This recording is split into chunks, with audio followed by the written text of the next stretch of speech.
Happy Bay. On paper, a perfect candidate for a retreat. Maybe just an expensive one. The town's market would cater to most of your needs. The tavern offers comfy rooms, and the service is above average. The whole atmosphere is ideally peaceful. The only missing component, though, is a lack of any tools or equipment on the island.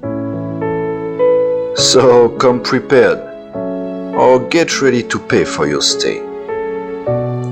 Talking to the locals, it seems that Happy Bay used to be a village of fishermen, falling only later under the Eastern influence, and rapidly becoming a trade hub as more commercial routes opened between Eastern and the Emerald Archipelago. The combination of its geographical location and strained relationship with the fort, as they call it here, is slowly pushing Happy Bay towards the archipelago. And the Emerald Dragon is now the main currency in use throughout the island. Keeping in mind that the repairs of my junk are not paid for yet, I head out for a fishing trip nearby, with the objective to confirm whether the area is indeed a great spot for eel fishing.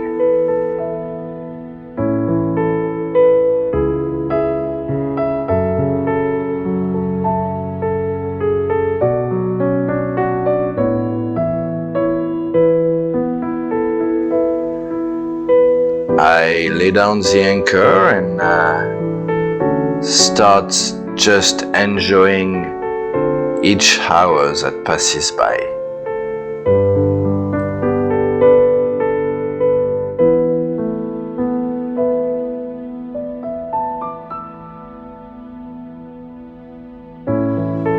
Towards the end of my second day, I seem to catch something from the corner of my eyes toward the beach, not so far away from my boat.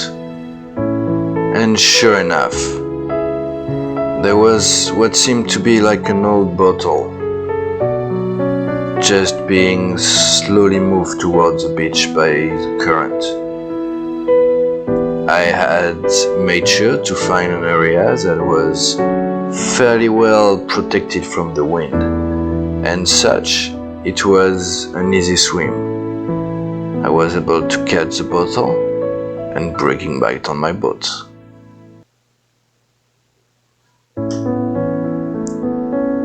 I thought I was gonna cut my trip short and just head back to port and then open the bottle, but I was just too impatient, too curious.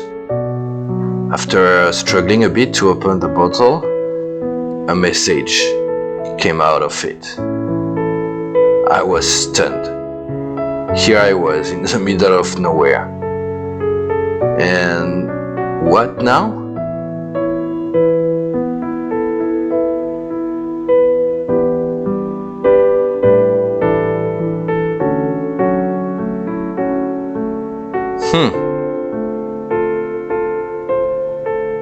The beach shack east of Crab Island settlement.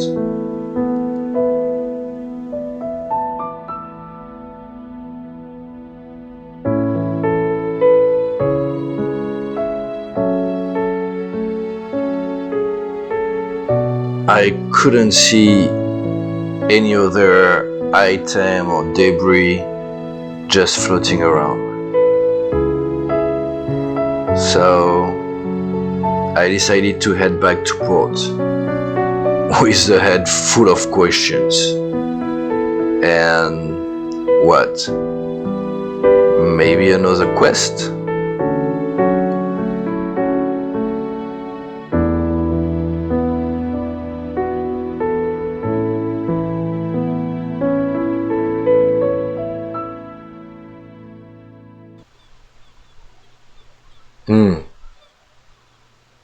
I guess that makes sense. Well, thanks, man. Thanks for sharing all that info, and and I'll see ya. Huh. I think we're going. I was just talking with the wise man of the town here, and he did mention that look at this rock, some gold, it's very nice. Anyway, yeah, he was telling me that it's quite often that there would be debris and other stuff that the ocean would throw at the island, mostly from wreckage happening in the open ocean all around this island. So, couple of things, right? Number one, that message itself is intriguing because we always want to explore, but it's also, I've started to think about it. Initially, I wasn't too warm about it, just because going back to the archipelago will or may push us further away from my objective of reaching 60k reputation. But then I started to think. Number one, the message mentioned Crab Island. Now, there is no Crab Island in the archipelago, but I do know, for having spent some time there, that it's actually the nickname of the island that the local give to Crab Beach, right? I guess they don't really understand why we call it a beach, so Crab Island makes sense. It's also mentioned that the town there is a settlement, which is an interesting terminology. So yeah, that started to warm me up to the idea, and then I took a look at the map, and I did realize that I'm actually closer from the Emerald Archipelago than from Eastrin, so I'm already more than halfway there. So that should be a fairly smooth trip. And the other thing is that if I was to go there, I would definitely take a tour by the shipyard, see if I have something I would like to try with the cog. So for all of the above, I think we're gonna head south. Now, because reputation for the archipelago is not that important, I don't want the same type of stressful travel than I just had. I'm still carrying some scars from it, so I'm gonna try to make my situation a bit more comfortable. Actually, I've already started to rearrange my living quarter on my cog, but we're still gonna take, so I cannot trade because we're still in the Eastern region, and I'm still under contract with Eastwind, so I'm not going there, so I can only take missions, right? And maybe that's gonna give me an opportunity to maybe that's gonna give me an opportunity to guess what a bump of reputation I could get once I go back from the archipelago to Eastrin. So still good info, but 1200 pounds of gold not happening, logs not happening, iron not happening, sculpture, copper I could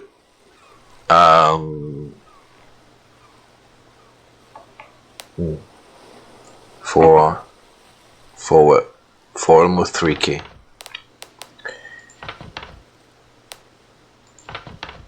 I don't mind stopping by Serpent Island Sanctuary, because if I recall properly, right, the archipelago is fairly small in size, and wow, we can even go to Firefish Town there. Yeah, but the reward, you see, the reward is not crazy. Ooh. Yeah, but I'm not after reputation, right?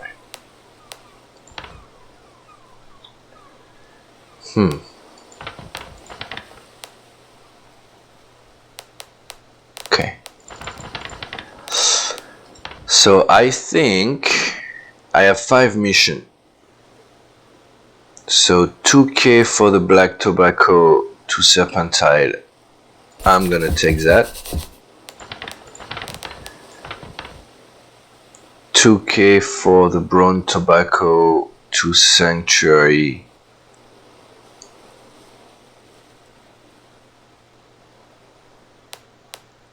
I don't know if I'm gonna take that. If I'm going Serpentile, I'm gonna go boom, because I'm going there anyway. And then we saw some dates, right, to Dragon Cliff. I'm gonna grab those. 1300. Yes, that's gonna give me some cash. That should be good. Okay. Can I take something else?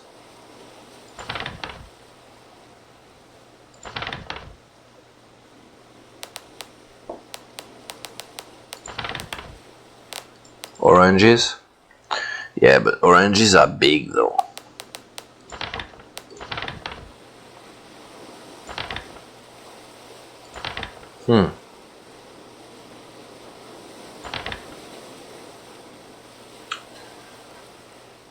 I'm not really keen to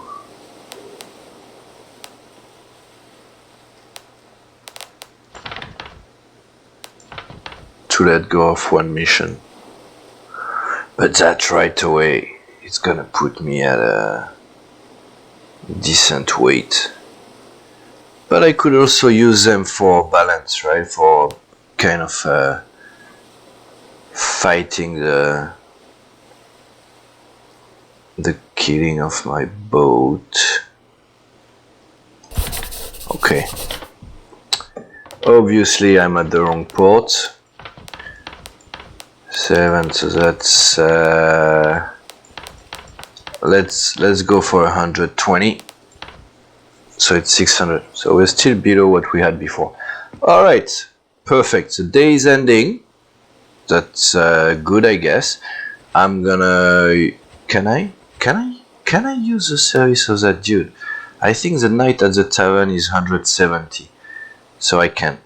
I'm gonna use that dude to load and sleep at the tavern to be full, and then we're gonna set sail as soon as I wake up tomorrow morning.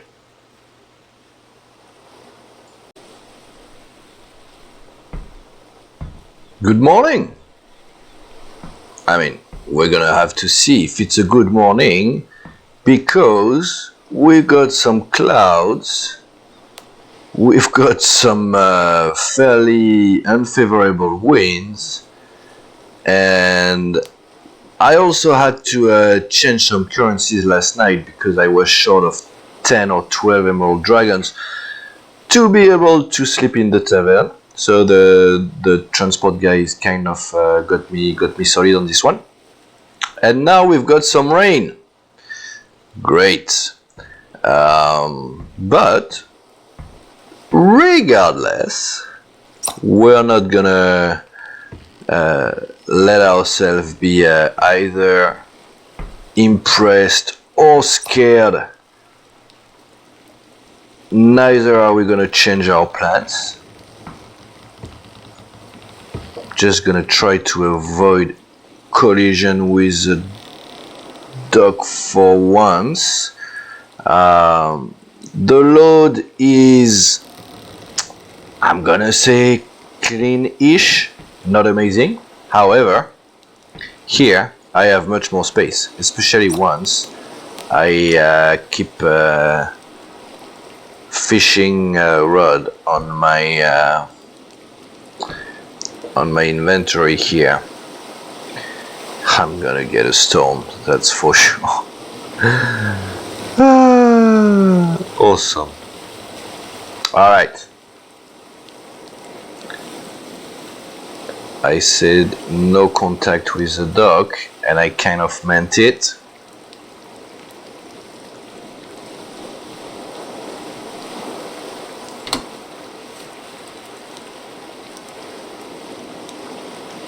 Hi.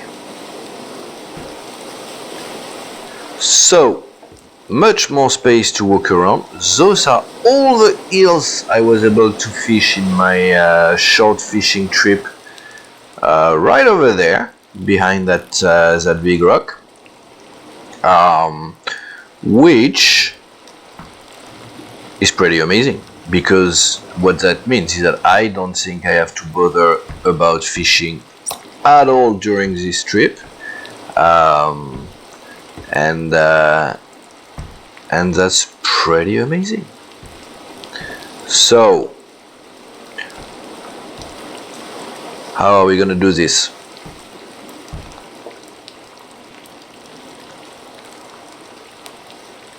Oh yeah, no, I can't live like that. That's not gonna work.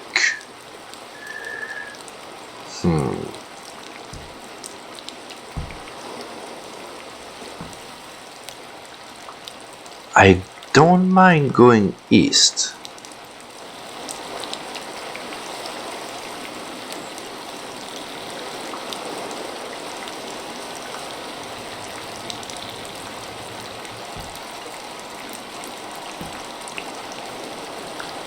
Okay.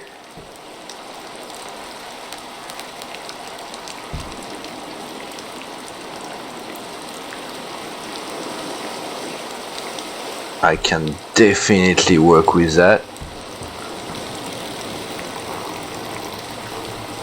Can we give it a try?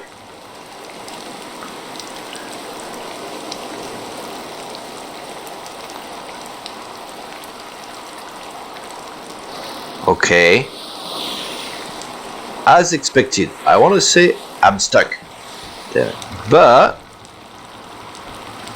I should be able to use our copper to balance us. And now we're heading east.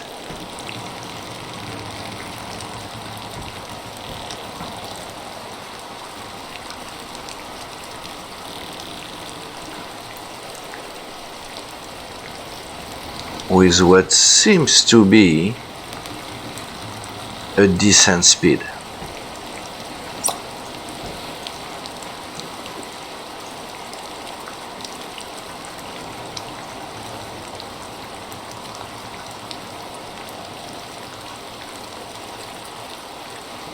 Six plus. Alright.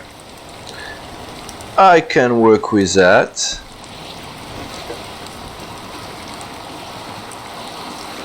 Excuse me. Thank you.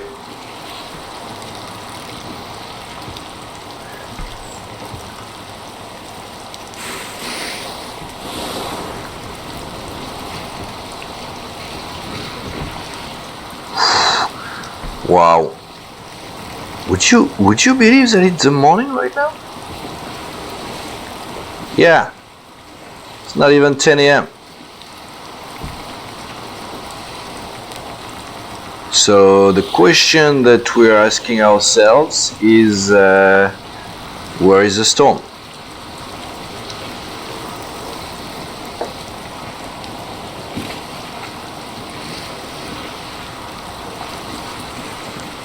And no storm to be seen. That's very weird.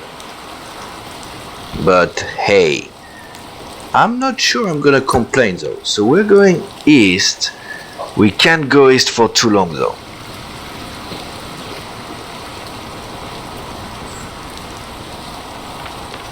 At some point before we leave the 35, we'll need to come down south.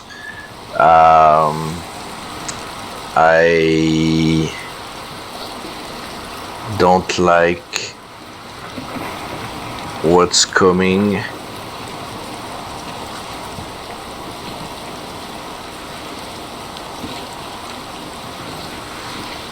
But again,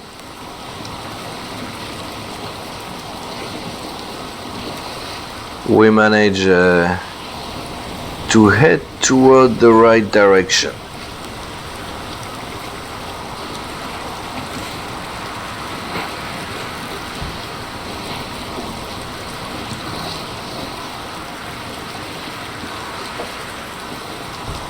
So living quarter, I actually ended up putting my mattress centered on my boat, because having it on one side just was creating too much weight and balance on board. And I also moved one of my barrel toward my bow. So I've tried mainly to free up my stern here. I actually find that the lining up the fishes like this is probably the best way to the best way to store them on board.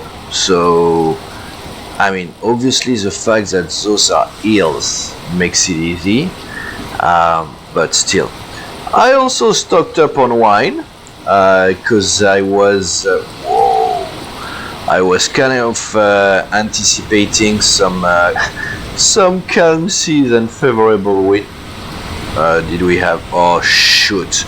All right, we do have a storm forming. I'm gonna say maybe right beside Happy Bay.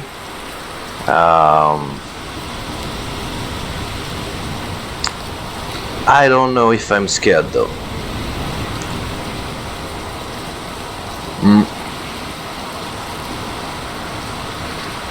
I think we're good.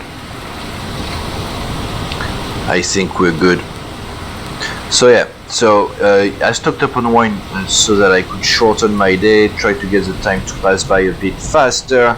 Not gonna happen for now. Let's see how long that storm lasts.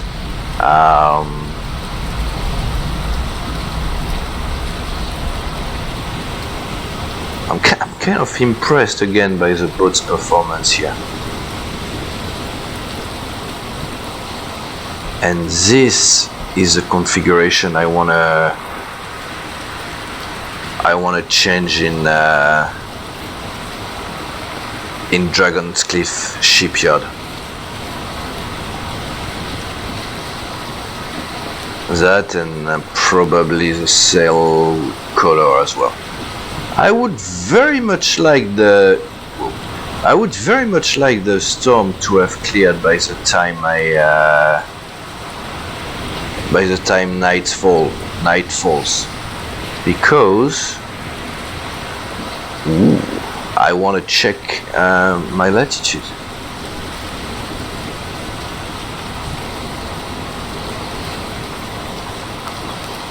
Although I was reading that totally wrong. I can go further than the 5th longitude. Awesome. And clearly I won't be able to take a reading today. Awesome. So alright. So yeah, you see, at least the storm is only here to give us some good speed, because we are on our non-optimal sail config right now. No way I'm pulling my squares.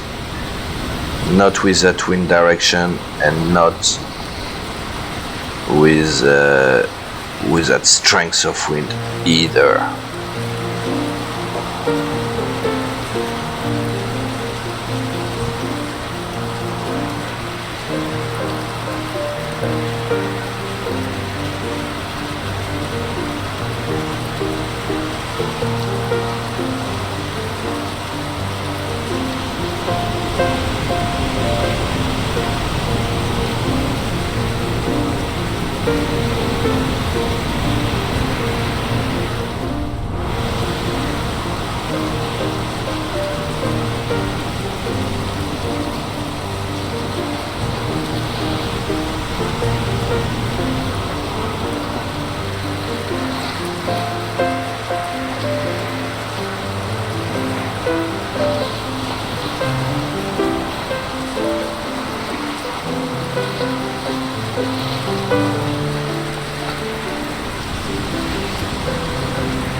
Again, handling the storm extremely well. I actually think I'm going to try to be a bit more aggressive, and hopefully that will allow me to take a bit less water on board. Now, I still want to be very careful. Okay, I went too far south. Yes.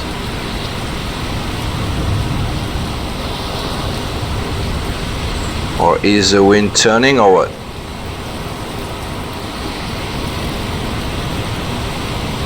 Okay. A little bit of a stop and go here. Whoa. A very dangerous stop and go here. This is not good. Alright. We stay calm. Let's bring that baby down. No need to panic. Okay.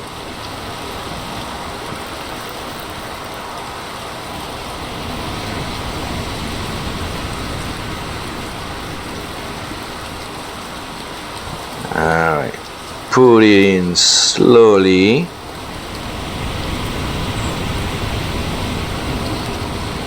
Just so I can turn. Okay. Now I'm gonna pull that side as much as possible. Yeah.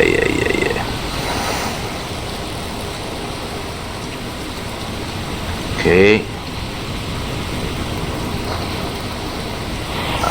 Wow.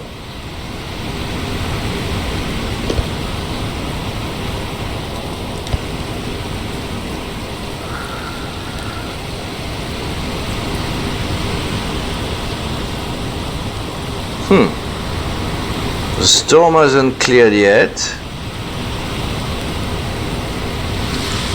I'm not going in the right direction.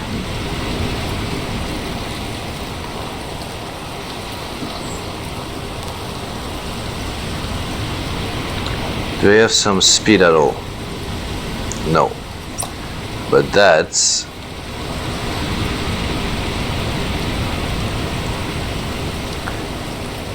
Happy Bay is still taunting us in the distance. Damn.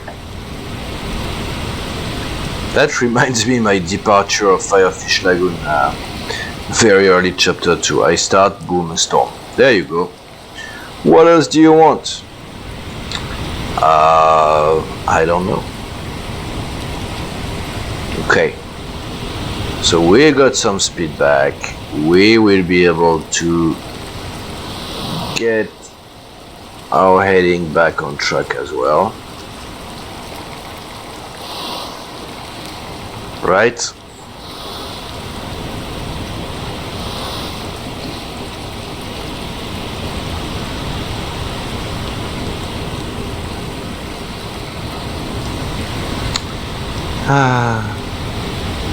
She was handling the storm so well. Alright.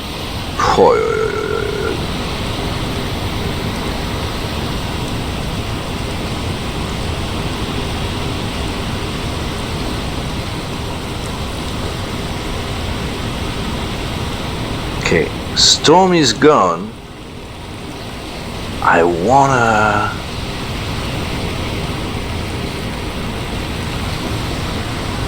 to pull my gaff.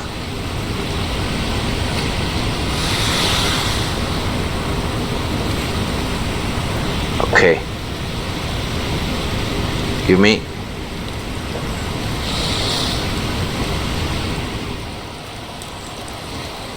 Okay.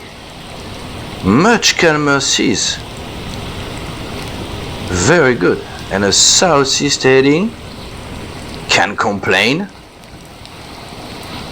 Almost going south, yeah, but that's gonna put me into the flipping wind.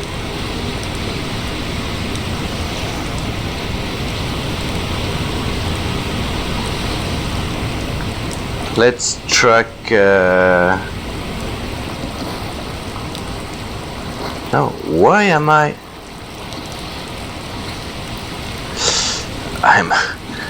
I'm having no impact whatsoever on my winch.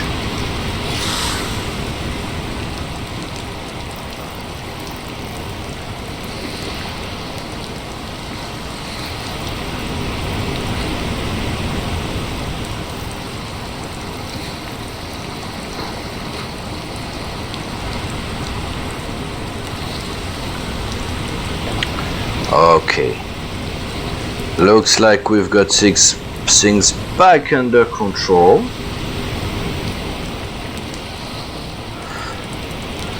Southeast again. Now we still have Happy Bay, or at least we should.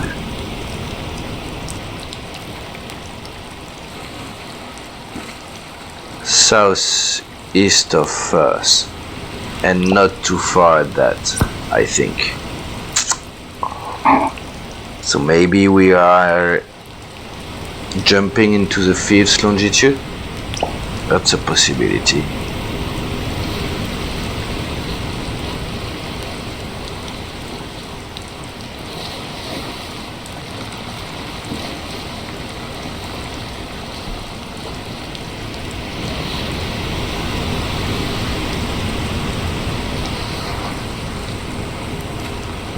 Now we're talking.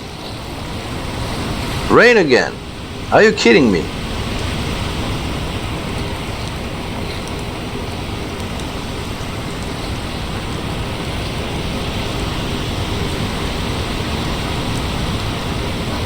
Are we gearing up for a long night here?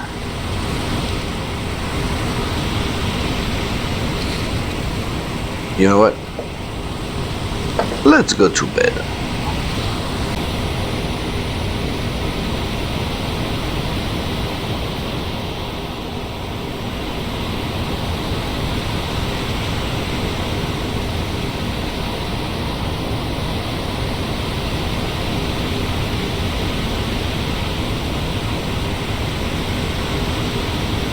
As you can see, the skies are clear, but the sea is still quite something to deal with right now. But it's going well. I'm taking on water constantly, but hey, I guess at this stage it's kind of inevitable in open ocean. But wow, it's let's say that it's a non-stop balancing act. But we're going plain south. Last I checked, we were around 6 knots with some peaks depending on the alright, so okay, 4 plus. Let's assume that the wind is starting to calm down a bit, which is not something I'm gonna complain about.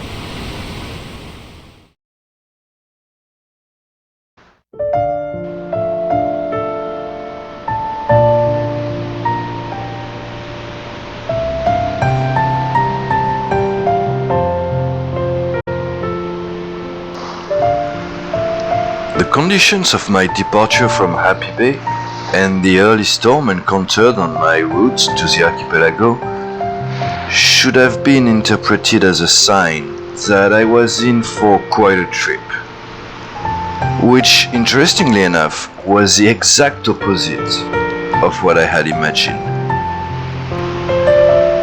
The relative calm was short-lived, and as the seas worsened again, I was not done playing tag with nature.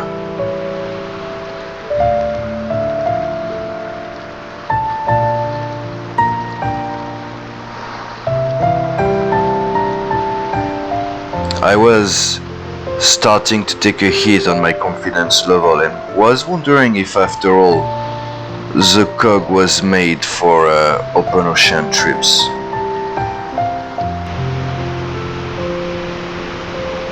When the next storm appeared on the horizon, I was already started to be tired. A quick look at the wind direction and it seems that I would be able to keep my course and would just have to focus on how to handle the heavy seas coming my way. Another close call, I guess.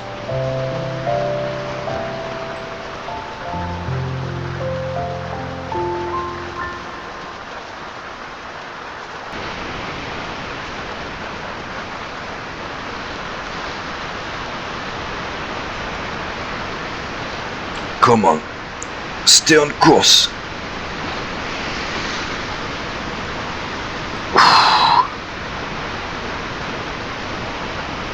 Whoa, nice.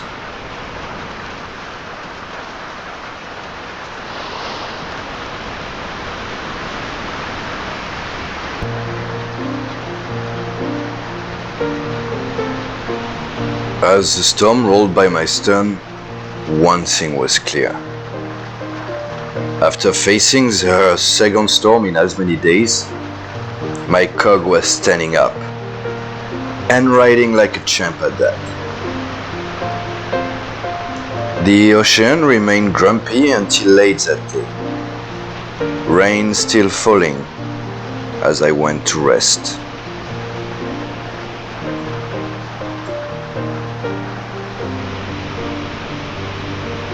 And as so many times before,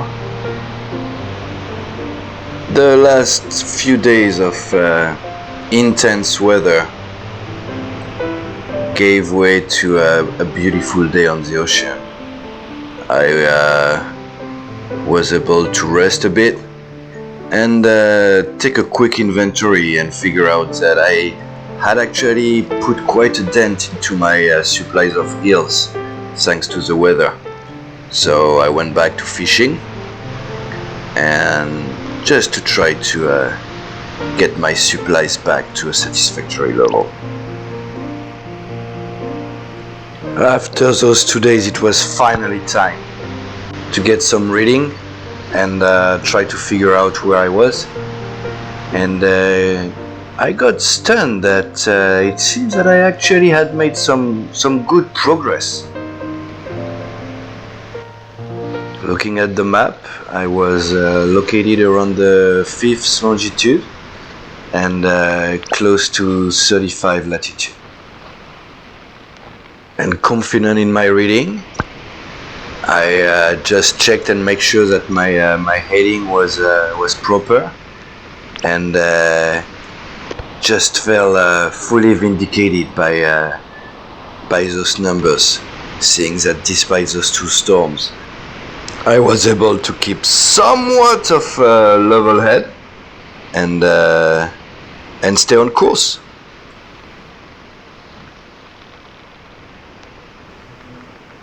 Waking up very early the next day, I was able to confirm my latitude with a late night reading, and indeed, we had crossed into the 34th. I kept on sailing close hold, and while this is definitely not my favorite sail configuration for the cog, I must admit that I was happy to take any quiet time, not knowing that before too long it was gonna change again. And even before noon, the skies turned grey, the waves starting to increase their pace and their height, and looks like I was in for another rough time.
At this exact moment, there was no fear.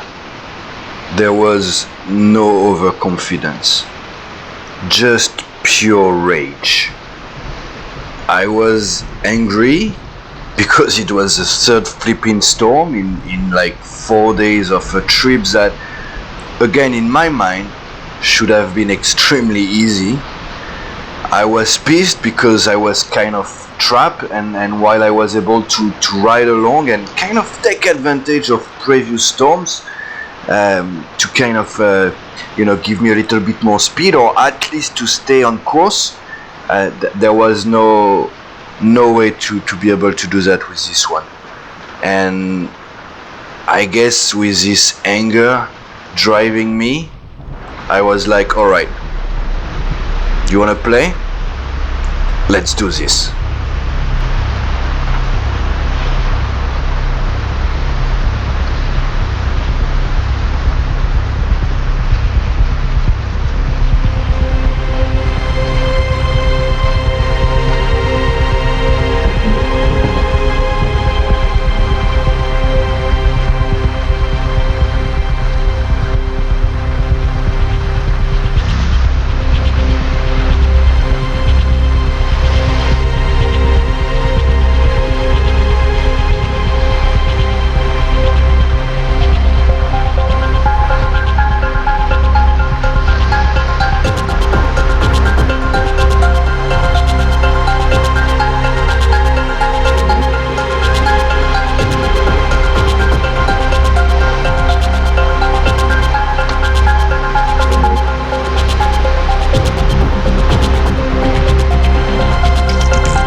What's going on? What? No fucking way! Another storm! I don't care. I'm going back to bed. Nope. Been there. Thank you. Okay. We're alive. We're alive! Nice. Looks like everything is calm now. I can't see anything, but that's fine, I guess. We got a moon. Perfect. Let's finish this night. Please.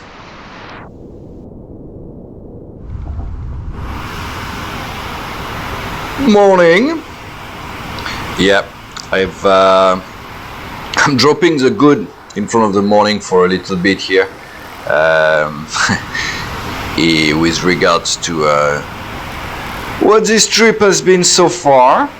But hey, we're alive. We're heading south-ish. I mean, if we want to be precise, south by southwest. It's soon to be 8 a.m. Calm seas, a little bit of wind, not too favorable. We are now day 313, and I've been at sea for 6 days now, which is, I want to say, I can't see here, but I think it took me more time to do Happy Bay to where I am now than Mont Maléfique to Happy Bay. So, why? Well, I would really admit that I probably didn't catch the right wind channel, so I've been going close hold most of the journey, and then weather. I mean, come on, that was quite a bit of storm. However, we're gonna take another reading at noon, but I'm really hoping that I'm getting close to our destination here.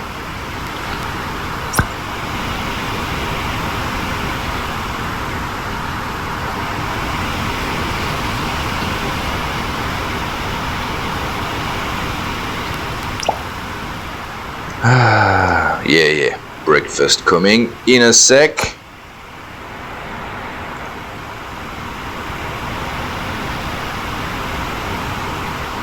How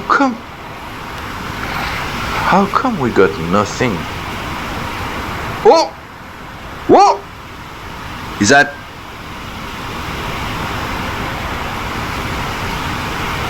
Dragon's Cliff in the distance?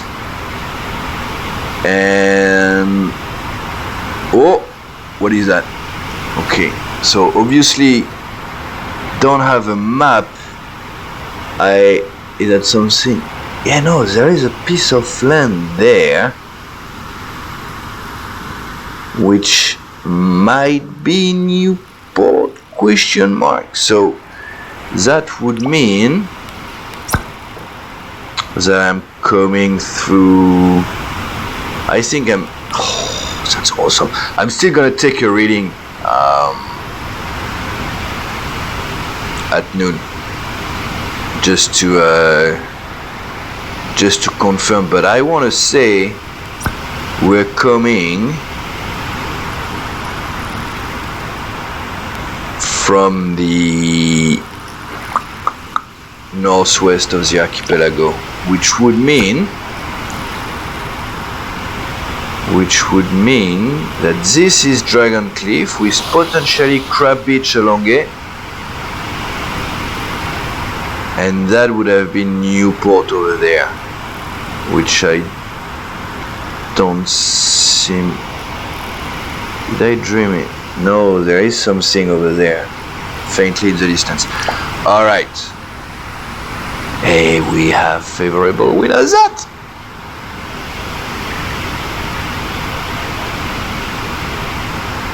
Let's go! Do we have a favorable wind enough to raise our square now? I'm not too sure. So, where is that rock? Okay. We're still gonna stay fairly west of it so that we can fully benefit from the wind, but yes,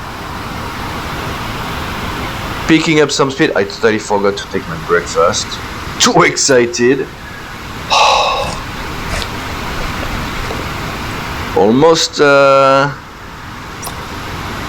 Almost forgot the last few days for a minute here, but no, I'm still reeling with. I'm still a bit upset, but hey, no problem. We survived.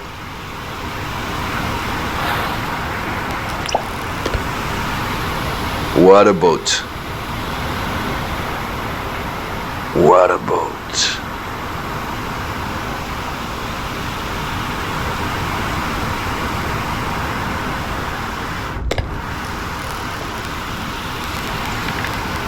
So we need to hit Serpentine before hitting Dragon Cliff.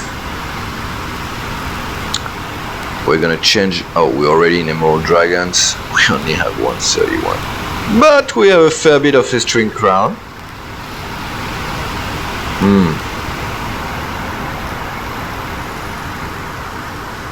What a trip!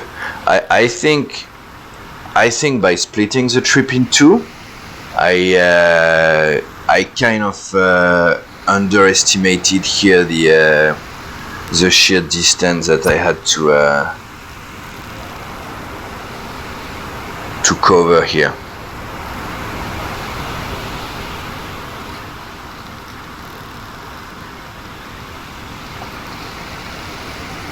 It's at least as long a journey as Alan to the archipelago. But I guess, you know, with the stop in Happy Bay, it's this island of Happy Bay is just perfectly located.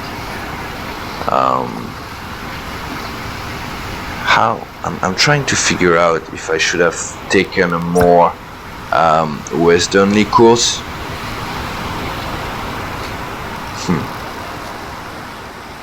Like go straight south first maybe, but I think the wind wasn't favorable there.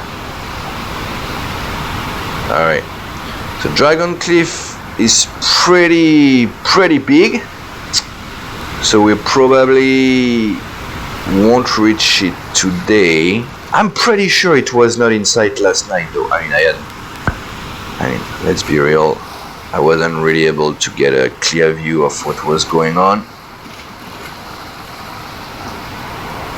Yeah, so that you see would be Newport to me.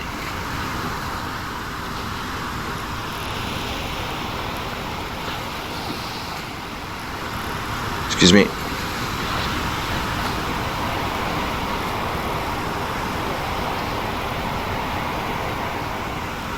Or I got it totally wrong, and this is Seychelles. Let's take some height. So if it's Seychelles, no, that's Dragon Cliff. Okay, now we got it.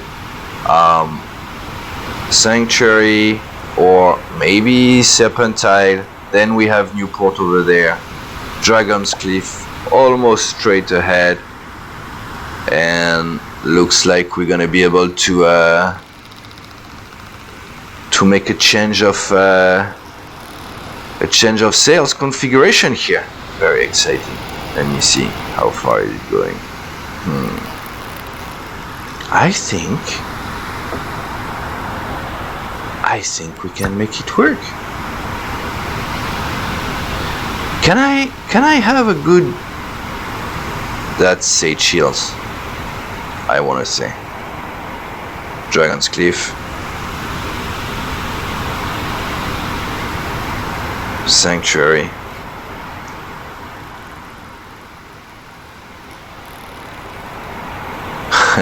It's actually quite fun to try to guess.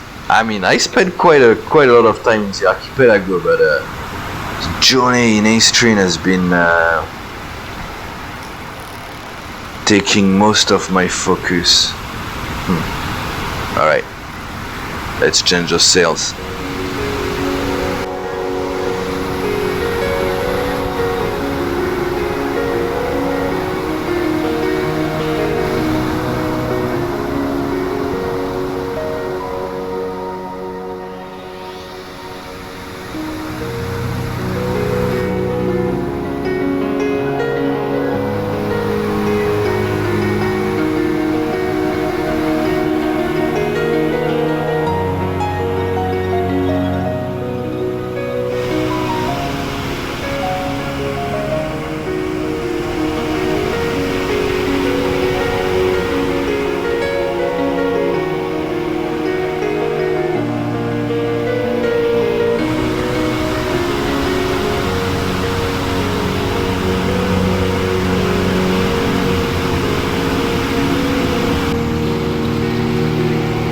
This is the trip that I had in mind. So good. It feels so good. So, that was weird. I totally missed the noon reading. I was just, I don't know, was just sailing along, just enjoying. We're coming to the end of the day, and so we are heading to what I believe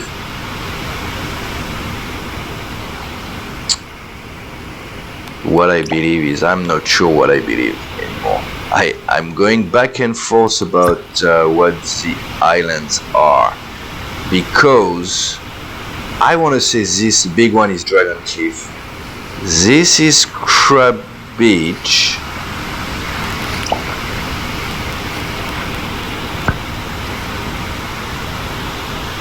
which would make this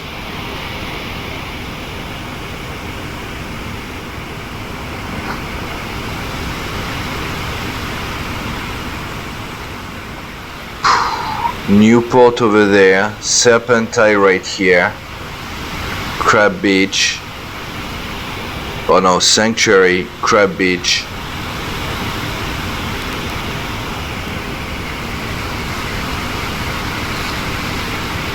no, this is very confusing. Okay, you know what, we'll see clearer in the morning.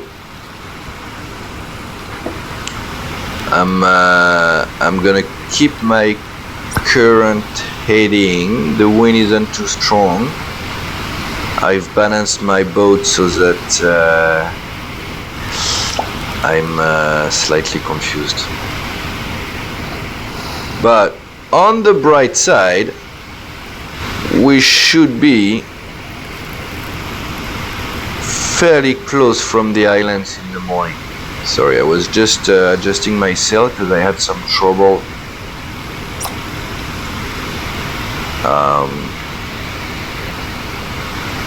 turning my boat in the right direction. This is very confusing. Why is there a rainbow? Come on. Are we gonna get some rain?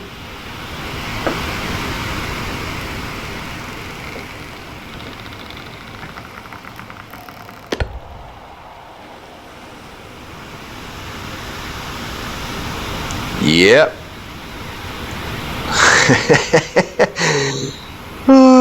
Welcome to the archipelago. But honestly, at this point, I'm like, yeah, sure. You want to throw another storm at me? Go right for it, buddy. Not even scared.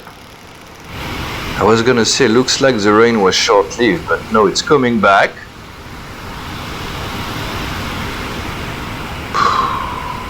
Alright. This is not good. Where is my wire? Let's make... Did I even use a full barrel? I'm quite happy with that. Let's fill up our bar fully, shall we? Just in case we're gearing up for a...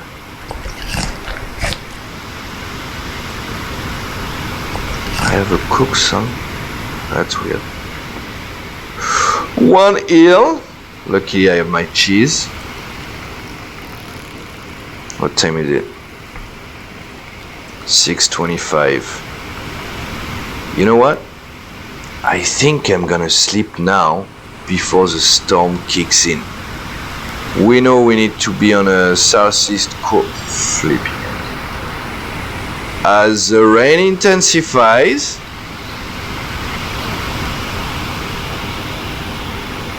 the boat is nicely maintaining its course though. What is our speed?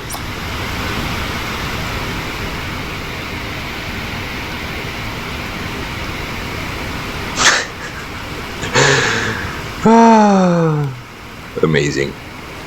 Alright, so that means we'll probably go too far. Do I want to go too far though? Probably not. Can I see land? Probably not. Alright, I'm gonna go sleep now. Try to take a few hours of rest in case things go down the wrong route again. Of course we didn't go through the night, but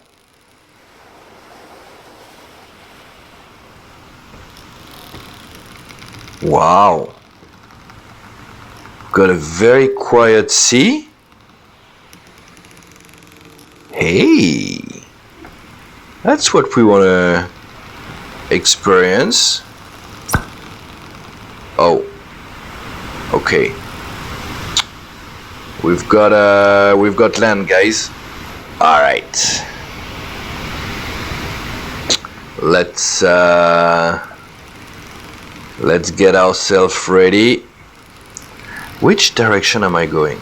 Still southeast. Okay, that's what we wanted. No idea how the wind is blowing, but that's fine for now. Let's see. Do we have what kind of speed do we have? Do I need to slow down? Do I need to what? Bloody hell. 6+ knot again. With seemingly very little wind. Okay, let's try to figure out. That has to be Dragon's Cliff, no? No. We don't want to lose this one. It's a very, very expensive bit of kit. So, what time it is? Oh shoot. It's only midnight. I want to see Newport. For some reason. Yeah. So change of plan. We're going southwest. Adjusting the weights. Not too much though, for now.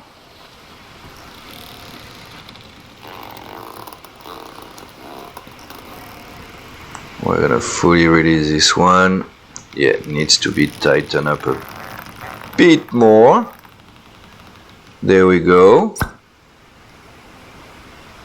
Oh, so it seems that we'll mostly get clear of the land that way. We're going south. Did I want to go south? Oh, we can see. Look at that. Look at that. So if this is indeed Newport, we may see some light here.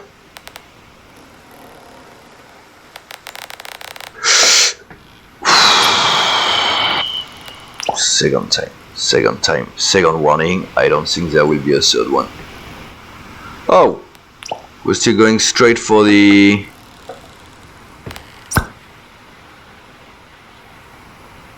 I'm quite close from downing the anchor here, guys. Not gonna lie. Because I'm not. I don't have a good. Whoa!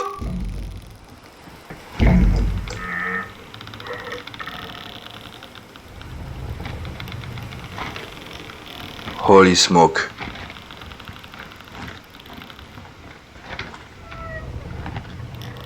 Holy shit!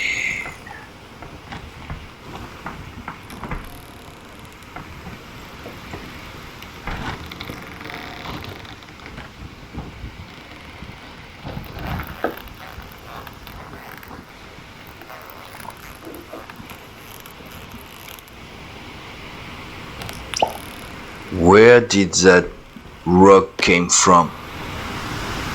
Oh yeah, okay. I deserve that. Wow. Didn't have to push anything though, so you know, it's there would have been hull damage. Let's not let's not kid ourselves. But all right, we should be good to go. You see, you would also assume, right, that there would be some type of lights to let the boats know that it's a dangerous area. Damn. Where are we going? West now. I'm totally lost. I'm I'm raising the anchor. Yep. I mean, I'm not totally lost. I think we're in Newport. Alright. I'm gonna leave some lights on.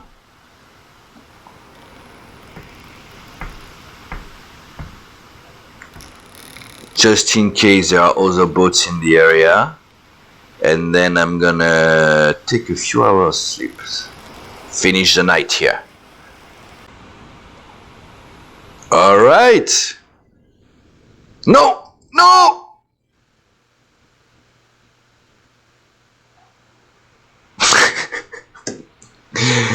I forgot to wake up. Alright. Welcome. Yep. That's Newport. Alright. Perfect. So we now have a perfect understanding of where we are. Serpentine over there. Awesome. Okay, so we hit that rock last night. Damn, that's not good. It's not good at all. Can we go mainsail? Probably. But let's start with our Genoa here. Simply to put us in the right direction. Oh yeah, no, we cannot at all start with our square right now. Okay, never mind. Close hold. No. Okay. Looks like we're in a position to raise our square again, or drop our square rather. Let's see. Let's try to get a bit more speed. So because I overslept, we're not gonna reach Serpentine. Excuse me. Okay, I see.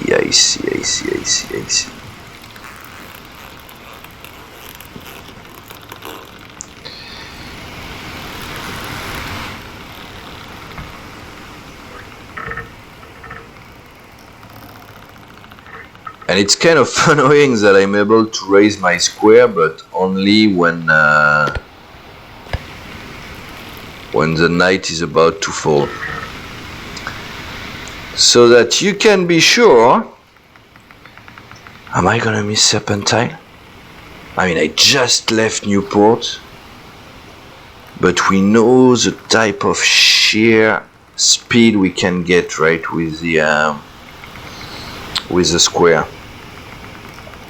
Another option would be to just sail without Genoa at night.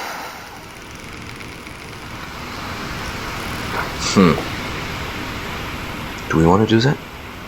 What time is it? It's only 4:30. Yeah, we're gonna do that.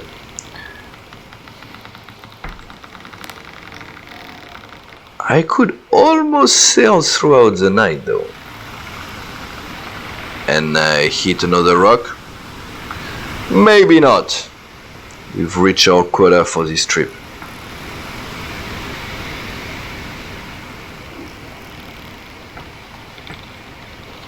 Could have dropped by Newport. Say hi to a few friends there. What a boat. Talking about boat. Cacam right there. I wonder if my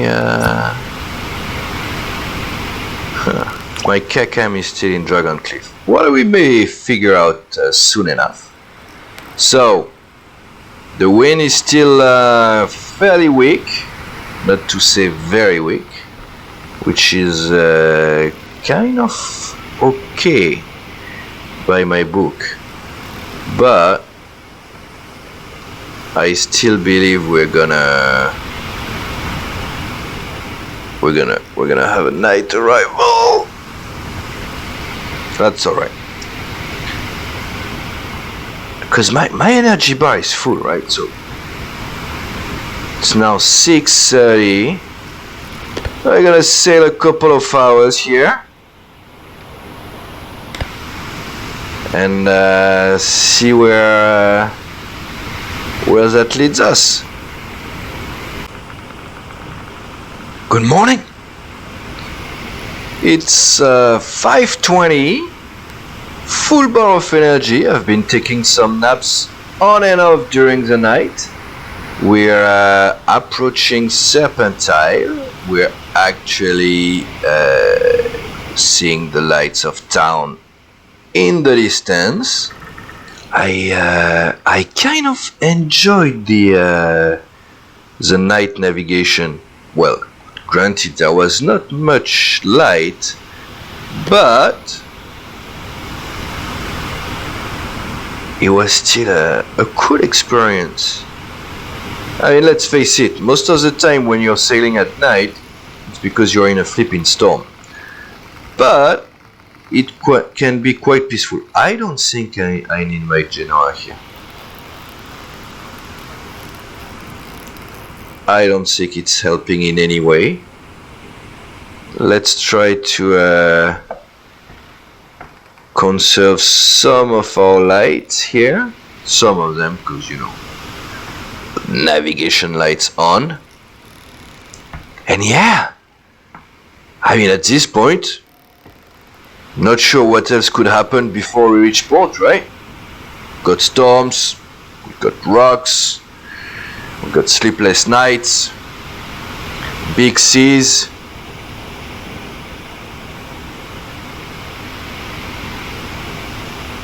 Very nice.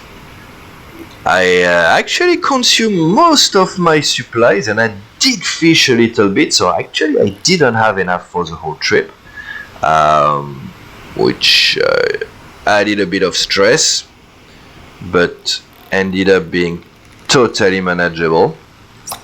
And you know, now that I know that Happy Bay is the place to get eels, that's not something I'm gonna forget anytime soon. So once we reach Serpentine, we'll be able to check what kind of reputation gain you get between Happy Bay and the archipelago, which is going to be a good insight for our return trip. Look at this. Oh, I thought that was the red from the scattered light of the sun, but it was just my navigational light. Of course.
qualify the welcome I received upon my arrival at Serpentine as lukewarm would be an understatement. No kids anywhere on the dock, and more surprisingly, no one willing to help me unload. Worse, the man at the business office seemed reluctant to even take my cargo in, until I was able to prove that they were coming from Happy Bay, and not from further north. Puzzled, I tried to chat with the locals, but admittedly, I had spent only a few days on this island while sailing through the archipelago, and my connections were limited. I decided to keep moving and head towards Dragon Cliff, once again looking for answers.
I was back to this town I called home for so long.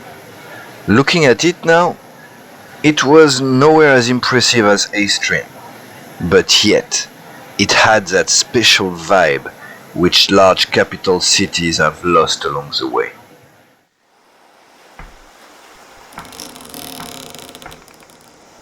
I decided not to waste time at the business office, simply dropping my cargo after once again having to prove its origins. Once everything was in order, I headed toward the heart of the city, looking for familiar faces. The next day, I met one of my contacts from the archipelago's Department of Trade, who, after asking why I came here in an Aestrin ship, told me that the relations with the fort had taken a turn for the worse.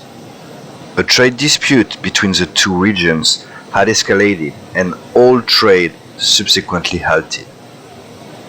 The only current open trade route was via Happy Bay, and for government-sanctioned goods only. Hence why I was asked to prove where my cargo originated from. The archipelago had also implemented a trade license system for all foreign ships, requiring them to pay 5,000 Emerald Dragons if they were wishing to trade in the region. So I'll probably need to acquire one. Before leaving, I had one last question. What was it about all this enthusiasm and all this activity in town? He looked back at me, smiling, and said, "Oh, there's a sailing race, but surely a cock wouldn't fare well in it."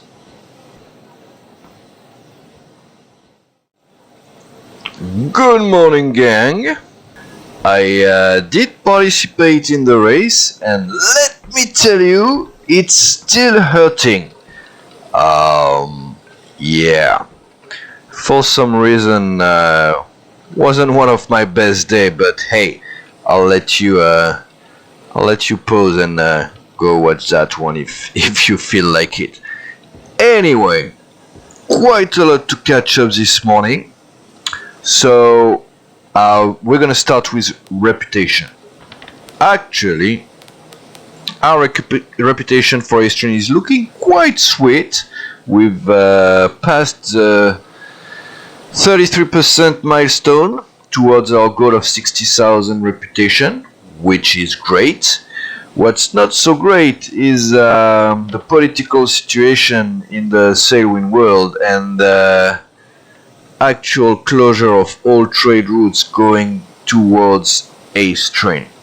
Not great, because I was kind of planning of maybe increase by another 10 to 15k our reputation with our return trip to the fort, but unlikely to happen at this stage, which leads us to our second immediate issue.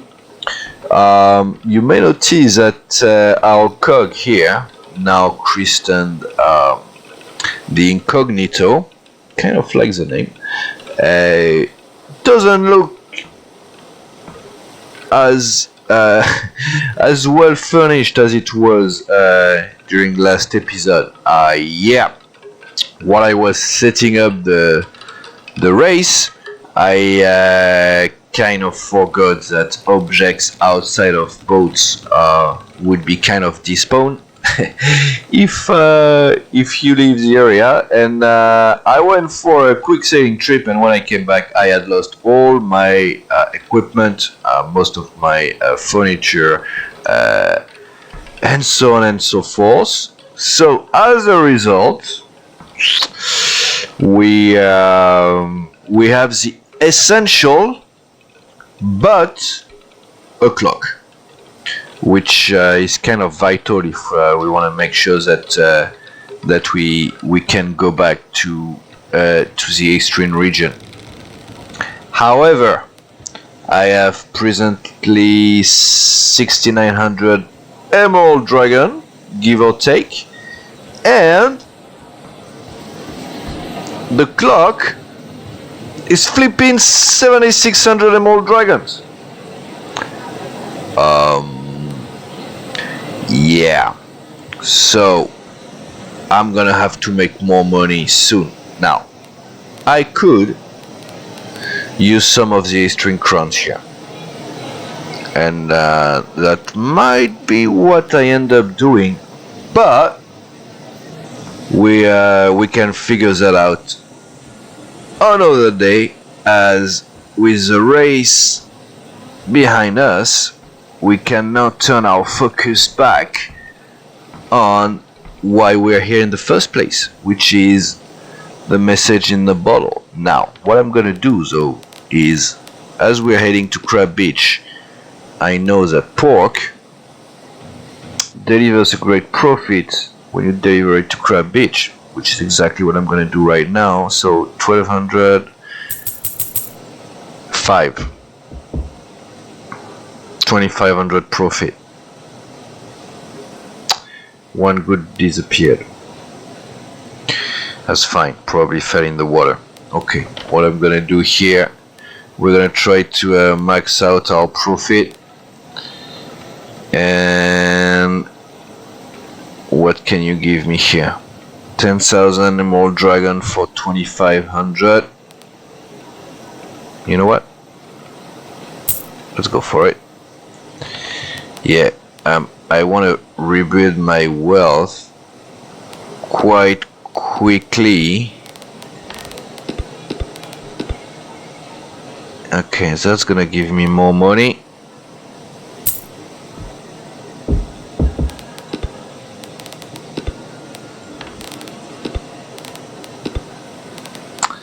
Ain't much profit to be made here. 350, 303. I seem to remember that Dragon's Cliff was offering better deals But hey, oranges are big though. But they're light, right? Yeah. It's expensive. Now I'm better off, yeah, for the price. I'm gonna max out on pork. Alright, I'm gonna load all this, including those two, and then we'll get underway.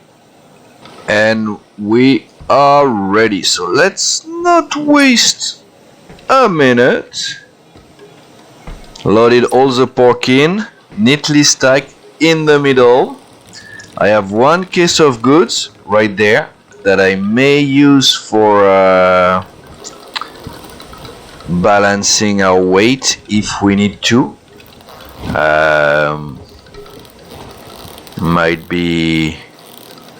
Might need it. It might be very likely. Alright, let's try to do our first stack right out of the harbor. Don't mind if I do.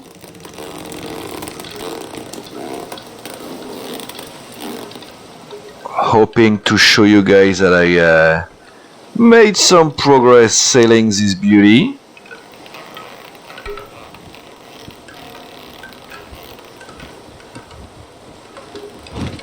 I'm never gonna clear it, am I? So much for progress.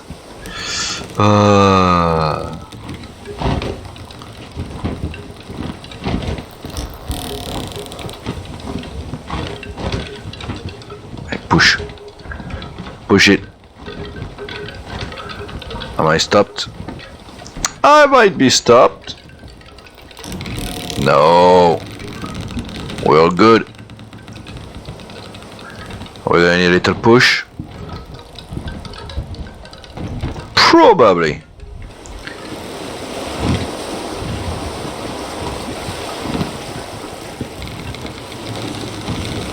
Just a little nudge.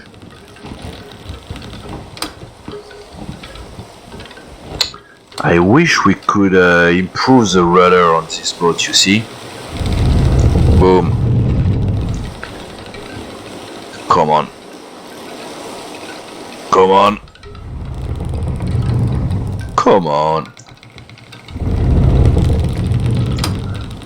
How come we're still stuck? Alright.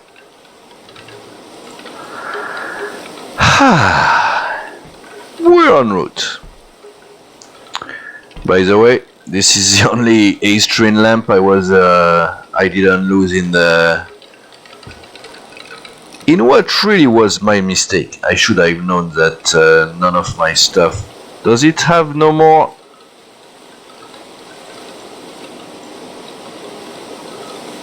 No. Okay.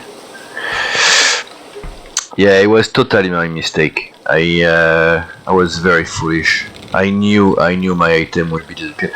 I also lost my frame from Mount Malefic, which is a bit upsetting. But I know the local artist. We should be fine. And hey, that's the cost of the role play. And ultimately, I'm not gonna complain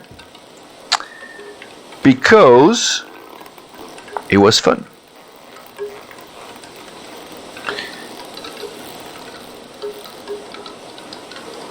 Alright, how are we gonna negotiate this one now?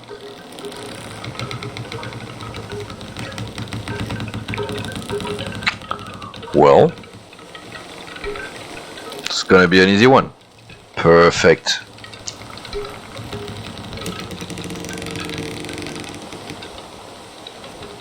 And then off to Crab Beach.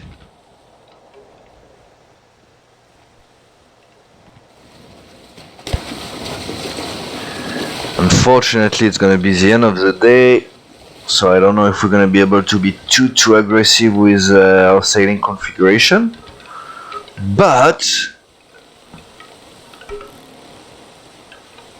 feels good to leave the racing behind. So obviously we're en route to Crab Beach.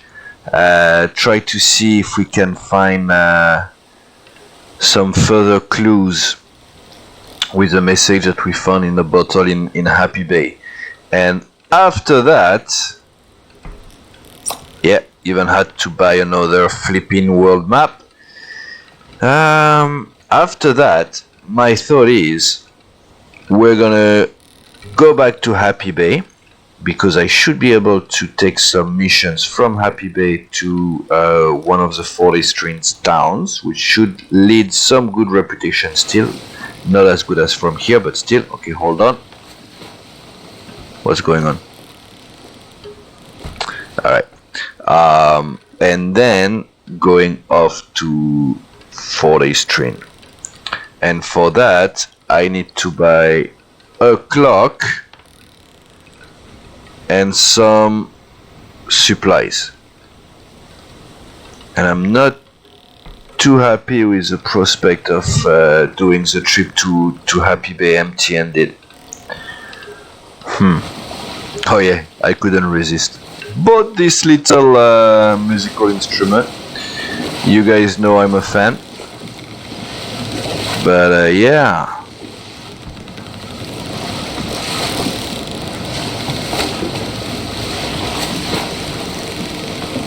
Should be a fairly quick trip to Crab Beach though, even though the wind is blowing straight from it. So, quick update, right? So not only is my boat much emptier than before, which I hope here you can fully appreciate how much space you get in the cog really compared to the other small boats. I also changed my gaff. I bought a junk gaff in the shipyard of Dragon Cliff, changing the narrow gaff that I had before from a string, and I think that sail has something like 2 or 3 more sail area, and so far pretty happy with the results. I mean, still lost the race, but I'm still happy with the results.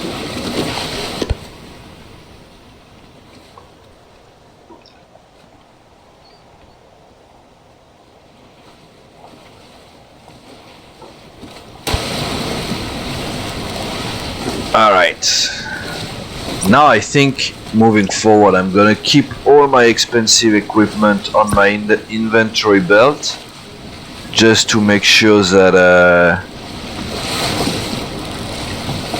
I won't lose anything anymore. I'm just spending too much money replacing my equipment. I still think it makes the roleplay worth it, but yeah. Alright. Looks like we're off for a smooth trip. And I'm gonna enjoy that very much. Wouldn't mind a little bit more speed though.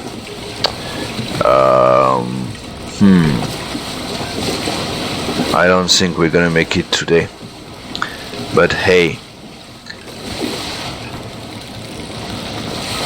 we've got land all around us, which means nothing can really happen.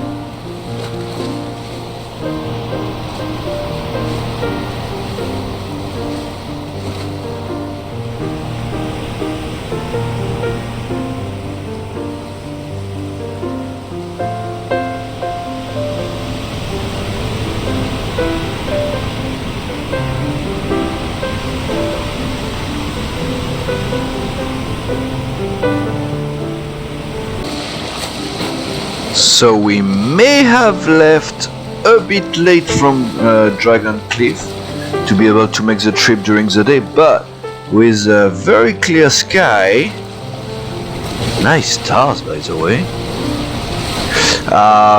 and calm seas, I think I'm gonna sail through the night here. With no fog, I should be able to keep a solid eye on Crab's Beach, even if it becomes pitch dark. And I know well where the city is located. The wind is still not super favorable, but we should get there. And yeah, the slow speed should make it totally doable. I also slept at the tavern last night, so I got fair good number of sleep or energy rather left. Yeah, 4 knots though. I wouldn't mind like 1 to 2 knots more. If the wind could strengthen a little bit, please. Thank you. I'm also going very close hold. Not ideal.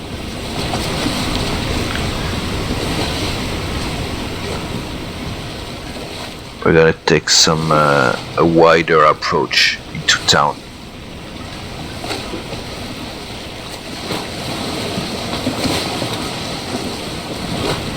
Some lights at the back. Not really navigation, right? I mean, there was a boat in front of me earlier.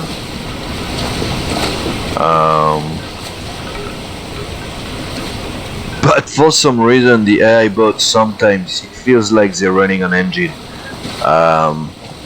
Cause the dude was clearly going straight against the wind and he left me in the dust. Yeah, I can see it. No big deal. Alright, so we're going a few degrees off the ideal route, but familiar waters, refreshed memory.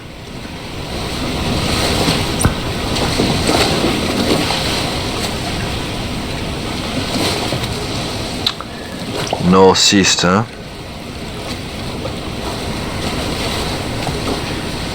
Yeah.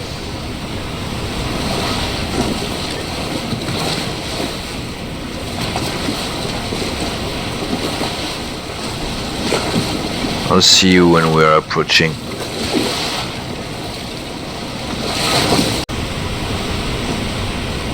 So, I'm not too sure what time it is right now. I'm starting to get a bit tired, but as you may have seen, we've got town light right there. We got tree. Yeah. Now, it's visual with the naked eye, kind of, right? Right over there. So I'm gonna assume it's not too far.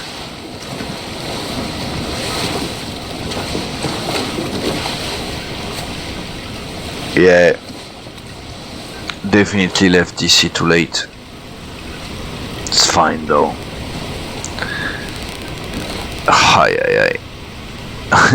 I didn't anticipate my cash. Okay, here we go.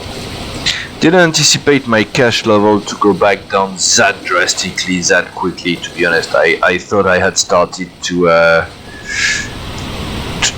gather a solid amount of cash to get going for a while. Yeah.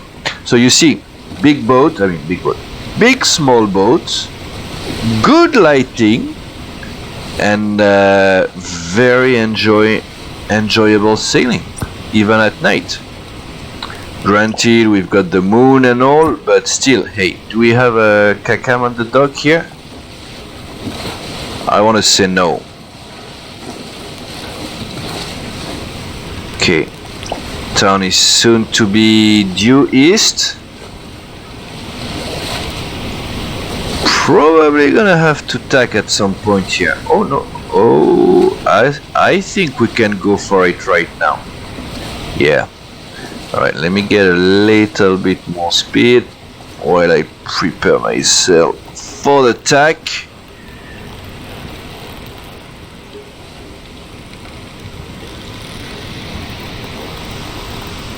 There we go. Yeah, we can definitely attack now.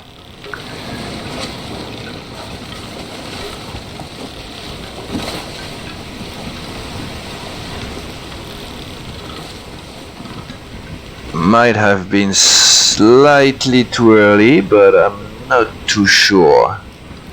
Come on.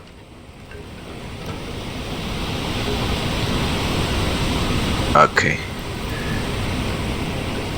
Perfect. We're good. Straight to the dock. Let's go. Navigation lights, which makes me think I totally forgot to buy some candles. Yeah, lost my candles as well, but I lost my pipe. Pipe ain't gonna be the priority though. But for the rest, I'm so glad I didn't bring a chrono compass on this trip.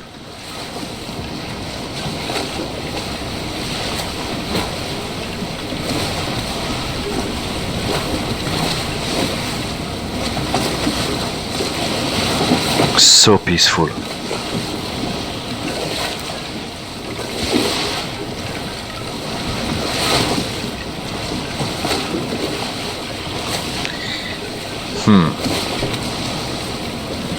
Should be able to make it though. Ideally without touching even the water or the food. I can almost distinguish the trees with the naked eye, right? Can be far. Oh, there is a cacam. Alright. Where are we gonna dock? Tavern side or the opposite?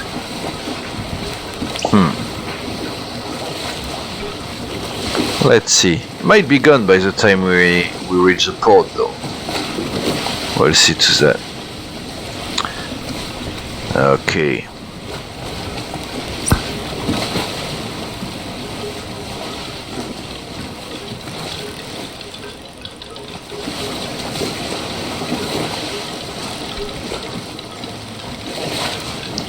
So the dude left.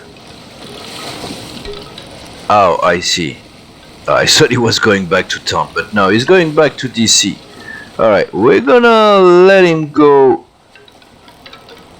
on our starboard side here. Damn, the energy becomes really low here. But let's focus on the docking maneuver.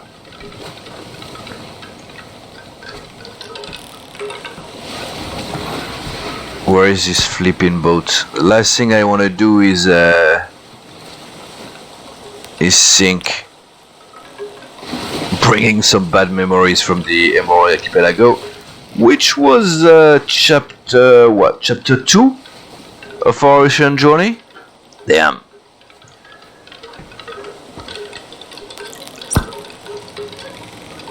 Okay. Because I have a fair bit of cargo, I'm gonna dock next to the business office here. Coming in for docking. I've never been great at evaluating distances, right? But in the dark, forget about it. However, we should, even if we hit the dock, we should do so fairly gently here.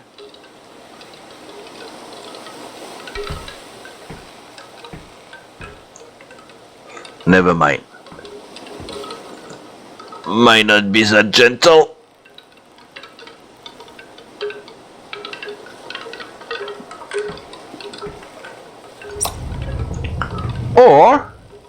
it might be a perfect docking.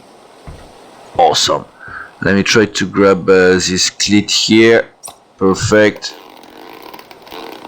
Come here, baby. I really wonder what time it is. I'm not gonna unload today. It's a trade, so we're good.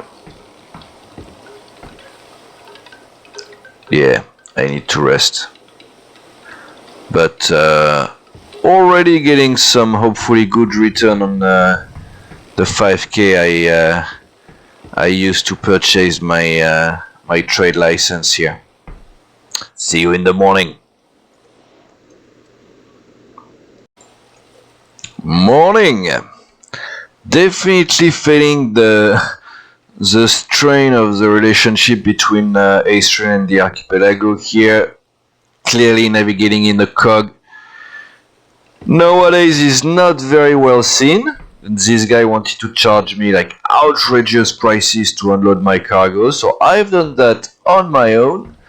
Let's collect the cash. So we had 9 pork. Alright, and we had 1 good, I believe. There we go. Okay, empty cargo, 20k. Okay, it's not amazing. And here is why I don't think it's amazing. Because since I can't get as much reputation from my return trip as I anticipated, right? I'm gonna have to to go big, and that means I'm gonna have to get my junk back when I reach Aestrin, which means I'm gonna need to have cash money to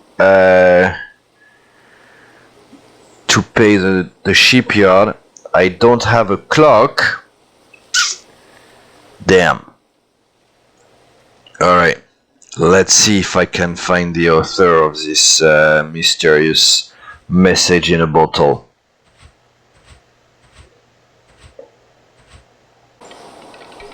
So, it took me a while, but seems like words started to spread around, and I have a meeting at the end of the day, just as the sun set, at the tavern over there. I was told to come alone, so I'll have to leave you guys behind for this meeting, and I'll make sure to give you a full debrief when it's over.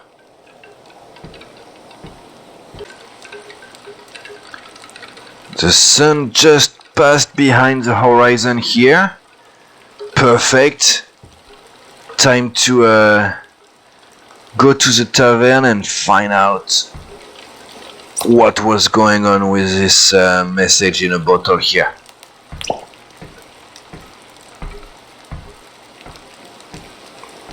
Wow. Not what I anticipated at all.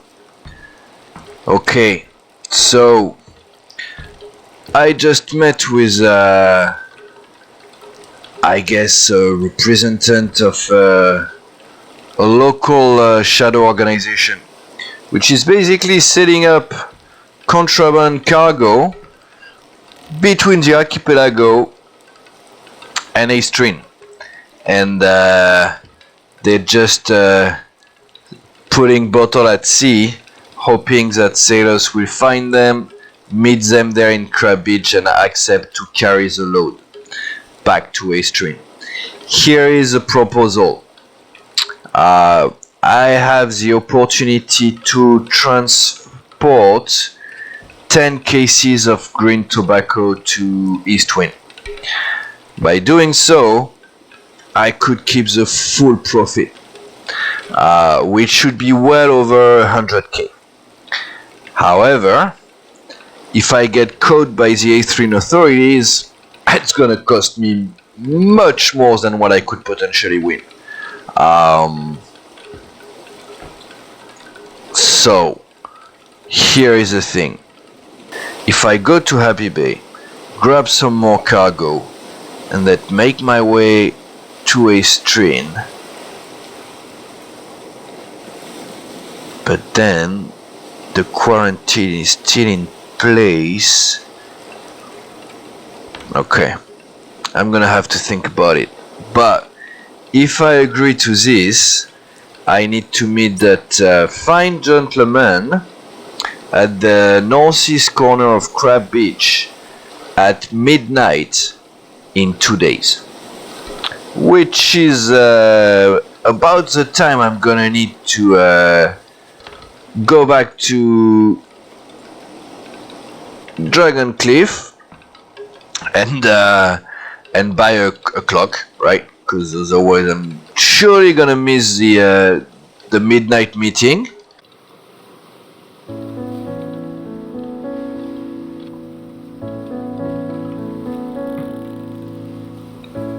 I barely slept that night. My brain simply refused to shut down. The question was not so much what to do next though, but rather how. Two giants were flexing simply because their egos were hurt. In the archipelago, I became a man, and in Astrin lies my future. Nobody was going to force me to choose a side. So here I was, stuck between a rock and a hard place, with only Happy Bay in the middle.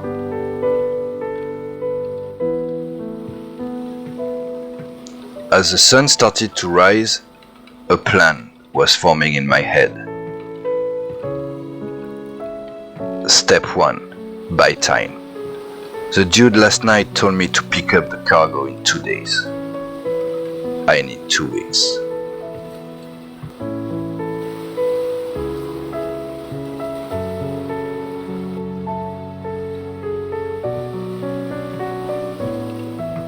I made my way to the tavern again the next evening, after stopping by the local trade office to get cargo at the ready.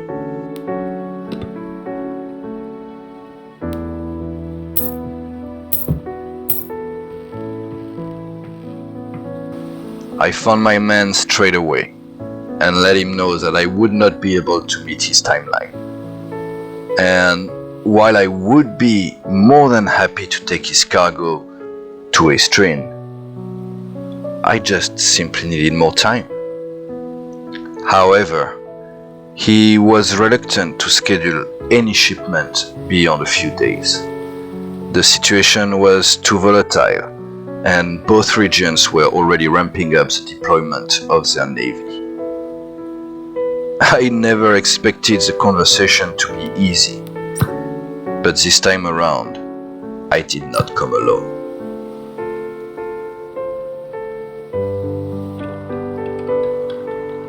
A deal, and a flipping headache. I guess it was worth it. He gave me 7 days. Not nearly enough, but I guess it would have to work. And it looks like I'm about to put my cog's name to the test. Onwards to step 2, and the voyage prep. Next stop, Dragon's Cliff.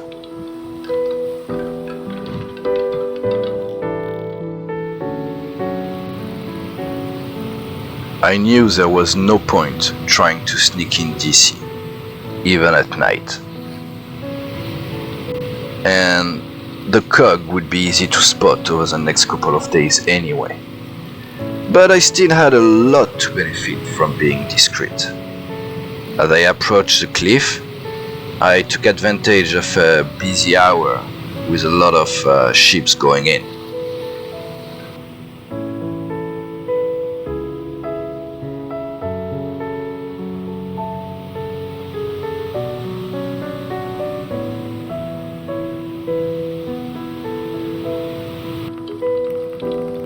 And I docked by the shipyard, away from the main activity of the town.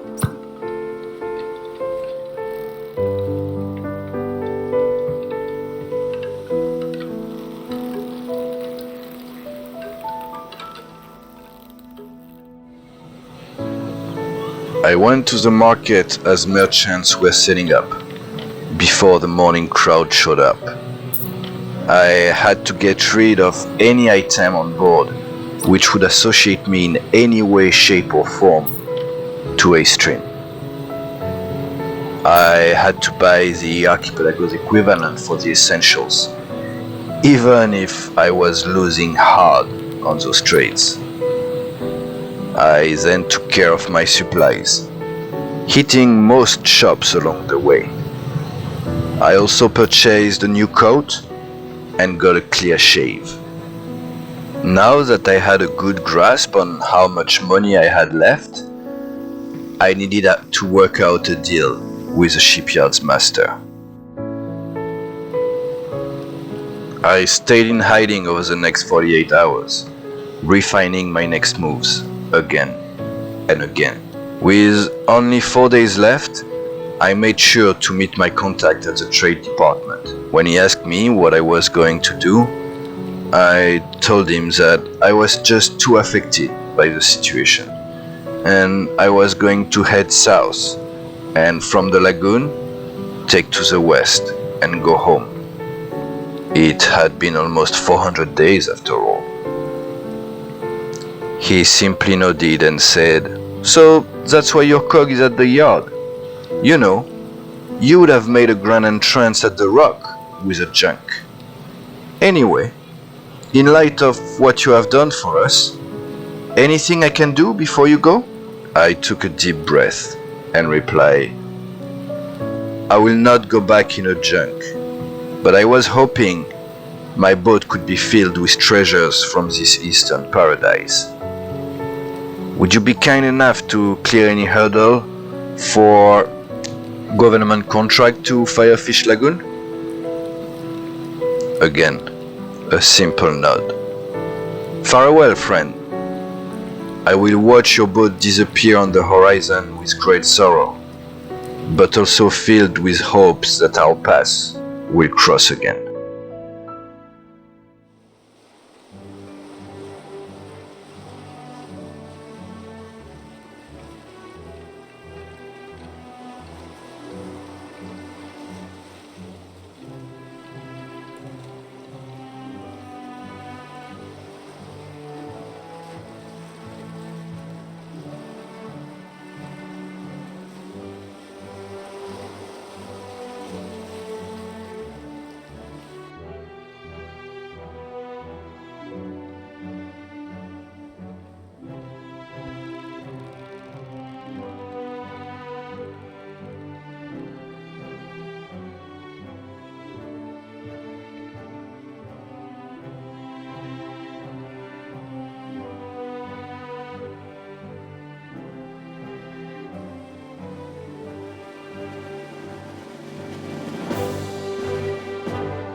Welcome aboard the Incognito. We're currently heading south, but that's all part of the plan. Don't worry, we're coming to that. I'm gonna make some adjustment to my boat configuration as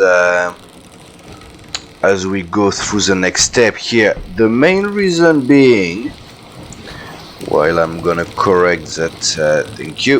The main reason being that it's literally my first trip with this sail configuration, and I have a lot to learn. So first off, I'm not gonna be able to live with that. Let's take care of this light on the mizzen here. If I can flip in, grab it. Thank you. Yeah, we're gonna check the speed in a sec. So, where would I need that one? You know what? I'm gonna put it right there for now. Okay, that will do. Perfect. I'm gonna keep my my navigation light on for now. Again, all part of the plan. So obviously I've got an access issue that I've tried to start and remedy, but didn't really have time to do so. I am starting to think that I'm gonna bring a barrel of water back here, which I could then use as an additional counterweight. So right now we're gonna put it here. Perfect. Alright, so I got my two goods to use as counterweight. We're heading south right now, which is overall the direction to Firefish Lagoon. I said navigation light on. What's going on here? Alright. Much better.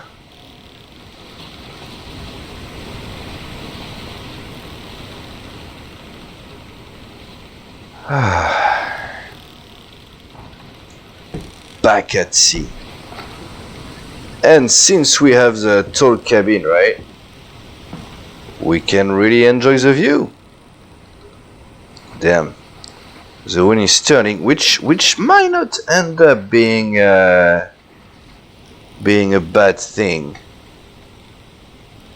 All right, so number one, cargo. We got the document there that allows us to do government missions within the archipelago. So, as part of my evil plot, I've got a mail to Firefish Town during 13 days, and I also have, let me go around, the mail to Kisia Bay, also due in 13 days. Those are decoy mission. I'm hoping that by the time they realize that I'm never gonna complete those, I'll be far away from the archipelago, that you know, the blunt of their anger will not get anywhere close to me. So that's for our decoy. Now, because I have my trade license, right? I actually, and that Firefish Lagoon is part of the archipelago, I actually bought some supplies which would be needed in Firefish Lagoon, but which are also in high demand in Happy Bay, and that's the goods and the rum there. So I think it's fairly plausible that, you know, Firefish Lagoon will need both goods and rum. At least market prices seem to indicate as much. So hey, why not? Let me do a quick check on the time here. Coming on to 4 p.m. Alright, we are a little bit behind what I had planned, but we should still be able to go through. So we've gone over the cargo. Now I've equipped the boat back to open ocean voyage. I'm losing speed here. So as such, I really need to move this one. As such, I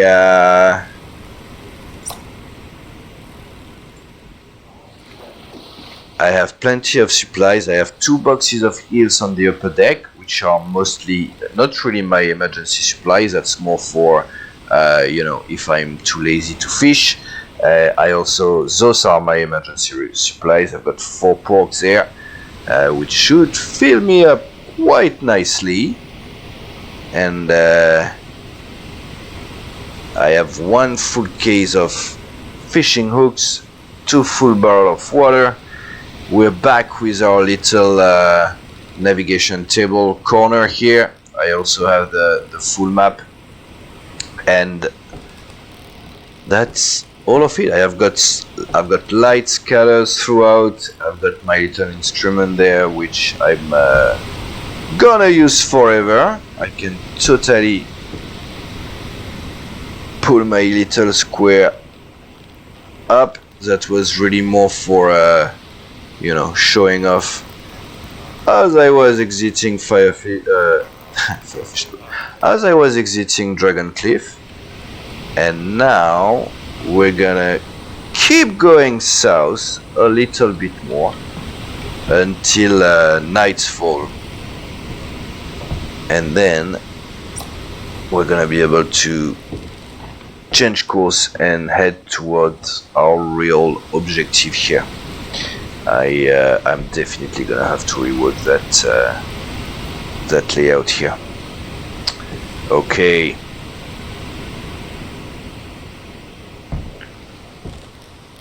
Wind is calm enough.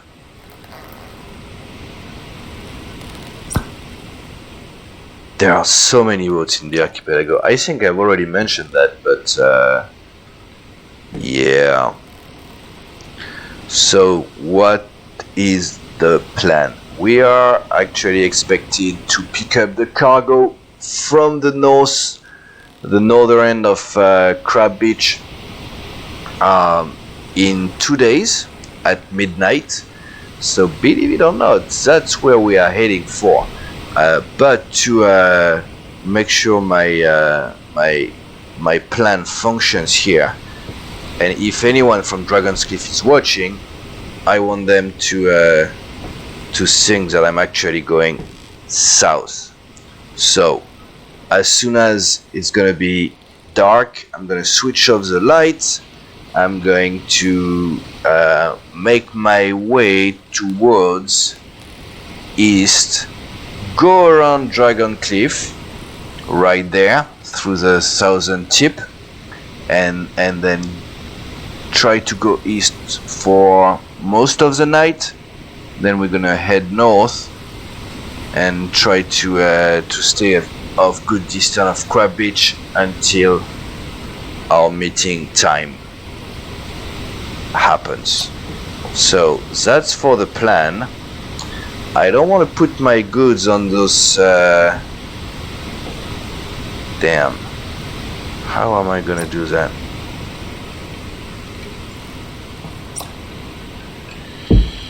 One like this maybe.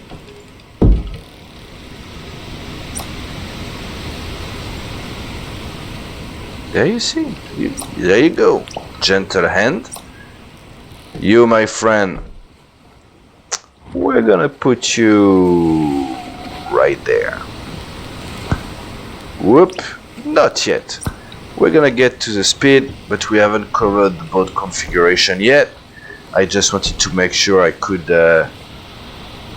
lay out the whole plan before night falls.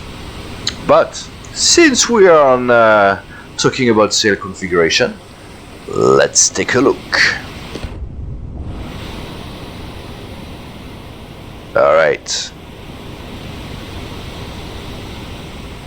there we go. So we have kept our 2.5 yard square at the bow of our ship. Main reason being there is only a 3 yard square sail available in DC, and it's too big for the sail of this mast, so that's why I kept this one. However, all the other sails have been upgraded, if you could call that an upgrade, I guess. So still from the bow to the stern we have the small junk jib, which has an area of 18 units. I can rotate 89 on both port and starboard. Then we have obviously our main gaff, which is a 10 yard gaff, also an 89 spread.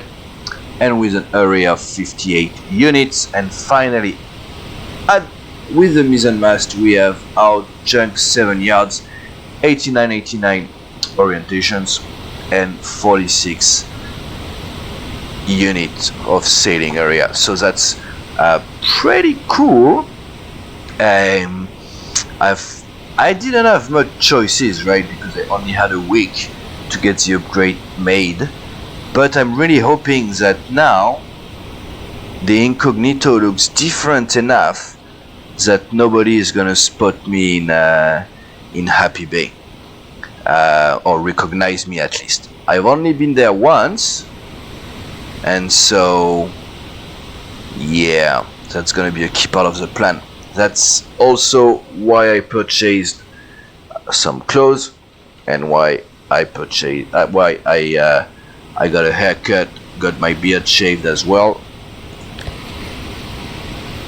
and we are on the way. Very nice. Wind is strengthening. We have a night with a lot of moon, which isn't great for my plan. Alright, it's only 7:40. That's why it's not fully dark yet. So basically, I don't want anyone to see me in Crab Beach or to see me heading north. So that's gonna be the dicey part coming next. I'm fairly confident that as soon as I'm turning my lights off, my boat will be totally invisible, and whoever follows or may follow my lights may think I've just went above the horizon. Very difficult to assess distances at night, and then I can start turning. So that should work. I'm gonna adjust my sleeping pattern for the next couple of days. For the tricky part of this operation, I'm gonna go with very small naps, using mostly my lack of water and lack of food to wake me up, and that way I'll be able to check very regularly on my supplies. Who would have thought? Going from a hero to a criminal? A crook? Well, definitely not a law-abiding citizen.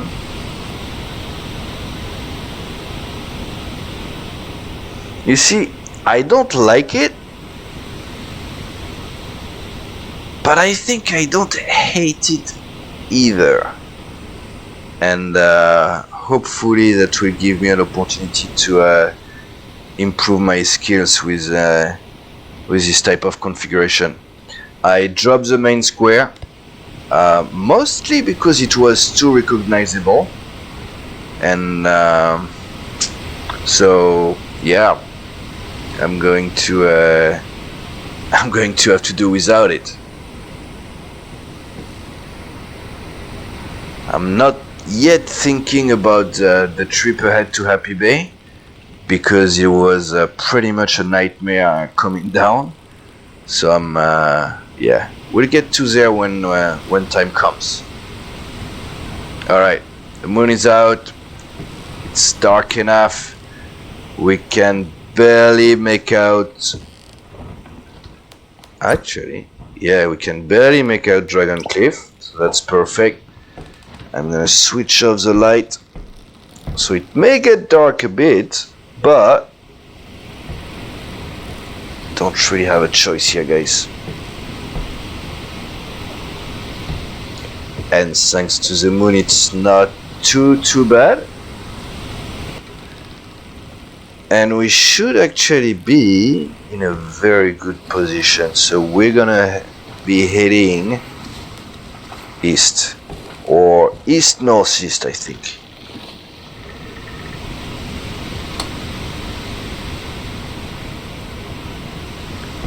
Which should put us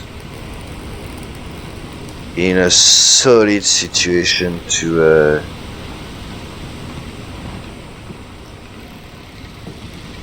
by the time we wake up tomorrow morning. Oh, I really hope so.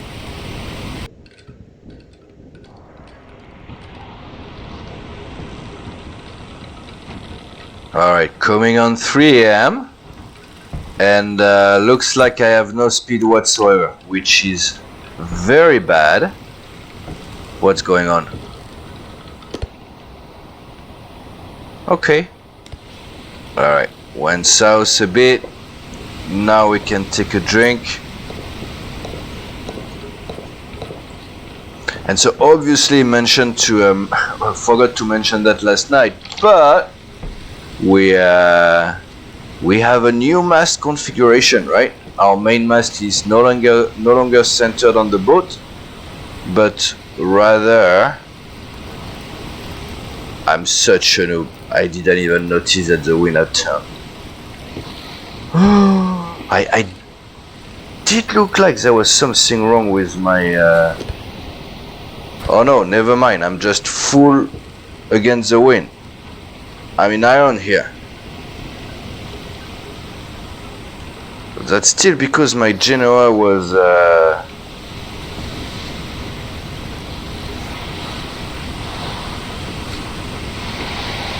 Alright, everybody relax.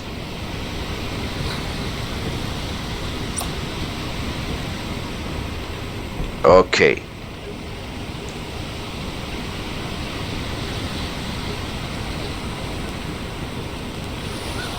Alright, taking a fairly aggressive course here.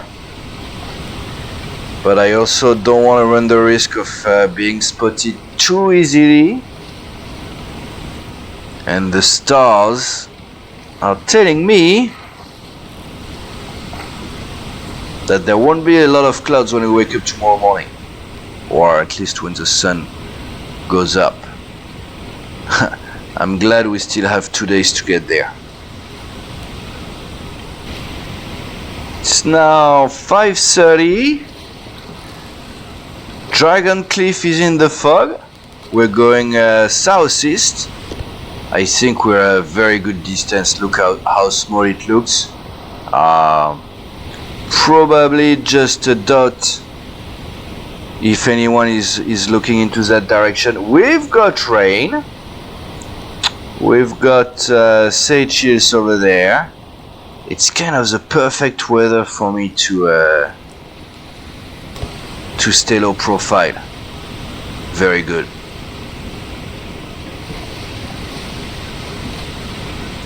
And going southeast is still very plausible as far as my direction. So even if I'm spotted, right, I think I'm good. Now, the progress we're making today towards our objective will be crucial. And I'm happy with a bit of weather, but don't want it to become too much of an issue here, as I'm relearning to sail the cog.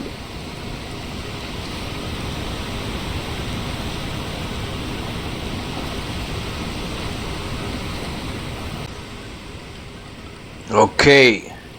So just a few hours before our meeting rendezvous, well 12 actually, we are about where we want to be. So that's Sanctuary over there, but a very remote town, and still actually quite far out. I don't think they can see me. Then we have Crab Beach on the horizon. Right there, and then Dragon Cliff in the distance at our stern. So we are looking good. I dropped both my gaff and my junk sail, just so that we reduce our speed as much as we can. And I think in a couple of hours I'm gonna start heading towards Crab Beach.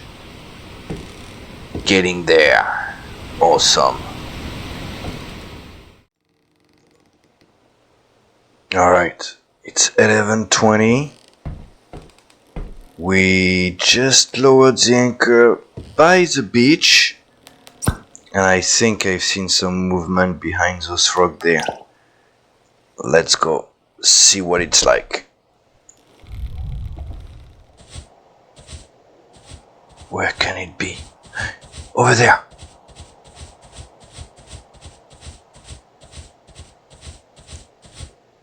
Nice. 1, 2, 3, 4, 5, 6, 7, 8, 9, 10. Alright. Let me switch that one off. Let's load and get out of here.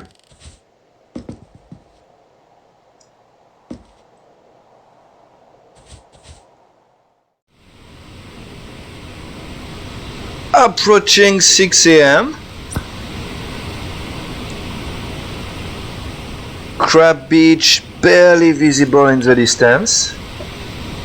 We're currently running full east, which is not ideal, but we have wind coming straight from the north. So we're going to continue east a little bit, but despite a very tiring night, we have been successful in our enterprise.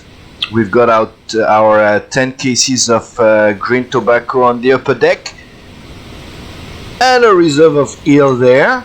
I actually left a barrel of rum behind. I only have 3 now, just because I need to have perfect access to all corners of my boats at all times. Moved my water at the stern, which then can move either port or starboard depending on my needs for counterweight. We're gonna raise the gap for a minute, but during the night I was just navigating based on my compass reading. I couldn't really tell the wind and stuff, so I saw just going with the junk, and the Genoa should allow me a safe exit out. I was monitoring my speed around 5 knots, not bad at all, and yeah, going almost full east. I like it. Obviously we have to leave Sanctuary and Newport quite a lot on our west, which is fine, and then we're gonna have to loop, empty bottle, we're gonna have to loop back to the west and make our entrance to Happy Bay if we ever get there, because yeah, now that we've collected our cargo, we have a journey ahead of us, which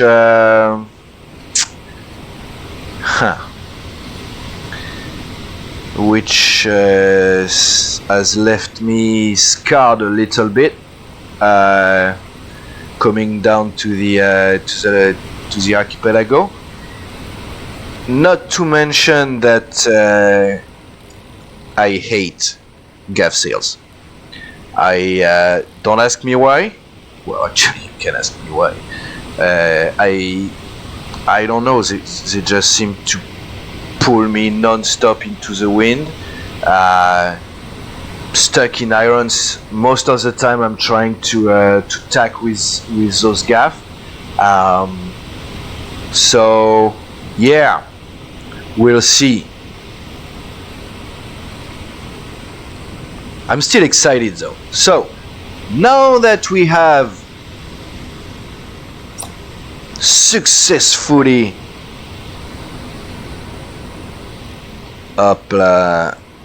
we are throwing the mail out to Firefish Lagoon. Not needed. It's only paper, don't worry, otherwise I wouldn't have thrown it out to sea. But yeah, we're not going there. It's not heavy, but we don't really need to have some weight weighing us down, slowing us down, or just making the boat less easy to navigate. Let me just make some adjustment here. Don't really want to be caught by surprise. Okay, and yeah, just as a technicality, I'm gonna officially abandon the mission. We're losing reputation, but that's totally fine by me. What an adventure. So yeah, I did put did you see how my boat just starting to, yeah, that's scary to be on the upper deck. Those cases should grant me a good profit once we reach Eastwind. So yeah, this cargo of green tobacco is actually meant for Eastwind, which gonna make our entrance in Eastwind quite challenging, because Eastwind is a very northern city there, and we got wow, we're gonna have to either come from the west or from the east based on the wind. That's gonna be quite interesting. What I like with the gav though is you can do very precise. You can feel the impact of adjusting your sail just by, you know, activating your winches like half a turn or a full turn. Anyway, so yeah, so we're not gonna need to get into Eastern. I'm gonna get into the complexities of entering the Eastern region in the current political climate in the next episode. But yeah, that's ultimately where we're going, with a stop by Happy Bay, where I'm hoping to be able to trade the rum and the goods, because we're very short on money. I'm gonna be fishing a lot during this trip, and yeah, I would very like to see what's okay. Is that sanctuary over there? No. No sanctuary. No. Oh, we're already far enough. Yeah. You see, I'm already missing my my super OP spyglass there, but that's fine.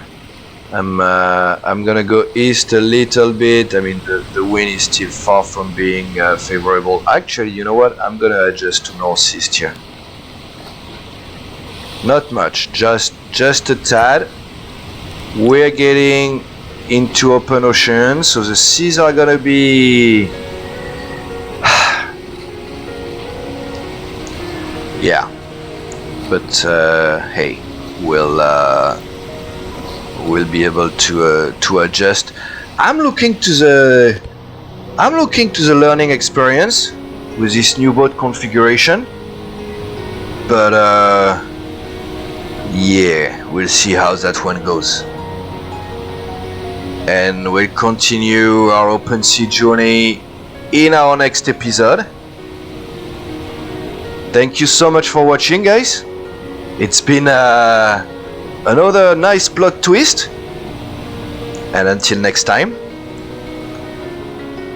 I see ya.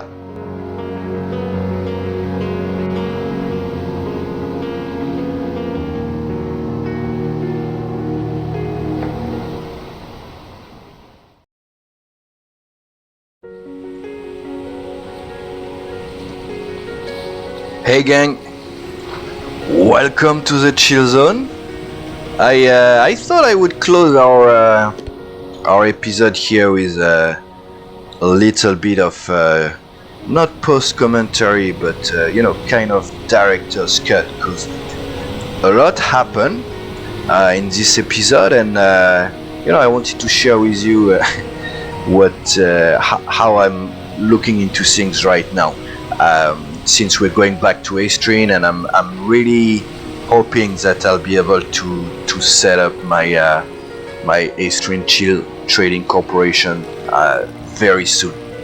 So obviously I didn't just inject enough money to buy 10 cases of green tobacco. In between last week's episode and this episode, I actually went and did a lot of trading. If you look at the last 20 days, you can see the amount of money that I've spent in the different categories, and I managed to purchase those 10 cases of green tobacco. I then stored them in the inventory system at the port of Crab Beach, which was actually the first time that I was using this system where you can actually leave cargo and then just go off, live your life at sea, and then whenever you come back, it's still gonna be there. Now, looking back, maybe I shouldn't have done that with like with such a valuable cargo, but it's working. It was there, the 10 cases were there, but the only thing I didn't anticipate is how much fee it's gonna cost me, and that was kind of I wanted to try this system because I'm gonna use it heavily for my trade company, right? More on that in I guess a few more episodes. I'm nowhere near. This is live. Like I don't have any video recording in advance for this series. So I wanted to test the system. It works out well, but the eagle eyes among you might have noticed that I only have 70 emerald dragons left. And the reason why when I actually left Dragon Cliff to pick up the cargo, I had about 2,800 left. Yeah. That's because there is a fee per box when you store them in your inventory system, and I'm hoping it's proportional to the cargo value and the green tobacco being very, very expensive. I purchased it at an average price of 7k. Nope, I don't have a receipt, of course. I had to pay what? 320 emerald dragons per case to get them out of my inventory. Very cool mechanic, but very expensive as well. Which is why I let go of 1 barrel of rum. Yes, I think I was maybe a bit too loaded, but I needed 400 more emerald dragons to be able to get my 10 cases. But I'm very happy that it worked out. Again, not looking forward to the trip in this beauty. But one thing though, I'm not going for speed. I'm going for technique, I guess. Like I'm gonna work on my sailing skills. I'm going to stay alive. So yeah, skills and survival will be the main theme for this. Will be the main theme for this journey.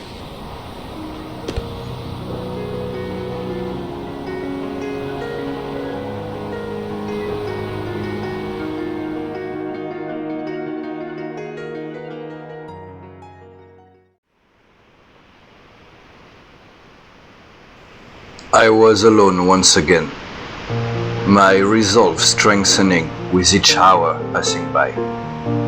I felt more and more confident in my boat's ability to take on the next leg of the journey. I decided not to let my last experience sailing this route cloud my enthusiasm. I had managed to fool the archipelago officials and was carrying on board the keys to my future success. The incognito seemed to share my optimism and was carving a nice route through the waves.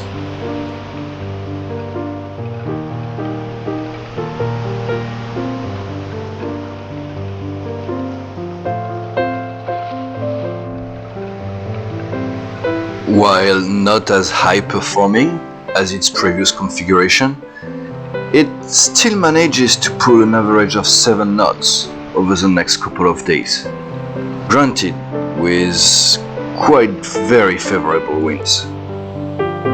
I took full advantage of these conditions and practiced a lot. I needed to bring my sail handling to the next level if my plan was going to work. And sure enough, after 4 days at sea, land was in sight.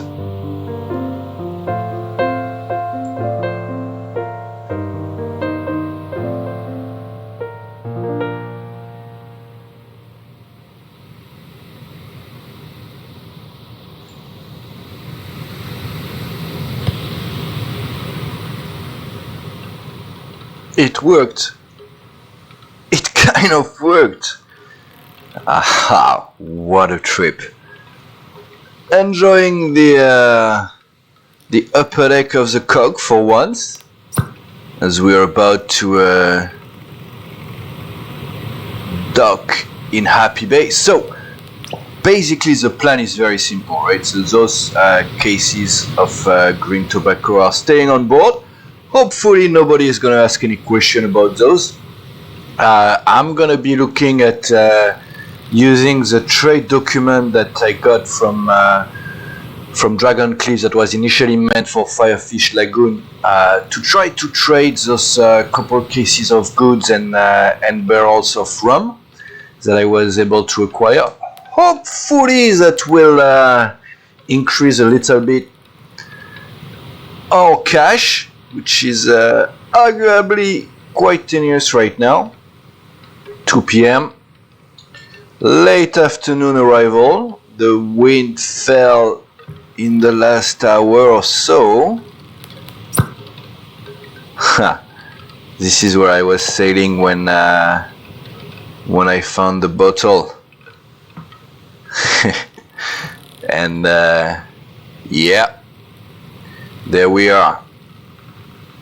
So I'm gonna say fairly minimal risks here. Now what I'm gonna need to, I kept on shaving, I've changed my clothes, my boats look very different, and I'm gonna act as if I'm just a sailor coming from Firefish Lagoon, and I'm gonna try to get hired for transporting some goods to Eastwind. Now, because I'm under contract with Eastwind, I can only trade to and from Eastwind for now in the Eastwind region. But I'm kind of hoping that with the closure of trade routes, all the chaos around the strained relationship between Eastwind and the Emerald Archipelago, I'm hoping they're looking for boats to transfer their good back to Eastwind. So yeah, maybe I can catch some interesting contracts here. We'll see about that. I was actually wondering back in Dragon Cliff if I should put the hammock back and then not use the mattress, but turned out that I kind of like to have the mattress stored away during the day, as so doesn't prevent me from moving around my boat, and then I can choose if I'm gonna put it on port or starboard at night, helping me to stay balanced and limit the amount of water that I'd be usually taking. Nope. Wrong winch.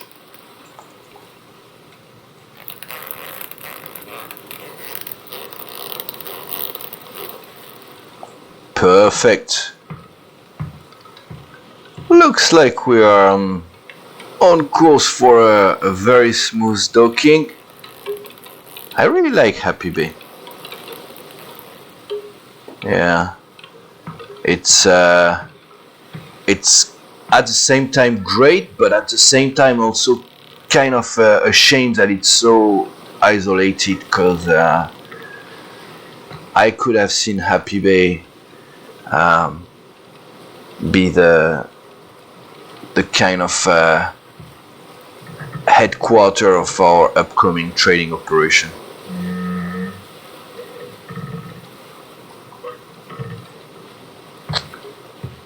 All right.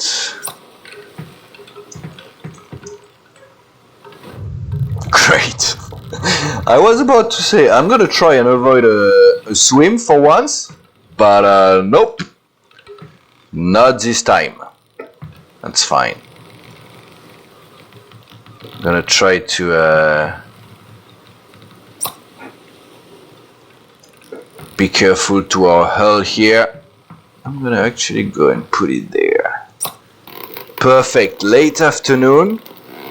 I'm gonna be able to peacefully unload my my cargo here. See if my subterfuge is working, and if I'm able to fool the locals here with my kind of new identity. And not planning to stay too long here. I would like to, but starting to love the boat. I mean, the cog, right? With its width, cargo capacity. All right, let me unload that real quick, and then we'll reassess the next step.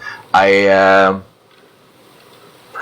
gonna sell the goods, but I'm gonna check what's available for sale before, because I will need some counterweight for the trip.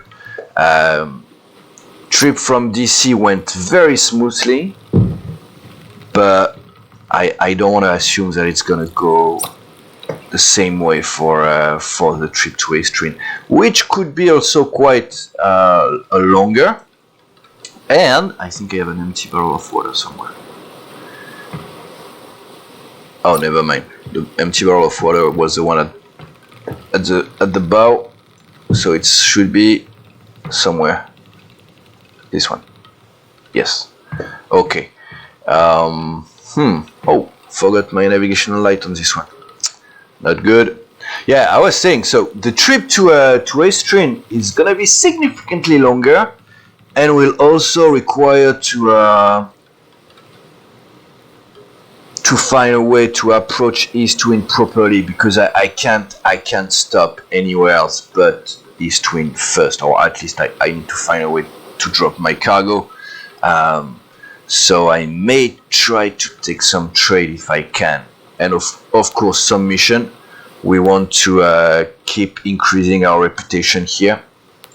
It's now day 371, so I think, yeah, that's when I did my little on the side trade of the rum in Crab Beach, when I took on the Green Tobacco. So 1, 2, 3, 4, 5 days at sea, knowing that we took a little route, a little loop. We did a little loop around to avoid going through or too close from what's the name again? Damn, too close from Newport. Yeah, so okay, 36 hours in Happy Bay, more than enough. Now, is this too much? Well, future will tell. Actually, should tell fairly soon. But hey, we have not really favorable wind here, but I think we're good to go regardless. Is that rain? No, it cannot be rain. That's totally rain. Oh, we all remember what happened last time. I left Happy Bay with rain. Oh, but hey, let's try. That should put us off the dock a bit. Help it out a little. There we go. Aye, aye, aye.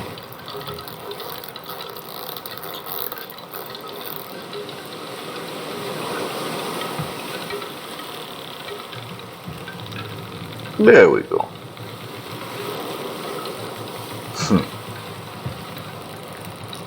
It was going so well. Yeah, so you can feel the boat listing quite a bit as I'm moving. couple of concerns, right? Number one, this is stacked up very high. We've got some, mostly those are all coconuts, both government missions and trades to Eastwind.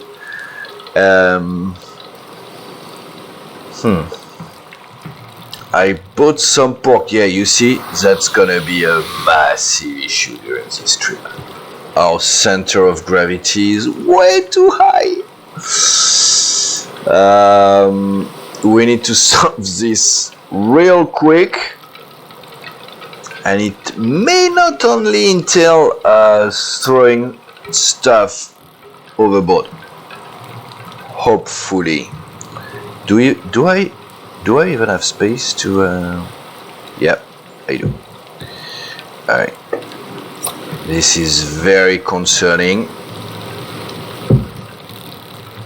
Okay. So obviously what we're gonna try, right, is bring the yeah. You know what?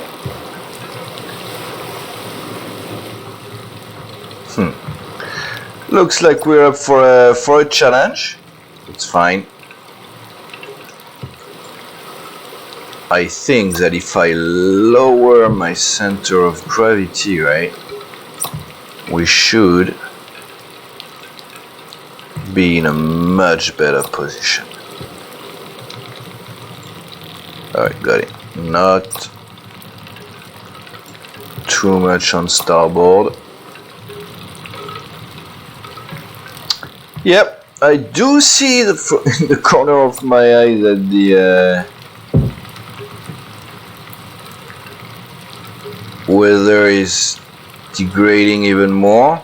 So, heading full east. Okay, that's not great. Wind is turning slightly though. I guess the question is more like where will the storm be coming from?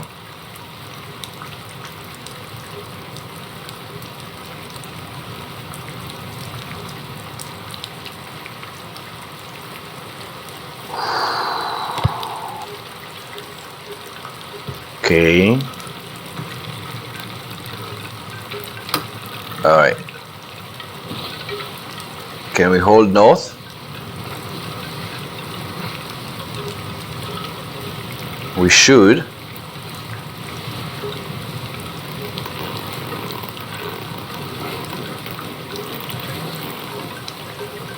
I'm certainly wondering if that wasn't a bit too much.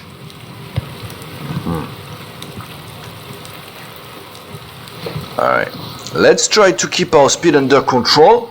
So 20 days for the coconuts, right? But I got some eels that is due in 11 days. So I wanted to try the reputation, see if we get more for the eels than for the coconut. So I was saying I bought 2 pork cases from the trade center, but that's only for me because I couldn't buy. I forgot there is no equipment available in Happy Bay. So forget what I said before. I wouldn't use it for headquarters. Ooh, boys, I think we're up for quite a trip, and I'm not gonna stand. Okay, got it. We're not gonna visit much the upper deck for the foreseeable future. Okay.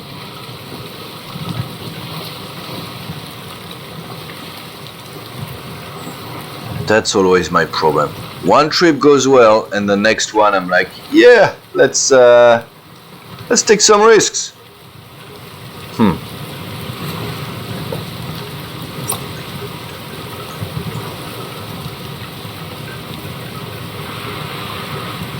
Did we just hear thunder? Thunder!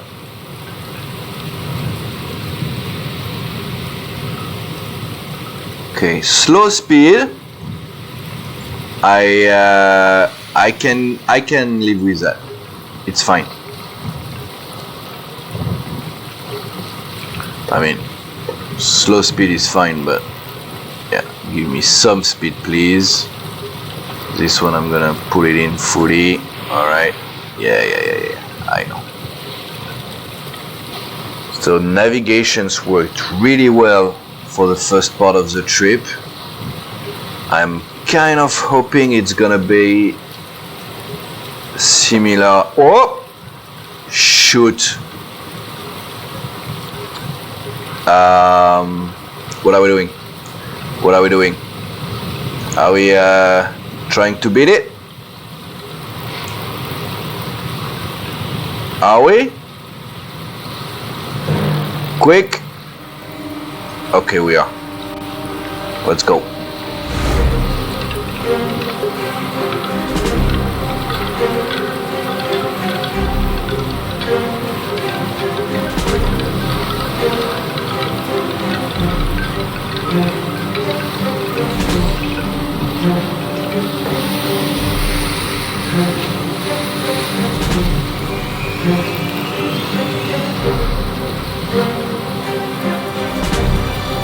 Alright, always a bit dicey when you pull that one up. I've got some nasty. I can't go and reach my doesn't matter. I can't go and reach my general here. I wanted to. Okay. Oh, yeah. It's gonna be tight. Or is it?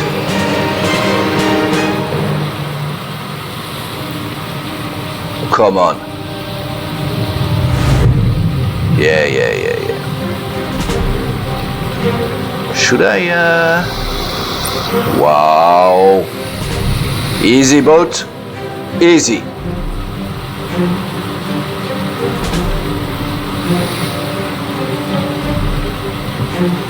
Okay, don't fall. Yeah, I did take on some water there. That wasn't very smart because I'm losing some speed.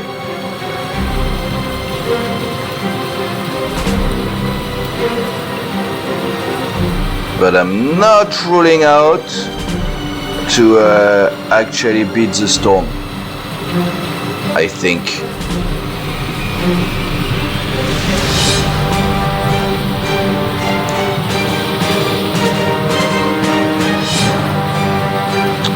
Does seem like I have significant amount of water on my boat.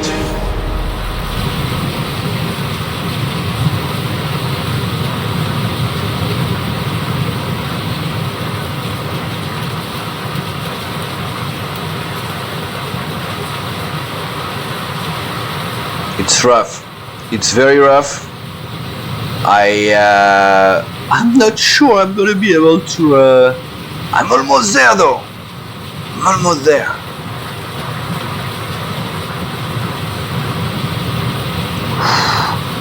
I think I'll need to fine-tune further the weight distribution. Yeah.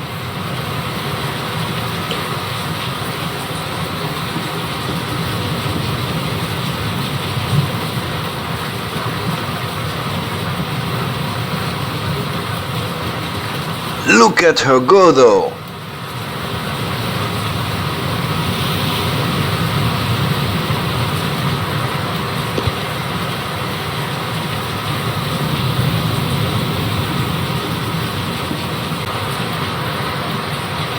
And because one storm is never fun, right? Why not go for two? Flipping heck. Oh, now the one in. Are you kidding me? What's going on?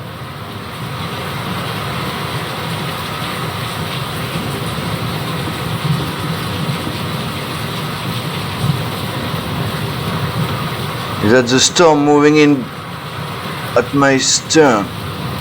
Or is that another one over there? What's going on? Oh, yeah. So I think the one in front, sorry, I moved, I took on water. The one in front, we're good. It's gonna be gone by the time we ride there. What's going on? Wow.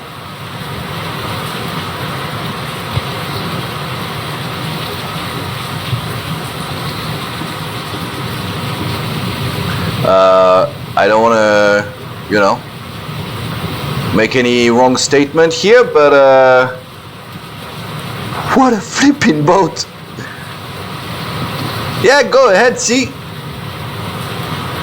if we care. No, I think it's just one storm, but it's passing so close, right? Yeah. So yeah, only two. That's fine. Not even scared.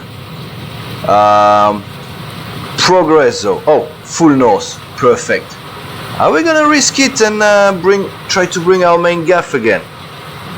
Last time I did that, it took me about 10 minutes real time to get rid of the water I took in. But usually storms are bringing quite some good speed while we are exploring the under the sea here.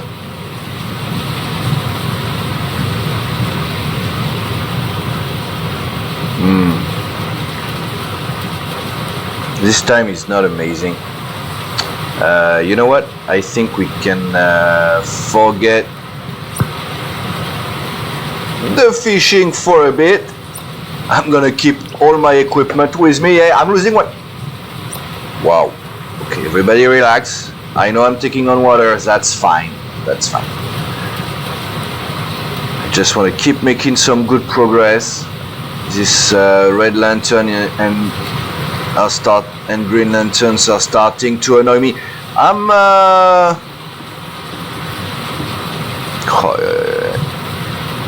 20 days, and my yield should be at what, 11 days? 11 days might be tight.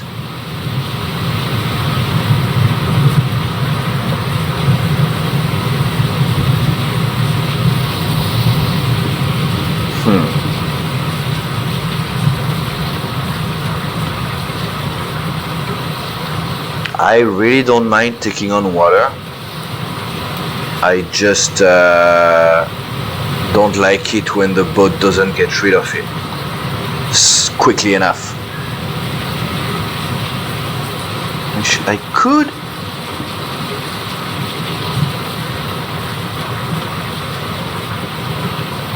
could get one more though. One more case on my port side. Yeah, you see, the problem is always the same when you take the wind at a strong angle. I could almost be more aggressive against the wind. Try to reduce the killing here.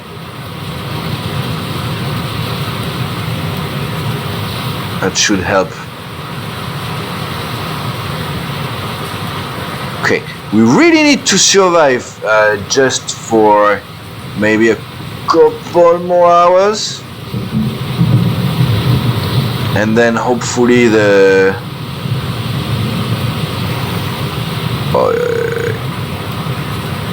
hopefully the wind is gonna calm down, and soon after the seas are gonna calm down as well. This storm is lasting for quite a while. We left what, 8 a.m., 9 a.m. we left. The storm was there by 10. Taken us most of the day. It's fine. I wouldn't mind a bit more speed though, because usually, right, this what allows you to ride the wave a bit better.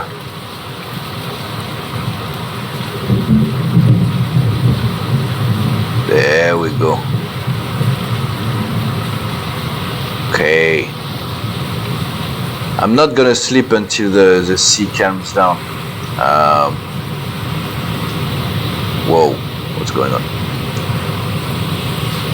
Overloading your boat, not recommended.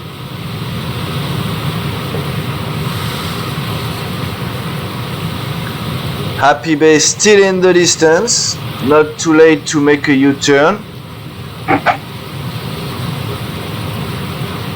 As expected, the storm is passing by our stern.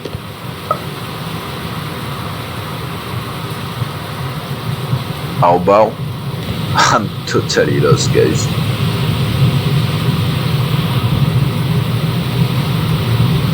"36 hours in Happy Bay. Double storm. Why not?" And we are alive. Nice. Okay. Let me see. This one, I would need to move it slightly. Thank you. Okay. Will give me some space.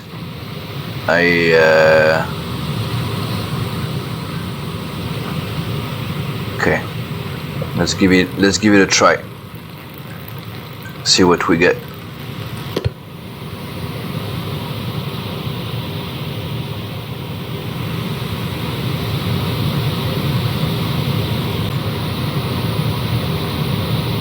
And we are cruising. Nice. Happy Bay barely visible in the distance. We're about 6 knots, 6 to 6 plus, and it's gonna be quite a trip, I think. But I have full confidence in my cog. That one is gonna go into storage somewhere. This one is gonna come. Yeah, but you need to let me just adjust my equipment without taking on water like crazy, no? Why is it not working? Okay. So, give me here. I need to see. Okay, never mind. Just put it somewhere. Okay, perfect. Happy Bay 35.4. We're going 41.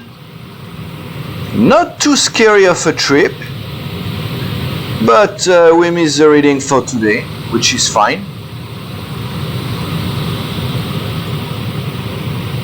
I'm quite eager to see not only what this cargo can deliver, right, but also I want to see. Yeah, you see 6 knot. That works. I'm not gonna rush. I have plenty of supplies, and I'm clearly at risk on this trip, so we're gonna take it easy.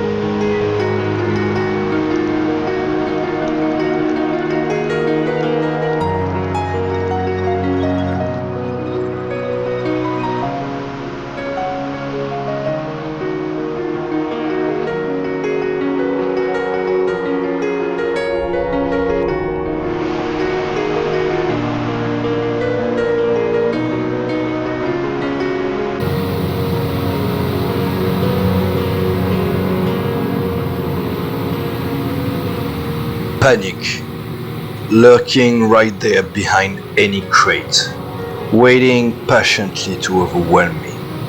But I was fighting back. I needed to stabilize my thoughts, my boat, and my whole situation. I needed the seas to calm down enough so that I could rework my cargo entirely. Once it was done, I had the bracing space to get back to perfecting my sailing. I was keeping a northern course on purpose, with the aim of approaching east wind from the east. Winds did not start getting favorable until Mont Maléfique was visible far in the distance. Just a bit more patience. I was almost there. 9 days at sea, 9 quite exhausting days at sea to finally get the sight of Mont Maléfique in the distance. We're actually currently leaving Mont Maléfique on our port side, far on the west, trying to conceal our approach into Estrine. I was kind of hoping for a slightly calmer seas, although we're going very good pace, which is good because our current challenge is the ill delivery. We only have 3 days left. That's bound for Fort Estrine, and unfortunately we have to stop by Happy Bay. By Happy Bay? What? No. We have to stop by East Wind first to deliver our green tobacco here. We have to do it by night. So we've got to get that done, and then we have to rush to Fort Estrine and get our eel and coconuts delivered. I don't think I'm gonna be able to make it on time. It's very, very unlikely. Obviously Mont Maléfique, and then we should have what I believe is Sunspire plus Fort Estrine, and the reason is that it's plain west, and if we look at the map we see that if you have one on the western side you have them both. So I think those are the two islands, and I just noticed a few minutes ago there, I think that's Siren Song. So Siren Song would be west by northwest, and if this is Siren Song, I think that east wind should be somewhere over here. So hopefully, I mean it's already 1 PM, so hopefully I'm approaching east wind tomorrow night, and then I can make a rush for Fort Estrine and see if I can be there on time. I might lose a little bit of reputation. I'm not carrying a lot of boxes, only 5, 6, and 5, 11. That's gonna give me a little bit of reputation, but I don't know. I mean, let's be real. It's not gonna be anywhere enough to get to 60k, but delivering all the cargo, both the legal and the not so legal one, should bring me enough to pay the repairs on my junk, and from there I'm gonna see, it shouldn't take me too long to reach 60k reputation within the Estrine region. Maybe 1 or 2 trips to Happy Bay with the junk should be easy enough, and from there Estrine Chill Trading Corporation is gonna start. So for that I'm gonna put out a quick poll as to where we're gonna establish our headquarters. I think the options will be between Siren Song, Mont Maléfique, Eastwind, and maybe Sunspire. I just need to double check if Sunspire has a card dude. If it has a card dude, then Sunspire will be part of the option. If not, it's gonna be in between the three. And so that's gonna be to establish our trading company, and we're gonna keep using 40 string for our government contract if we want to increase beyond the 60k. That being said, please keep in mind that we're gonna need space to park at least 2 boats, one big, one small, and maybe even more. So look forward to the poll. It will be live in the community tab fairly soon, as the wind is fairly turning while I'm doing my little speech here.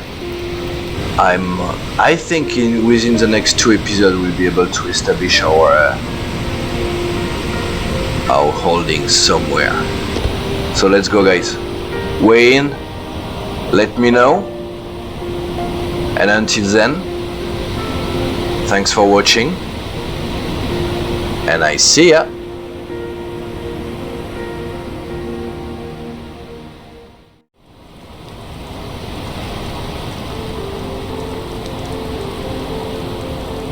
It was clear I had grossly miscalculated.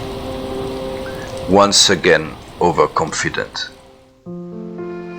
By the time I came to realize it, the seas had turned heavy, and the course correction proved challenging. I would be behind on the Hills delivery.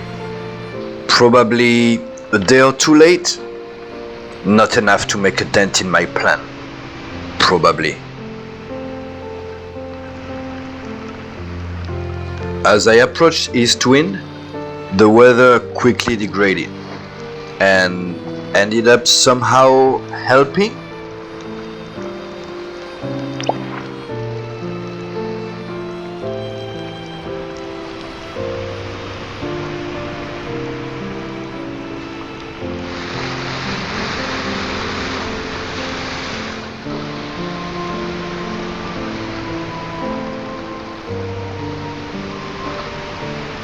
With a storm over the area, anyone who may have spotted my boat would not question my decision to wait until the next morning to come into port.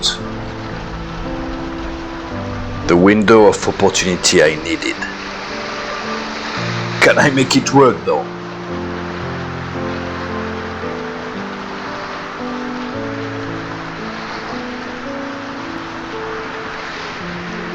The storm decided to stick around for a while, but I simply kept my boat on course, and turns out that it was not too bad for the angle of attack that I wanted to take to be able to deliver my cargo in the middle of the night.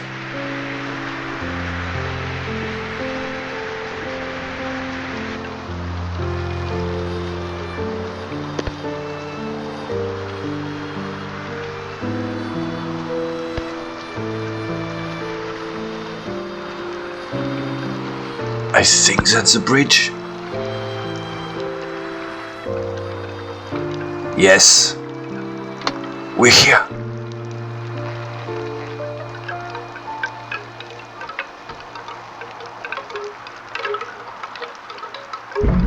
Damn.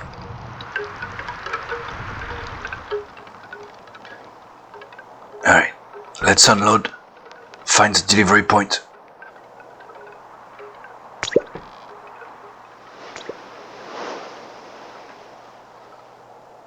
Here it is.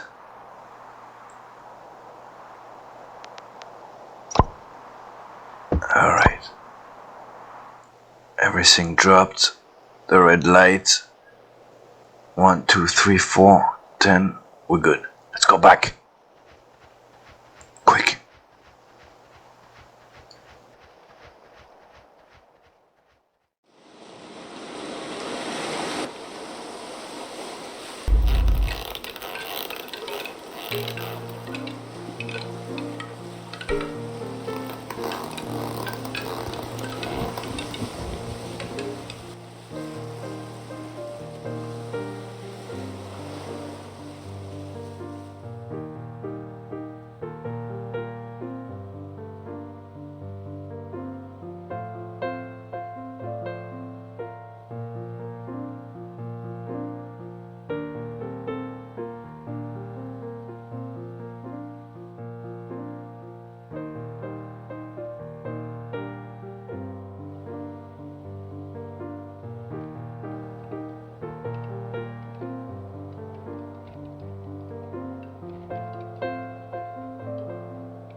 Okay, come on.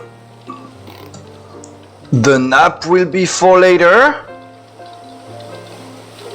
Okay, where are my trades? I should have prepared. No time to waste.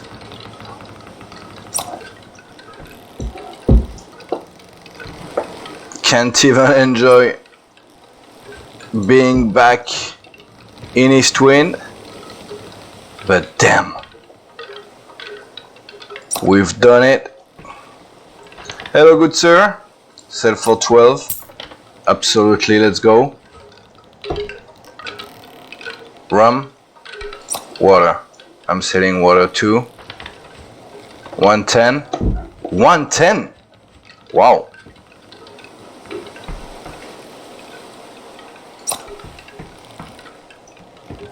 Water. I'm gonna keep one though. Yeah, I think this one is empty. Yep. So our little escapade last night made that I went to bed at 4 a.m. which is why it's already 11, and I'm already one day late for the eel. Yeah, not great. Talking about eel, I think I'm gonna sell this one as well. So in a way, we don't really have to rush, but would be good to get underway. I think once you're late, right? I don't think there is more to say about this, but you never know. Okay, I think that's all I have. Hello, good sir. Let's see, eel 421. Boom, sold. And then water. Where is my water? Right there. 109. Okay. And coconuts. Coconuts. 1, 2, 3. We're getting the receipt. No time. Are we loading some stuff? All of this is going to 40 string. I mean, I guess that's quite a lot though. Okay, never mind.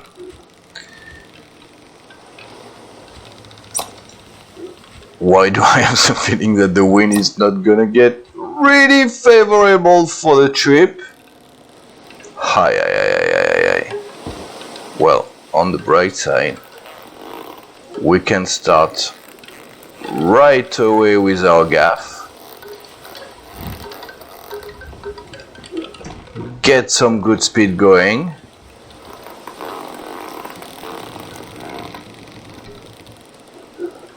Perfect.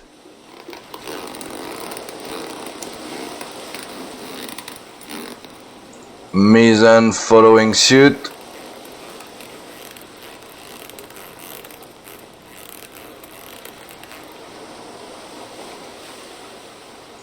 Alright, so we're going east. Could be worth. What?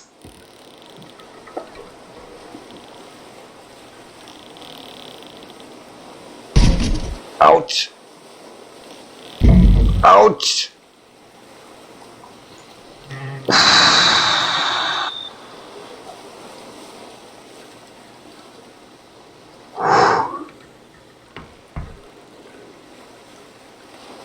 Okay, narrower than I recalled. That's fine. That would be Sunspire. That would be a string, I want to say. Southeast, roughly. Okay, we can work with that. Yeah, I'm tired, but you see, I kind of need to set up. So, yeah, I know. Let me deal with this. Okay. Then we're gonna take it easy.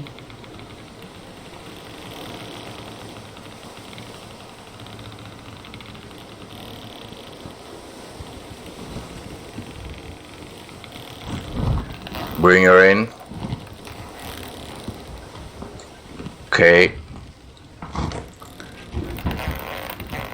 Bring her in. Okay. Alright. Yeah, I should take my breakfast too. Yo, you should have some wind here. Empty. Damn.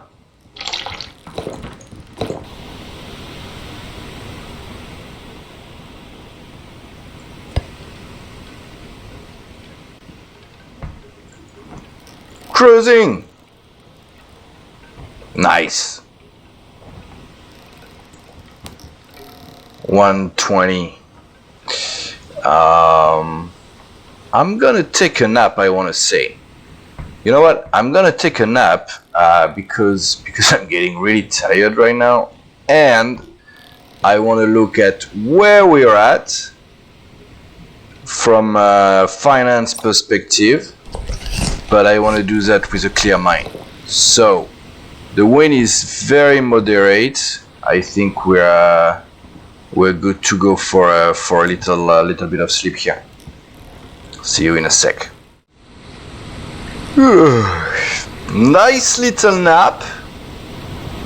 6 p.m. All right.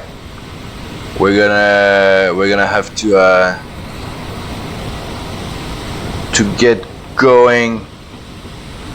Looks like we're not too bad. I should yeah, okay, that's a string for sure. So what, early morning? I guess it depends how aggressive I get overnight, right? Yeah, not too much though. I wouldn't mind a bit more speed. Thank you. Okay. I didn't even reorganize my bubble. Never mind. So, we're gonna put our navigation light, because I feel like we're gonna be up for a while. Okay. So obviously, 27k. So the green tobacco paid off. But let's look at that in detail. So, we are late on this one. I'm going to be 2 days late. We're not looking at the money for the hill, we're looking at the reputation. If I look at our current reputation, we are at 22k for a stream. Okay, ideally we move up to 30 with our current missions, but yeah, probably a little bit ambitious. And then day 385. What did I do there? Did I purchase something yesterday? Oh, never mind. Yeah, so I sold some bulk goods, right, for 25k. Now that's gonna include both our green tobacco at an average price of 23.50 a string crown. And what we're gonna do is that we're gonna go in Emerald Dragon. Can I have it in Emerald Dragon, please? No, I can't. Damn. So we're gonna translate. I'm gonna have to do the conversion later. But I think I purchased it at about 1k each. We're gonna see when we're arriving for the stream. So very good profit here. And then I did, I think, some very good profit on the coconuts. we're gonna check that as well. Yeah, a little bit of a gap between the trade receipts I've collected, and we're gonna have to I mean the trade receipts are gonna become very, very important as we get closer to set up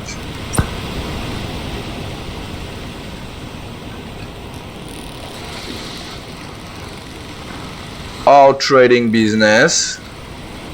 Okay, we're looking good there. I think we're gonna be there in the morning though.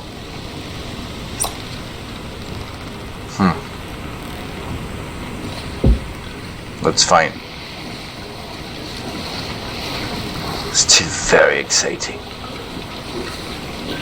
Okay. A bit of a mess here after such a long trip, but I can live with that. 6 knots, I can live with that too. That's perfect. Calm seas, taking on some water. Nothing compared to what this boat has taken on over the last few days. I'm not even sweating. It's pretty cool though. Being into what are we calling that, like inland seas?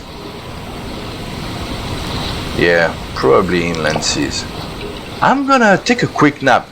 See my water level there? Yeah, I'm gonna take a quick nap. See what I have before I'm gonna make sure I survive. That sounds like a good idea. Unless the wind is turning quite significantly here. Okay. Everybody relax.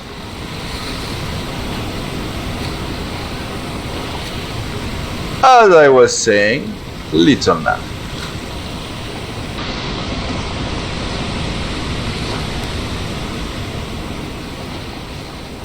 (11 p.m. Buzzing by Sunspire there, or Siren Song rather. Getting close to Aistrin. Maybe an early morning arrival, I want to say. That would be nice. Definitely got enough money for paying the repairs of my junk there. So far, so good.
What a terrible entrance, right? and you wouldn't be wrong. But I'm just always like amazed by the ace twin entrance. It's just blow my minds every time. And also, I just come to the realization. All right, so that's not gonna work while I'm working. That's fine. We're still gonna put that on the adrenaline. All right. Okay. Thank you. And the other thing is that I just realized that I totally forgot to pay my fees for my trading in Ace Train. And if you recall, right, we're talking about 80% profit for me, 20% for the East Twin Trading Corporation. Sorry, I cannot sell the pork because I can only trade to and from East Twin. I didn't buy it in East Twin. Sorry, and basically I owe them $600 for the different item of cargoes. That's about 20% of the 20% of the total income that I got from that trade. Alright, finishing to unload there. I'm gonna have to grab a quick, I think I still have, yeah, perfect. One more before we unveil the result of our trade here. Coconuts, let's go. Okay, mail. Oh, perfect. I didn't know it was doing this here. I know in Newport, for instance, it does that as well. Hello, good sir. How are you? Very well, thank you. Okay, let's check. Turns out there was still one ill on board. I almost fainted. Okay, now let's check. Reputation 27k. That's slightly below what I was hoping, but let's see. So reputation 312. The ill, I'm behind and I'm losing so much reputation. That's crazy.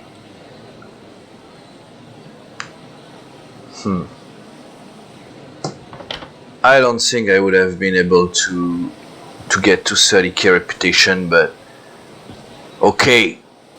Let's see if our junk is ready there. Hello, good sir. Wow, it's there. Nice. Look at that. Yeah, looks like it's still a bit of a mess. Okay, let me jump on board. Okay. Nice. We're gonna go over the config of this beauty in the morning. I kind of want to bring it over there, but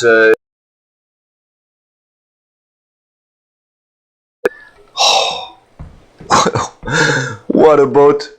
Alright, very cool. Let's keep going and give this baby a try.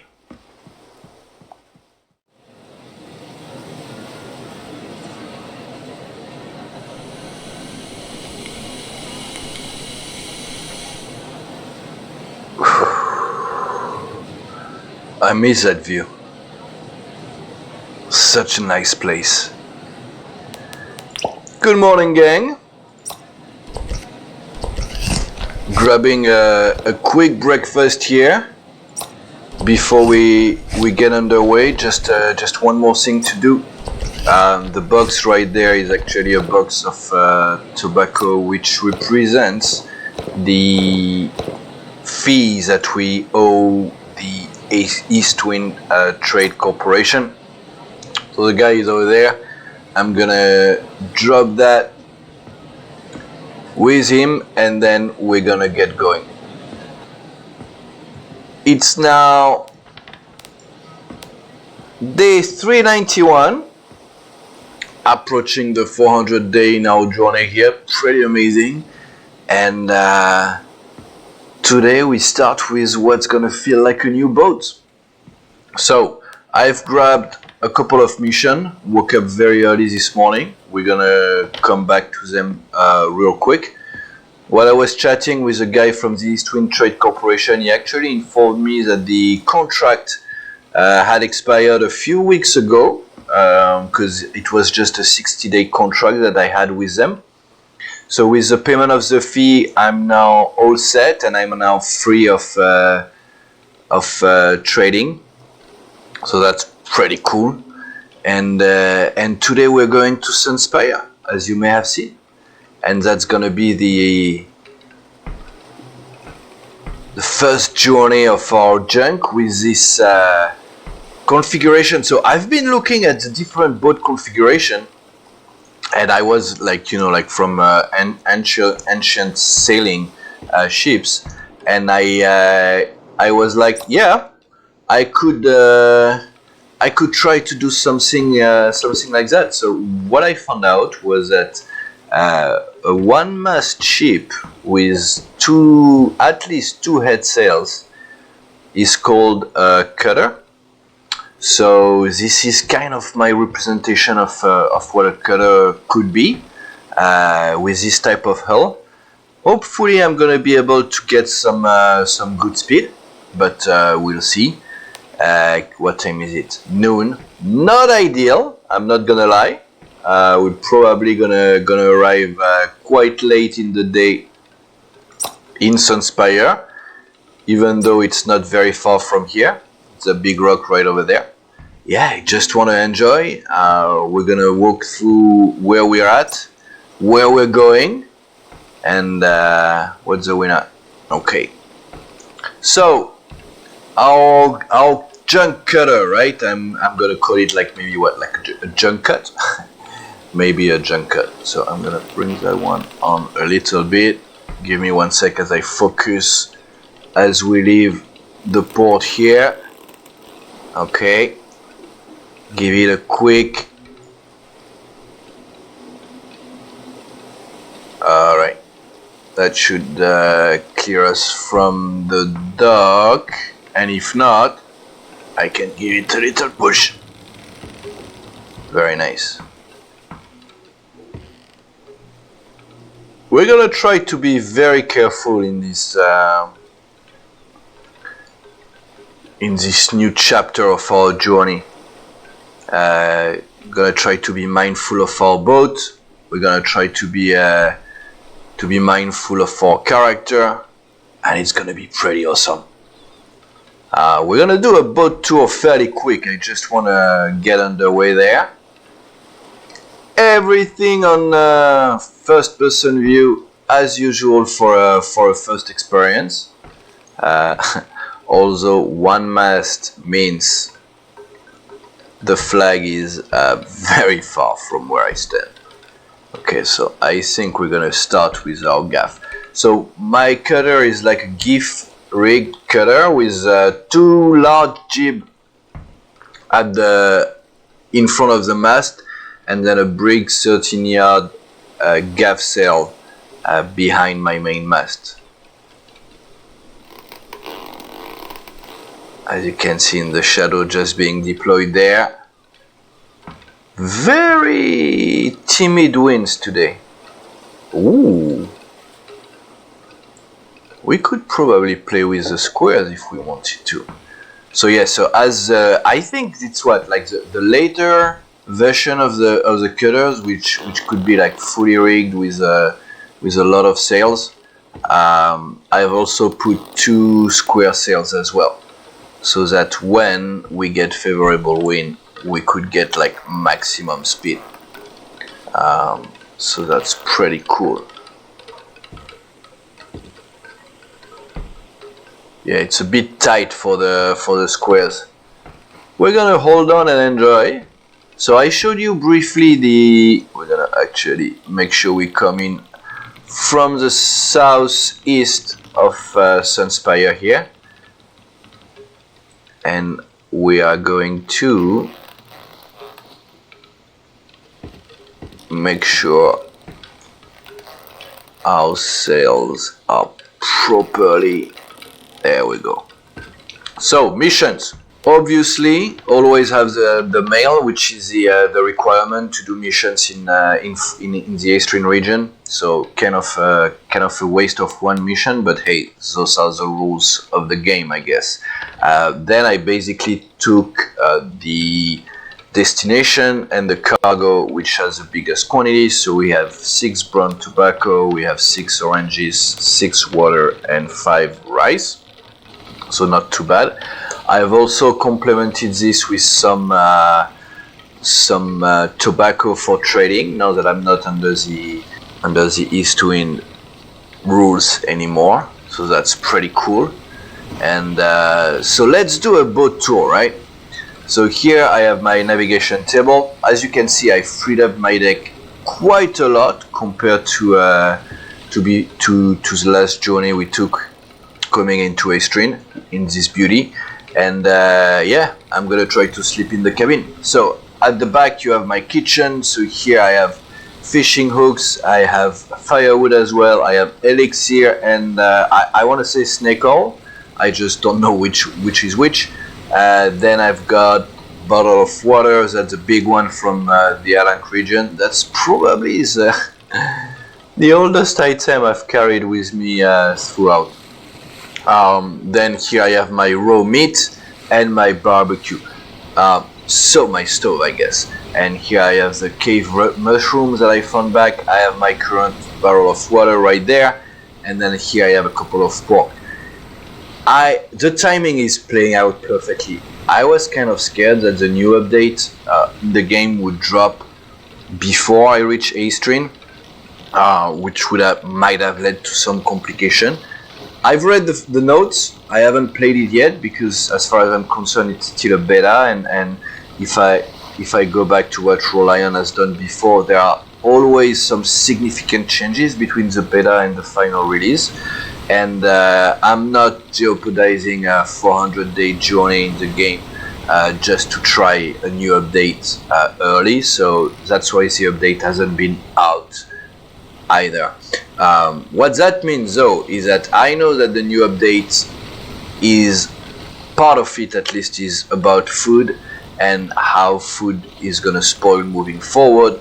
So I'm gonna basically use all those supplies for food that I have acquired in the journey, because currently food doesn't spoil, and I'm gonna make sure that I'm not stressed out with that. That's why I'm also gonna sail only locally until the update drops, and that's gonna be quite interesting because I'm gonna have to see, because as far as I'm concerned, we are on the last leg, right? We are going to get the 60k reputation, and I want to get those fairly quickly. So I'm gonna try to maximize the cargo capacity of the junk. This is just the first trip, and we're gonna have to see.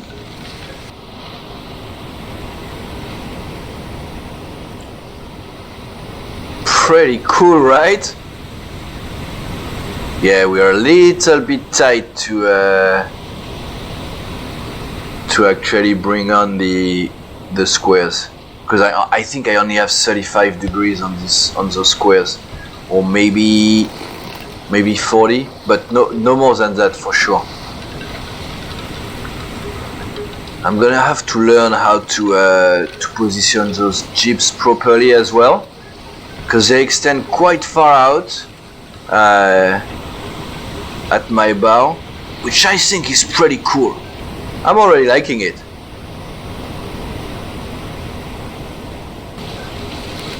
So because today we have 1, 7, 13, 18, 19, 19 and 5, 24. Because we have 24 boxes of cargo, we're gonna see what our reputation's gonna be.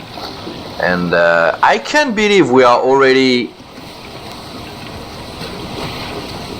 4:30. I mean, I know the distance is not great, but hey, should we take advantage to continue the boat tour? Absolutely. Are those candles? Yeah. All right. So I have equipment scattered around me here. It's very roomy. I've got a clock there. I'm gonna go over my inventory. I've got my spyglass and my watch. I felt that this clock was better used as part of the boat setup, and this one better used as part of my inventory, so I can get an easy look on the time at any point. Here I have some shelves that I may use as needed.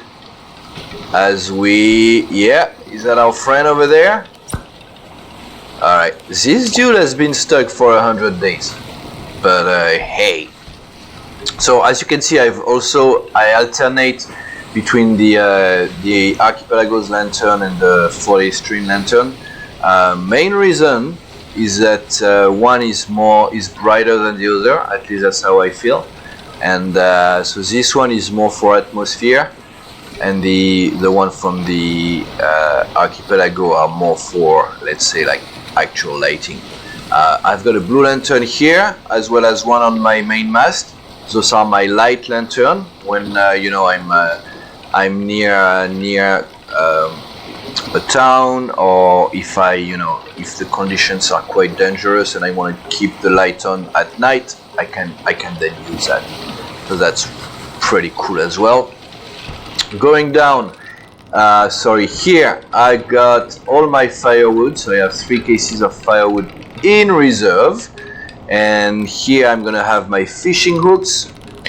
I have my 3 boxes of lanterns, some light here. This is my, excuse me, thank you, this is my map, kind of wall area, which, you know, I can use to display, or if I need to work and do some checking.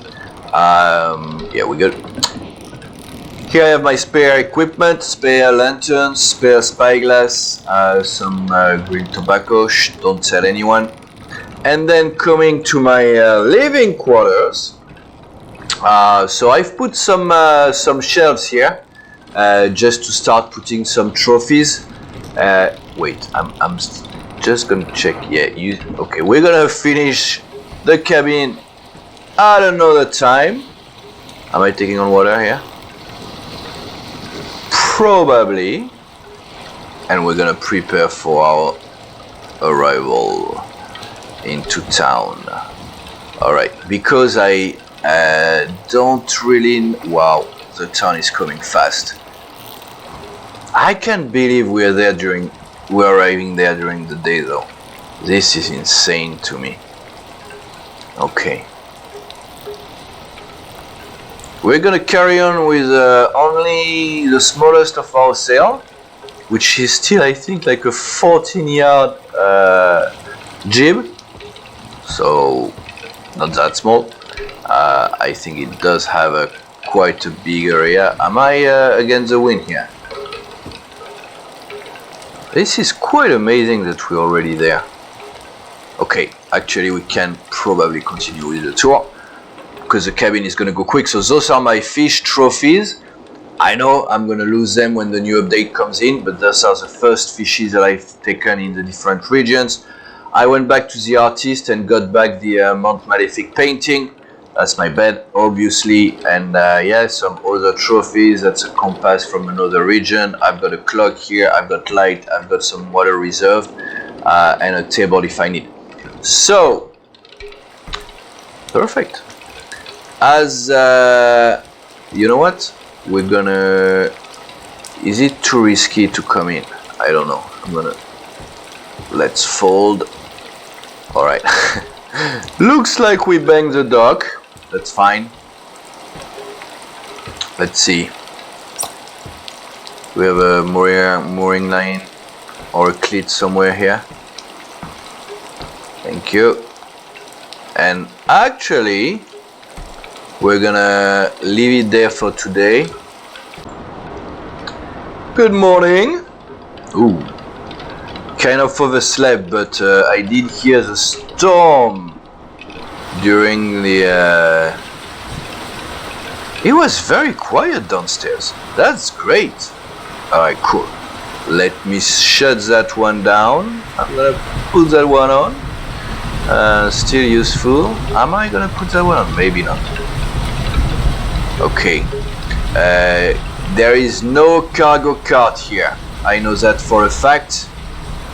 So yeah, I'm gonna start by grabbing some breakfast, and for that I'm gonna start attacking this. And then when we're done with those 3 others, we're gonna be able to cook the remaining ones. Yay, nice storm. So yeah, I'm gonna unload, and then we're gonna do a check on our reputation and assess where we go next. Alright, let's go.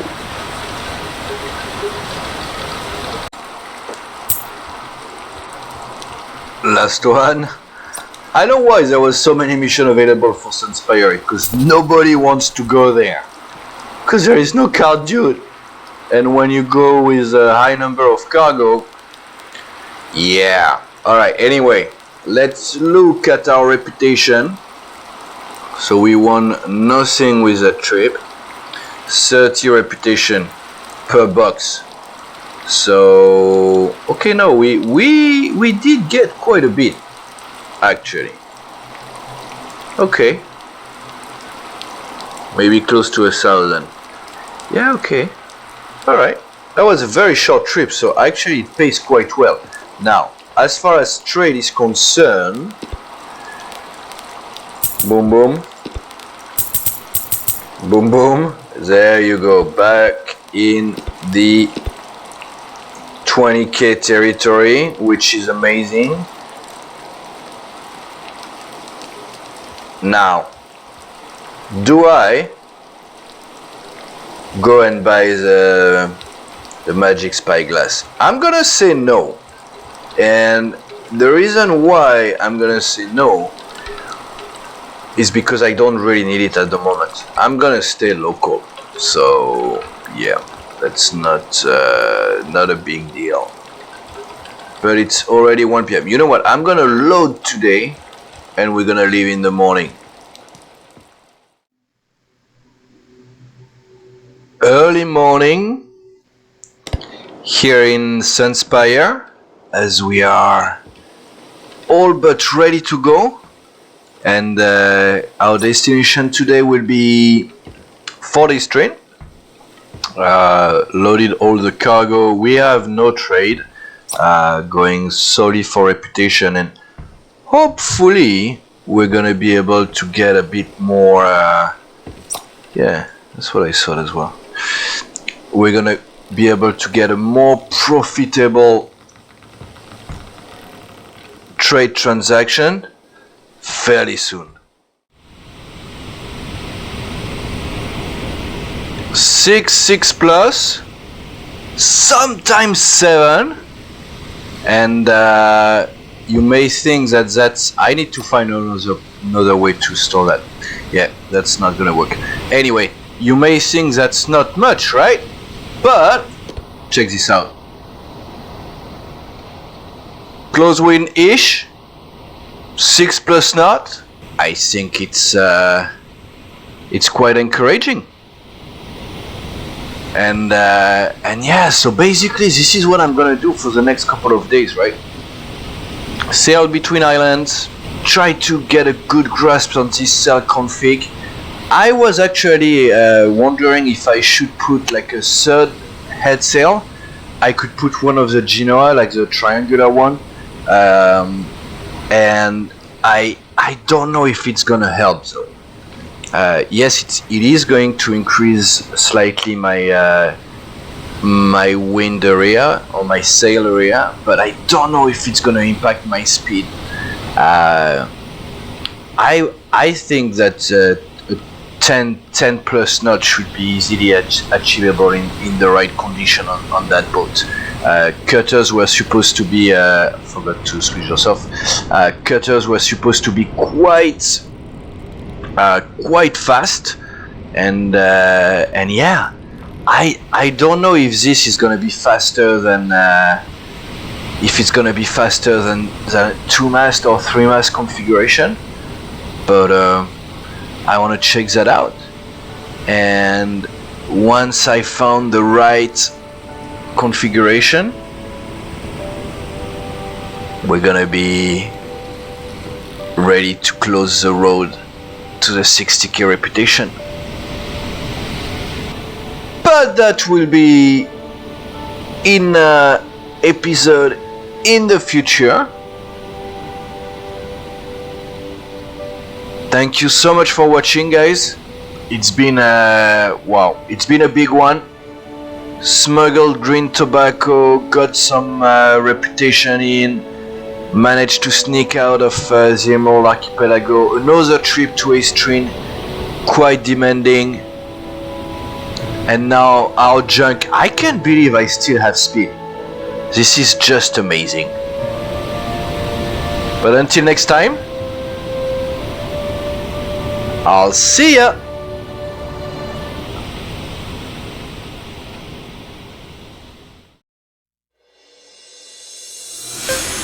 Over the next couple of weeks, my junk became a familiar sight across the Aestrin seas. The economy was somewhat booming, and the trade dispute between Aestrin and the archipelago seemed to slowly fade away. As planned initially, I started to take on missions for the Aestrin government, with those quick hops allowing me to fine-tune my boat's handling while somewhat increasing my reputation. After a few days, I felt ready for the next upgrade.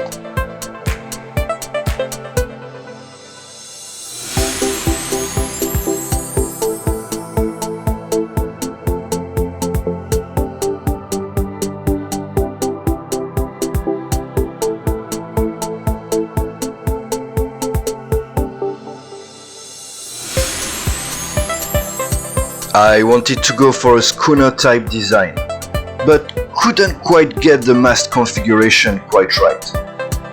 So after some more research, I settled for a ketch design, with the mizzen mast placed ahead of the ship's rudder, and the main mast located closer from my bow.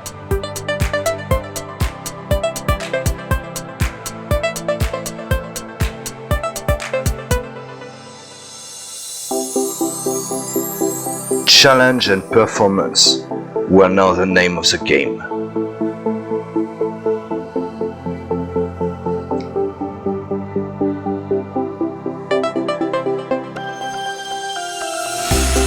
One thing was clear though. Reputation was not increasing nearly quick enough. And a two-step plan was needed.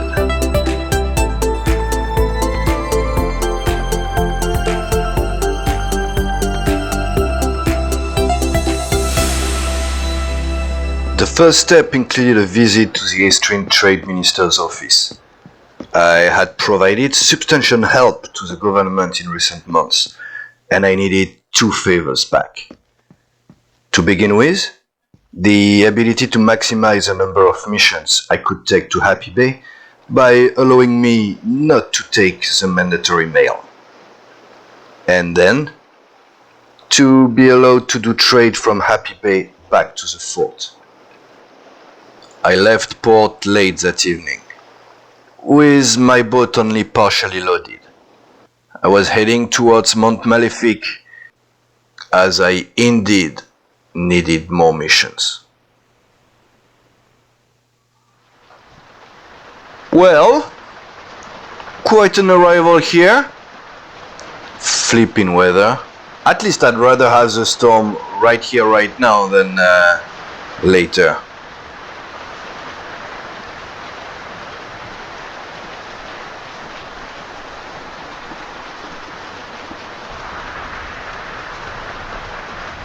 Yo, I'm gonna crash. Oh no, we're good. Perfect.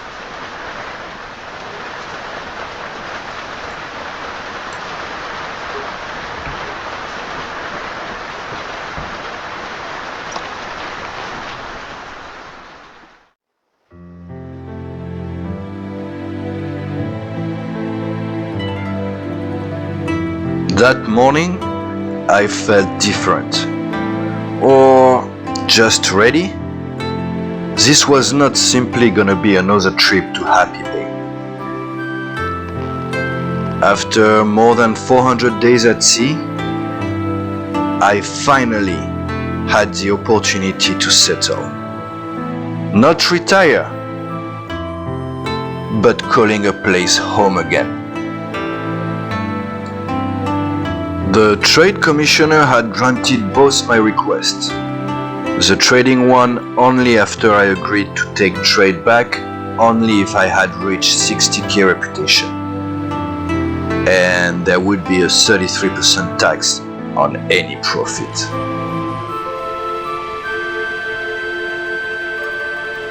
I would worry about trade later though, and focus on missions, as well as on my route.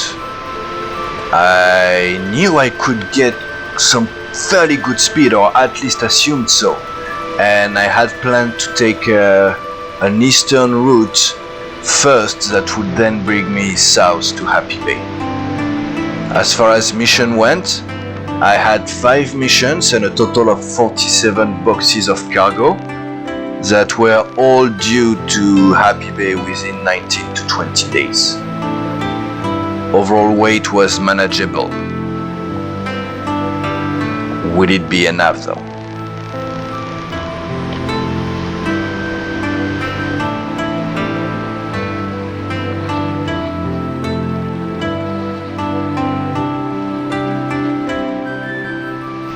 Hey gang, I see you jumping here. I'm actually gonna discover a new feature of the game thanks to a storm on my way. So if you want to avoid any spoiler, please jump to 14 minutes 40 seconds.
What is this? No way.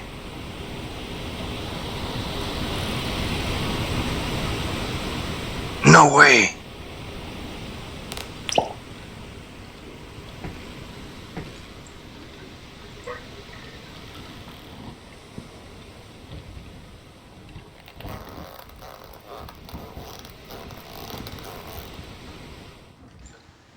Slow approach. Perfect. Exactly what we want to see. I haven't seen any sandbank, which is quite encouraging.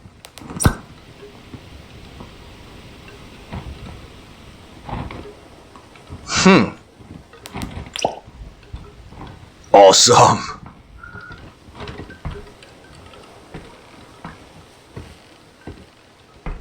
Yeah, I'm not in a hurry to arrive to Happy Bay anymore. I want to check this out. Obviously, I've covered my anchor winch because I didn't expect to need it. Oh no! Okay. What are those? They look like supplies. Dead trees? Ooh.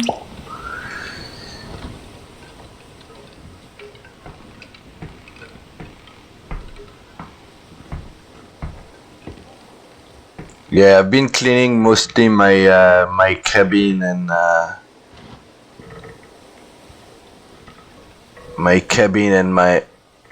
my upper deck here, and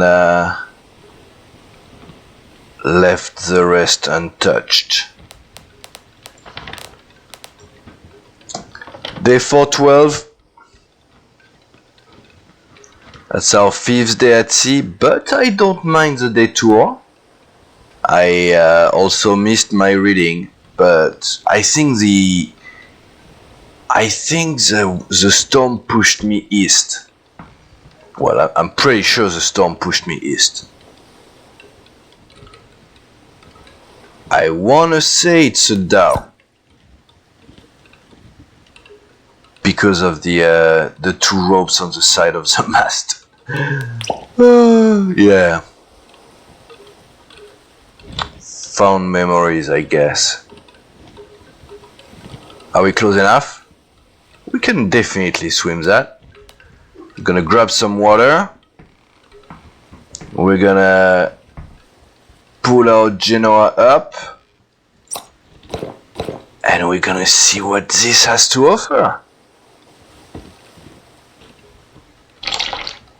Nice. Very exciting.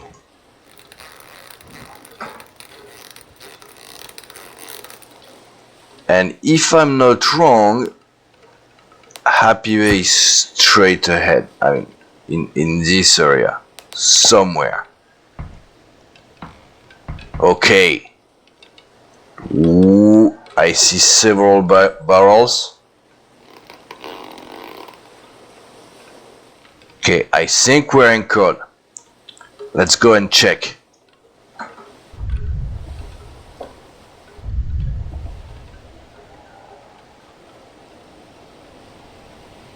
Yeah, it's a dhow. Awesome.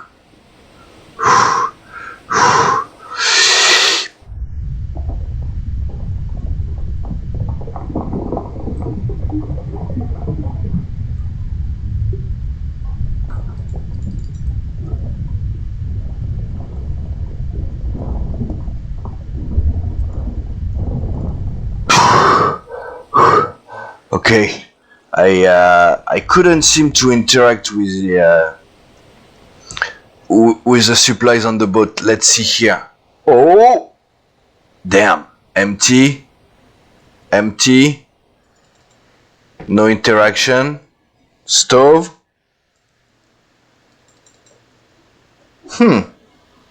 It's broken.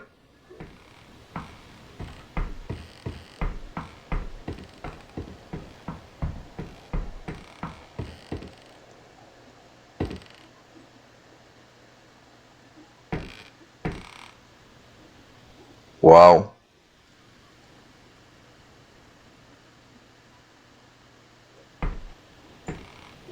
It looks like a tomb.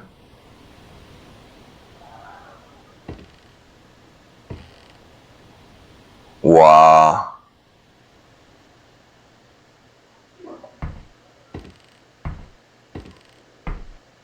That's putting a somber note on things here. Wow.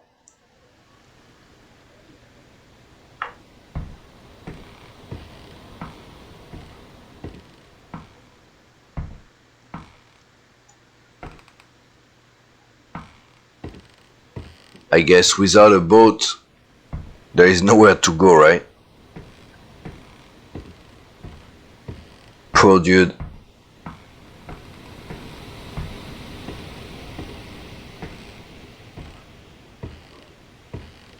Wow.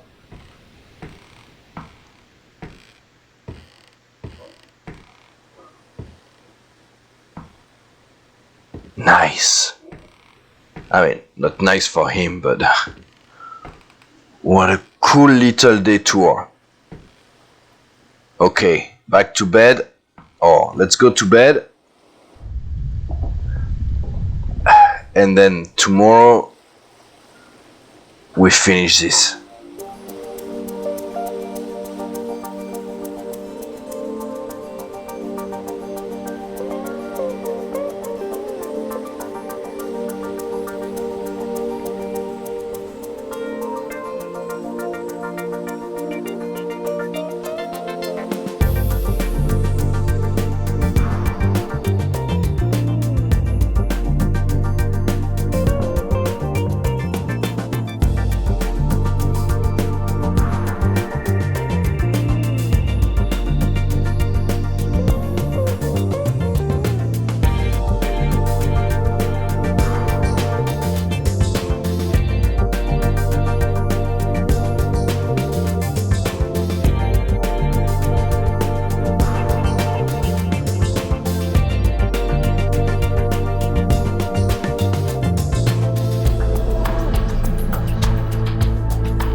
And with Happy Bay in the distance, of course the weather is degrading quite seriously here.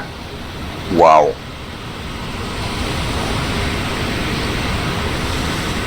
Flipping heck.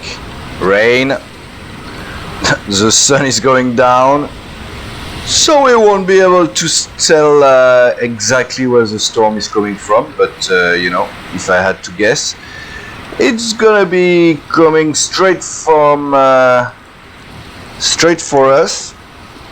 4% there. It's not gonna carry us too far. Okay, not the right time to get thirsty or hungry. I'm currently using a case of pork that I had acquired in one of the Eastern Islands, can't remember which. We've got a feeling of a small boat here, taking on a significant amount of water, I would say. Not cool. Come on. With Happy Bay in sight, really? I can't see anything. Can you give me some light, please? Thank you. Okay. Although it seems that we have some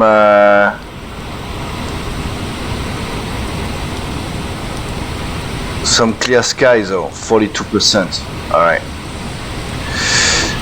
42% should carry us through the night. 88, no problem. I mean, carry us through the night. Of course, that's if we survive. Yeah, no, a storm is coming. That's for sure. 31 should also carry us through the night. Perfect. 10 to 7. We have another hour and a half, I would say. But we're gonna lose a significant amount of light fairly soon, as the night will settle in for good.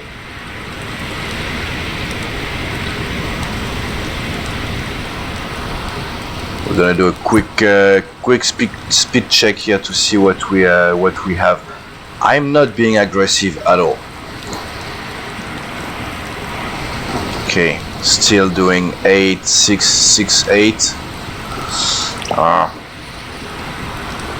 That's gonna bring us very close from Happy Bay in the morning. I'm gonna pull that one up. I'm gonna stay with my Genoa, my small Genoa only.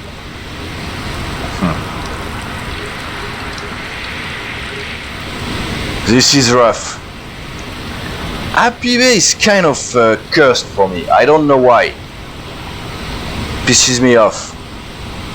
Where are we? Which direction are we going? Yeah, we. Hi. Well, we're supposed to go west, and we've got a storm. Okay. All right. Fine. You want to play it that way? We're gonna play it that way.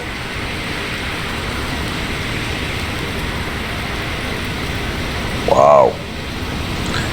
Quite some waves. Okay. See you in the morning.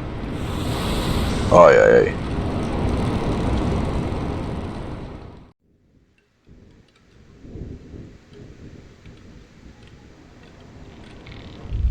Okay.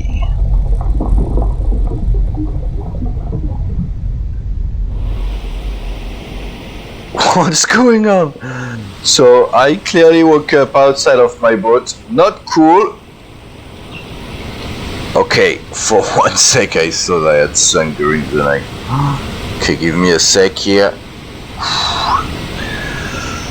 Alright. So, we are live. We have very calm seas and we have Happy Bay right there. Awesome. Okay. Wow. So this one ran out during the night. That was expected. Okay. Let's see if we can get a little bit of momentum.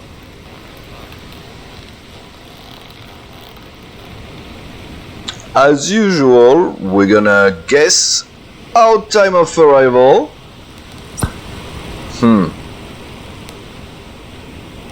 10 to 7.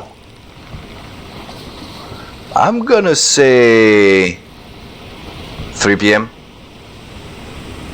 I was gonna say noon, but admittedly, every time I'm taking this type of guess, ends up, I end up overshooting. Okay. I don't dislike this approach though. Just gonna say it. Yeah, you see, we're picking up speed on this boat. It's quite nice. And I'm still going fairly chill, like I'm not being too aggressive. Because I wanna enjoy the moment. We still got our 47 cases of cargo. Day 414. So when did we leave? 408, right? Yeah, 408. That's 6 days of what has been a very nice trip. Very, very nice. If you decided to jump, I'm not gonna spoil it, but definitely was a day tour. Now, I think I could have done it maybe like, I want to say 2 days faster. And during the first 4 days of my journey, right, from Mont Maléfique to Happy Bay, I was averaging like 10 plus knots, which was very cool. Oh, yeah. Excitation is mounting. 47. So, reputation wise, we are at 35k. So the question is, will 47 boxes, 18 of them, let's see, 40 string 12, 20. 20 of those 47 are from 40 string, and the remaining 17 are from Mount Malefic. Is that gonna grant us those 25k of reputations that we need? I don't know. I wasn't in the mood to go back and check how much I got in the previous trip, and there is no way to track that within the game because I only have one page of mission history. So we're gonna see. And money wise, I'm not even sure I'm getting much. Yeah, I'm getting nothing, but it doesn't matter because we're not here for the money. We still have a healthy 13k for almost 14k, so we'll be at 14 plus. I'm gonna spend a bit on the island there, and so close. The wind is starting to increase again, and it was so nice this morning.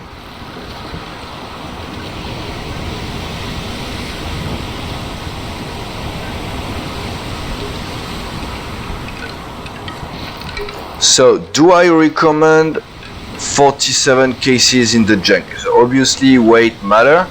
I didn't take cargo that is too heavy. Only the goods were approaching the 1,000 pounds, and all the others were like 300-400. So not too bad. But I don't know if I recommend though. And the main reason why is the sheer volume and quantity of boxes that you need to put, even with a cargo trade system, because in this game how you distribute your weight around your ship matters, which is probably the thing I love the most about the game. Playing Tetris with the boxes, okay, maybe not what I love the most, but definitely what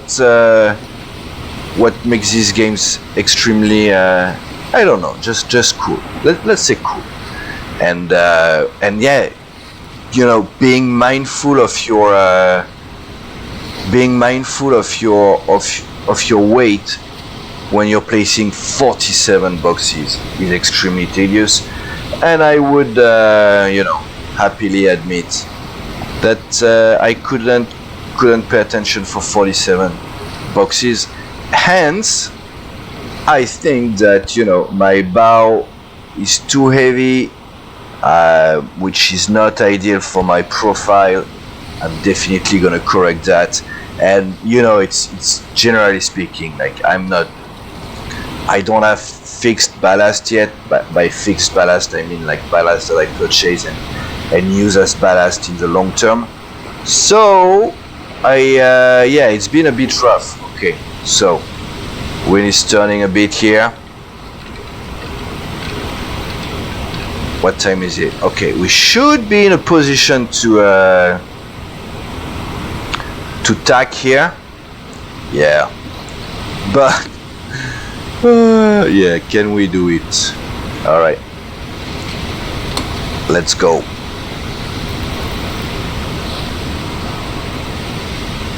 We're gonna bring in both our gaffs.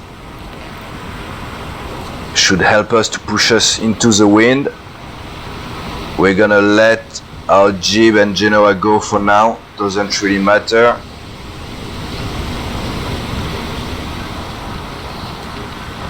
Yeah, it's going wild.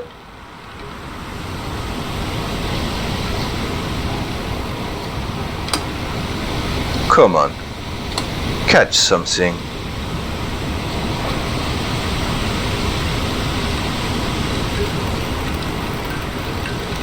I don't want to be stuck on this in this sea right now.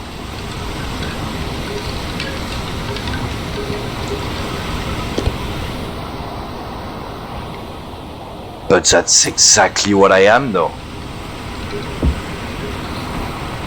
Okay.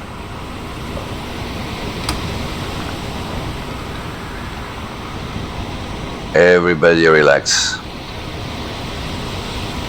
With such a big sea, I'm actually not concerned at all. It's just gonna take a little bit of time. But that's fine. 11:25. So it didn't take long at all, didn't have to push, and to be honest, I'm not jumping in those seas. However, Happy Bay keeps messing around with me, and I just can't have I just can't get an approach angle. I still have tension on my jib. I'm watching my big jib very closely here, just to see if I can take it or if I'm too close from the wind. Still has some tension and not so much anymore. Alright, that's cool. Could be much worse, especially because we're gonna go for another one shortly here.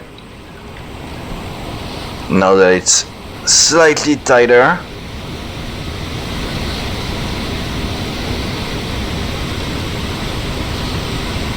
Who said it was gonna be easy, right?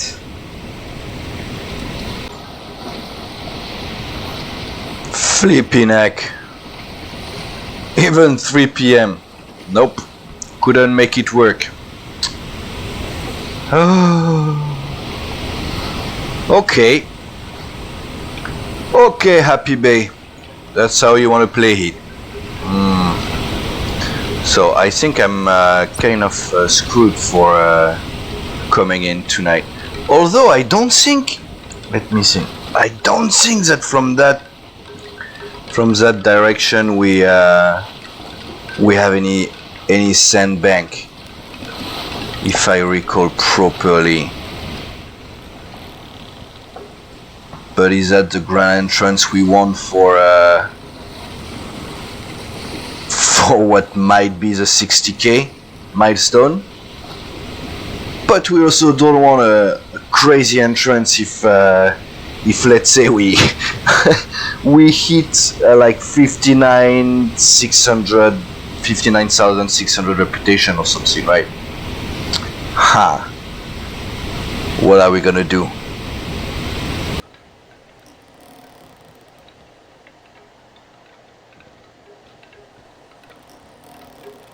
We're going for it.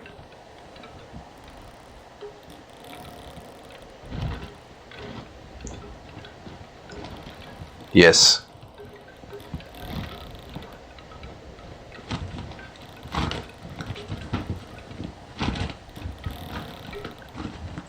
No.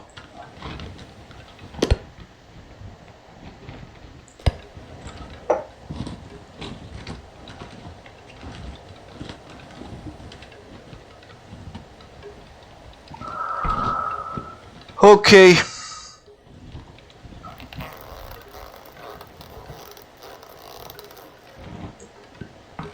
Morning arrival it is. Okay. How close are we? We're very close. How is the wind? I don't care. We're getting in today. That's for sure. Let's go. And I almost want to say we're going with our main gaff here. Main gaff and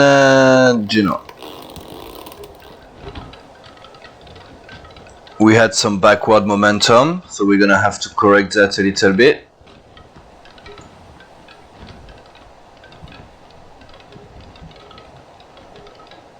Actually, I think our Genoa is pushing us. Let's bring our mizzen gaff, and that should help us get into the wind. Perfect. There we go. I can't believe I brought down the square.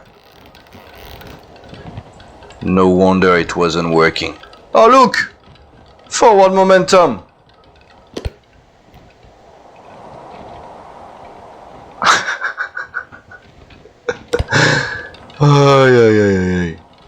it's been a long journey. It's been a very long journey. I'm not just talking about like going from Ace Train to here via Mount Malefic. I'm talking about, you know, from last episode to where we are now. Yeah, okay. We're good. We definitely have enough momentum. Yes. Yes.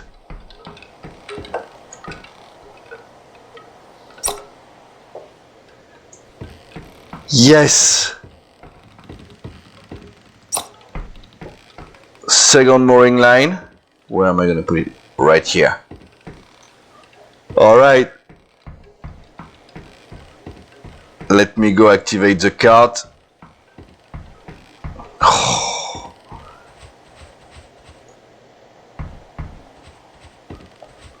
Hello, buddy.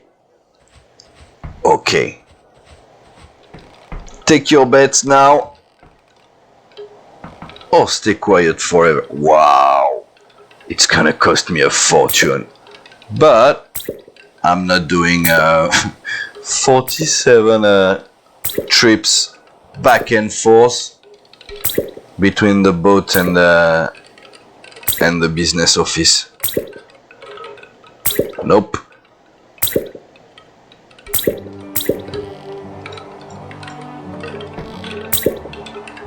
Okay, wow. That, wow. Okay, let's go. Let's go.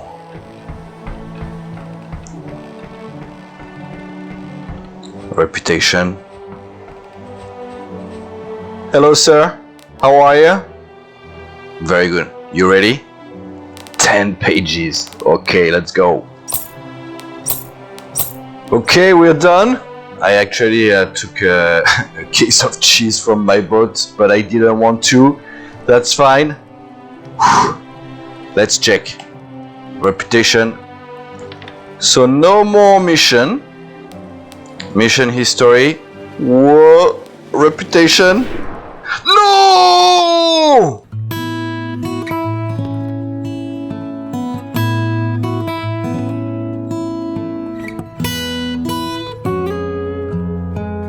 $58,320. No! We're 2K short. No.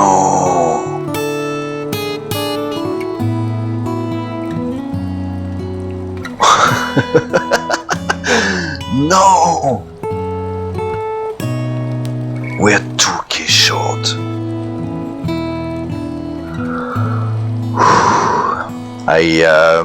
I need a moment.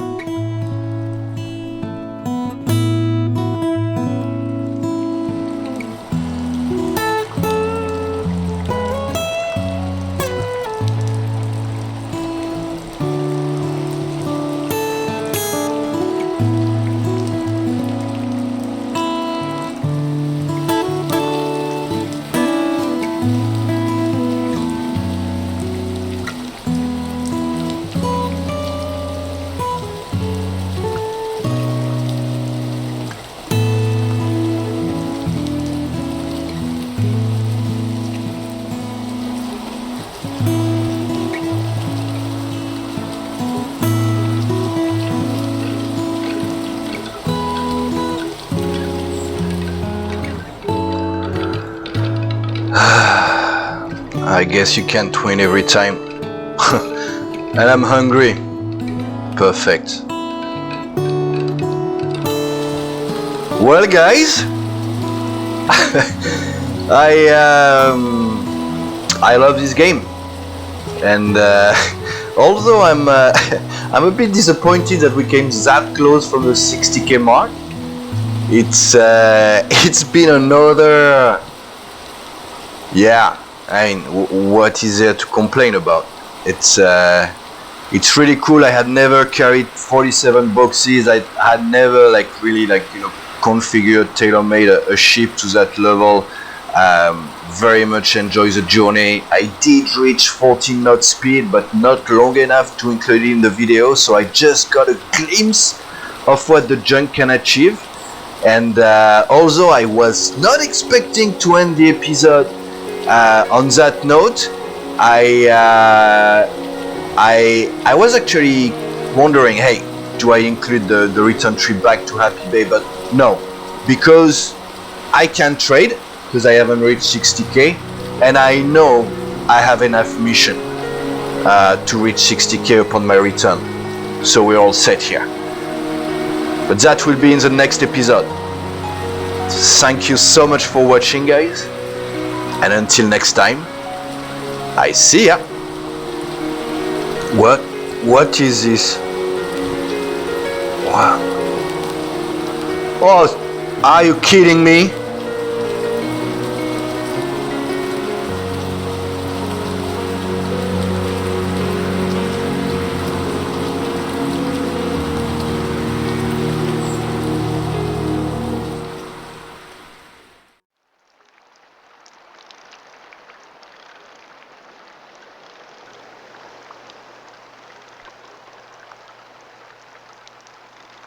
I could have stayed here for a while. Supplies on board were plentiful and I like fishing. But as I was sorting through my catch that day, an idea started to form.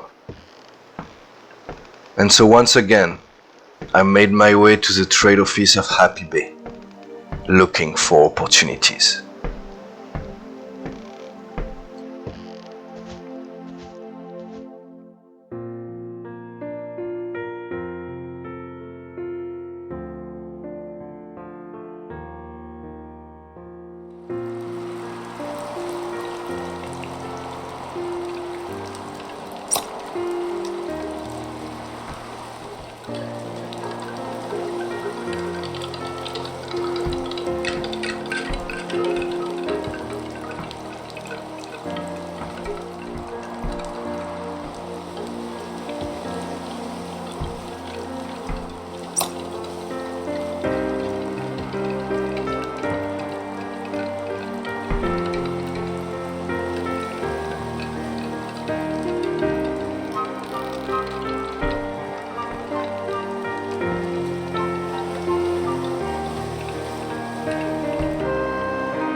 I had never really paid attention to that side of Happy Bay, and yeah, nothing much to see it seems.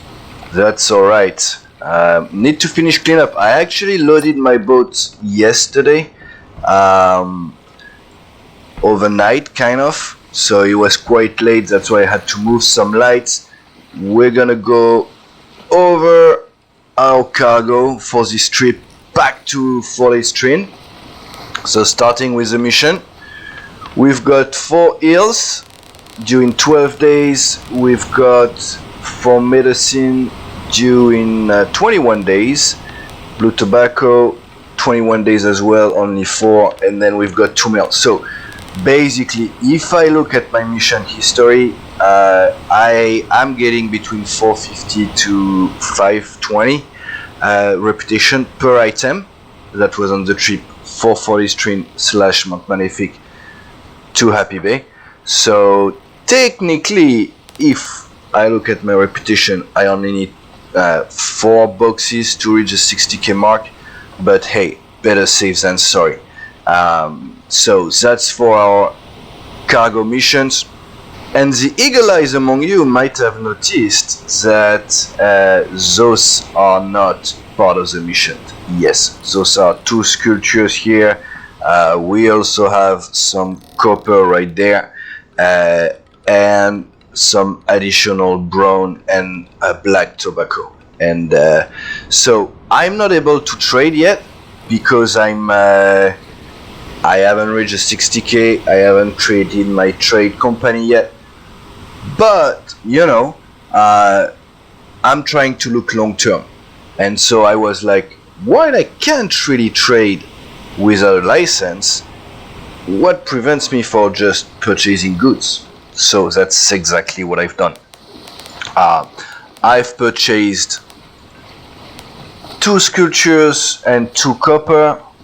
You've got the average price here, so 3100 A-string crown for the sculptures, 1200 A-string crowns for the copper, and then I also bought some black and brown tobacco. You can see the price and the quantities there. 2 different reasons I purchased the sculpture, the copper, and then the other supplies. Number 1, sculptures were coming up at a very, very good price in Happy Bay, and they're pretty much in high demand in all the regions. So that's why I was like, it's good to have those long terms. And for the copper, it was cheap. It was not the cheapest I could find, but it was, I'm gonna say, cheap enough. And so I'm actually gonna use the copper for balancing my boat and as ballast, basically. So those are gonna be my long-term ballast until I can get something smaller and potentially heavier as well. Keeping in mind that I will need to have some long-term ballast for my cog, but same thing for now. 1 or 2 crates of copper should do the trick, so that's pretty cool. We're starting fairly slow today, as I'm sure you've noticed. I have not yet deployed all my sails, and the main reason is I want to enjoy this trip. This is a trip where I'm gonna achieve quite a milestone. Just to take a reading, so we left earlier this morning. It's day 418, so that's pretty cool. Actually, we can start. Yeah, we can start deploying our mizzen as well, and maybe our big jeep? Question mark. Our beast fully deployed. I mean, fully deployed. As far as the current configuration goes, at least. So that's perfect. Let's check our speed real quick. Just get an idea of how much time it's gonna take us to get to the Eastern region. We're doing 8 knots right now. The wind doesn't seem too strong. We should be able to reach at least 10 in this configuration. But again, at this moment, right, I'm not necessarily looking for speed. So we're gonna be setting up our trade business once we reach A-String. That's amazing, and it's gonna be in Siren Song. Thanks to all of you who voted in the poll that was up for the last 2 to 3 weeks. Siren Song came at first, following a very strong start by Mount Malefic, who was overtaken in the last week or so, and so we're gonna establish our trade business over there. And I've been thinking, what kind of business do I want to be? And I think I want to ultimately focus on what I'm gonna call luxury goods, hence the start of our kind of trading activities with those sculptures that I am planning to keep for quite a while. And I'm gonna be looking at market prices. It's gonna be quite interesting. The other component, right, is that I wanted to see what would be the impact of the cargo card system on my overall profitability. And what I mean by that is, while the sculpture cost me 3,120 on average A-string crown each, I actually had to pay 58 A-string crown, I think. No, 58 dragons? I think, yeah. Happy Base in dragons. Yeah, I got confused for a sec. So I had to pay 58 emerald dragon for each crate additional. So that's to transport them on board my boat. Again, I just wanted to see what it would be looking like. And turns out we got a... yeah, it's quite expensive. So it's 58 emerald dragon, and that's only to carry to the boat. Now, I will also have to put it in storage in Siren Song, and I want to see how much it did cost me per day. And it looks like it's I think it's based on the size of the crate, not necessarily the value. And the reason why is that the copper, which was just, you know, more than twice the price of the brown tobacco, cost me 24 to load, was the brown tobacco only cost me 8. So I'm going with, you pay a price with the cargo card dude based on the size of your cargo. Now the question is whether that's the same for you know, when you want to use the cargo card dude as a warehouse, but we're gonna see about that. Brown and black tobacco, I purchased boxes for a very simple reason. Number one, two reasons actually. Number one, the brown tobacco can only be found in Happy Bay, based on the trading records available there. So I was like, yeah, I'm gonna buy 10 boxes, and we're gonna see where that leads us. Starting to see that I'm taking on quite a significant amount of water here. That's interesting to say the least. Huh. Let's try to correct that. I'm almost in a position to bring up my squares, but we're gonna wait a little bit. Can I get my winch, please? Thank you. Covered very good ground. Happy Bay is just a tiny point, tiny dot on the horizon there. Okay, I'm happy with that trajectory. I'm less happy about the amount of water I'm taking though. So we're gonna adjust our course a little bit. Seems like we've got some rain as well.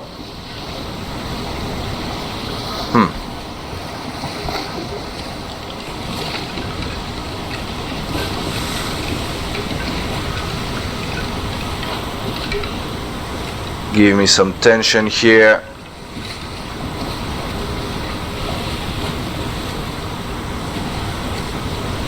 Alright, what's our new heading now?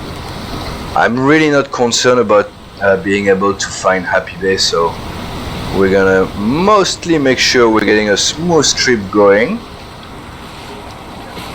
The wind kept on turning a bit. There is tension on those ropes. It's quite cool. Yeah, we're doing a bit of first-person view here. All right, the waves are kind of taking me in. Feels like I lost a lot of speed on this one. That's all right. Little bit of tension. Yeah, the wind is turning. That's for sure. Okay, we're going full west now. That's fine.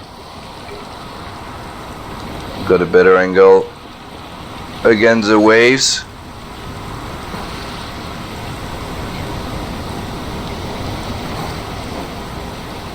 Should be able to evacuate this this water fairly soon now. Probably a bit heavy.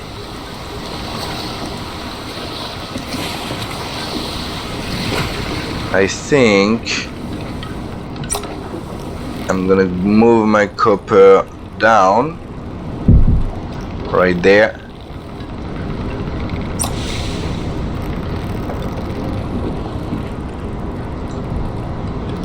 There we go. And then we're gonna bring the sculpture. There you go.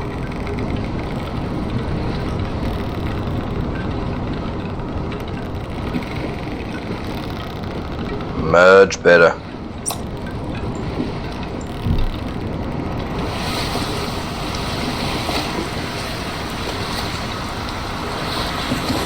I couldn't break the other one as well.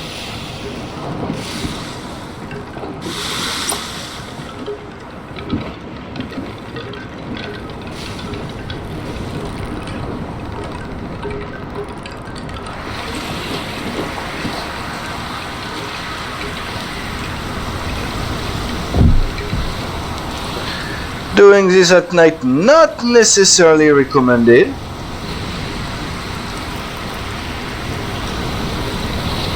Alright.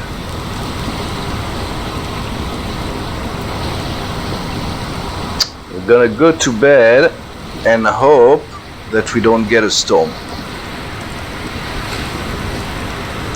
I could bring back some of the sails here, but no. We're gonna keep going. See where we're at in the morning. Looks like the wind has fully turned now. Not even trying to look at the flag.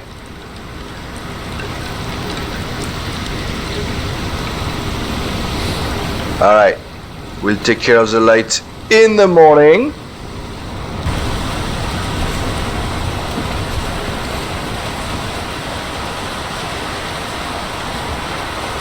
Alright.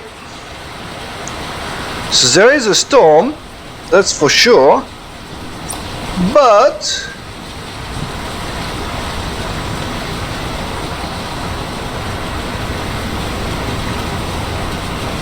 we are rocking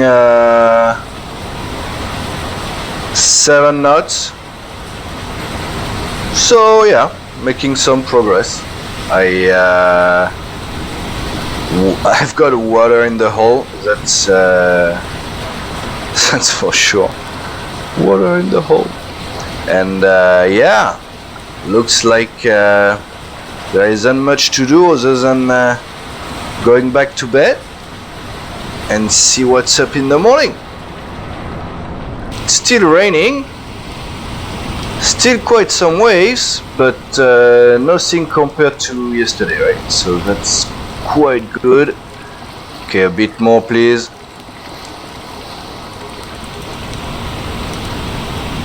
And we may be able to go with the squares here. Yes.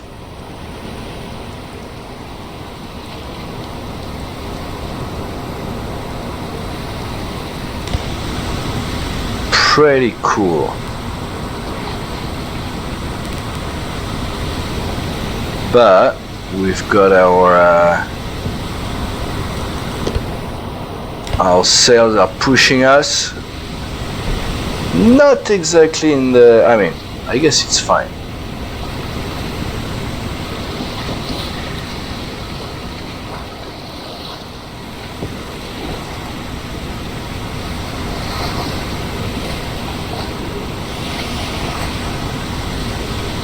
Okay. Ooh. Some water.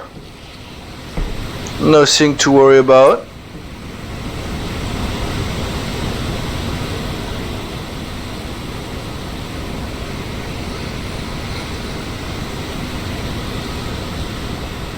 Yes, we're giving the 8 knots. I'm happy with 8. It's a good pace.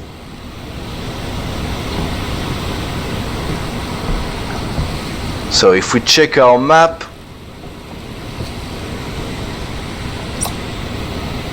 we want to be heading north by northwest, so actually that wasn't bad. I came down through the longitude 5. If I'm going back up longitude 1 or 2, I want to see what the wind look like in this area. At least it stopped raining. That's something. Can probably give a bit more.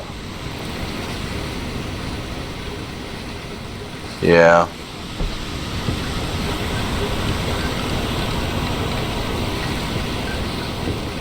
Wind is falling a bit. Okay, I'm gonna bring down the squares very soon. But we've got some nice speed here. Like it. Like it very much. Hopefully, no more storms.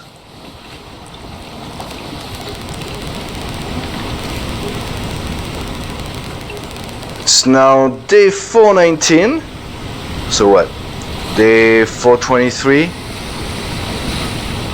424 maybe? If we get some rough weather.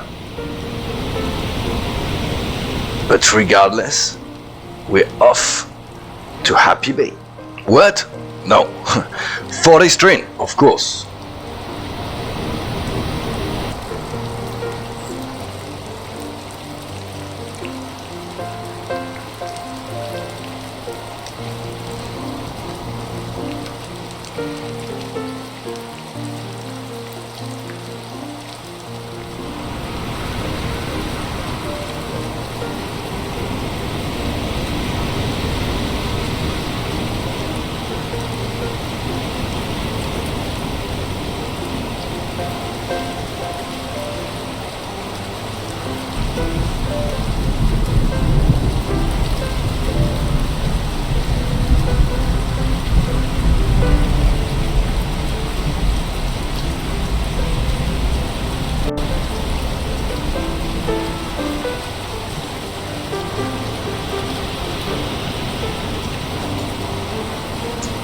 Five minutes. It's not even been 5 minutes. Alright. Give me something. We gotta beat it. It's coming right in our path. It's gonna be tight. I'm hungry. No problem.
Early morning hours of day 423.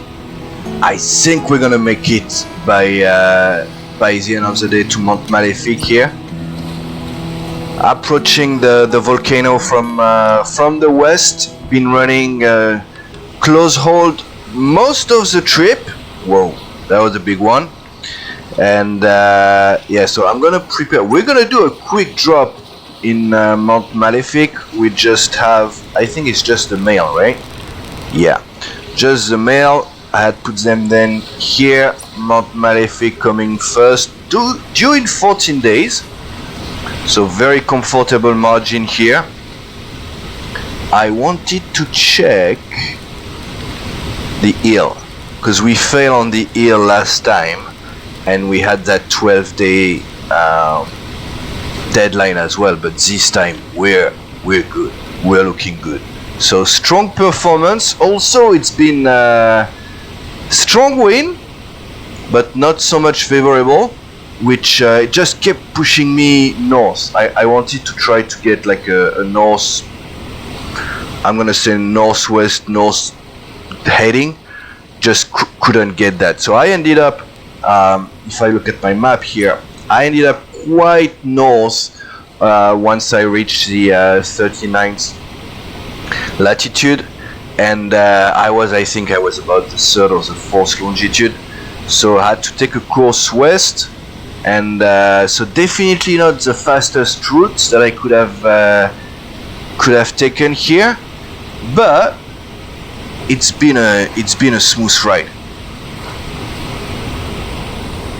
Boats performing well. Haven't been able to bring my squares down, but that's fine. That's fine. And yeah, that's been you know, after the few storms from leaving Happy Bay, I had one night storm that I just totally ignored. I just went back to bed and turned out just fine. And otherwise it's been like this, medium to heavy seas, and yeah.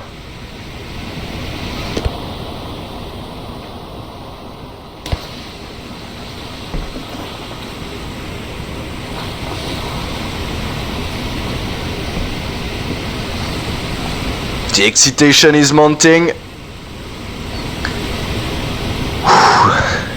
Finally,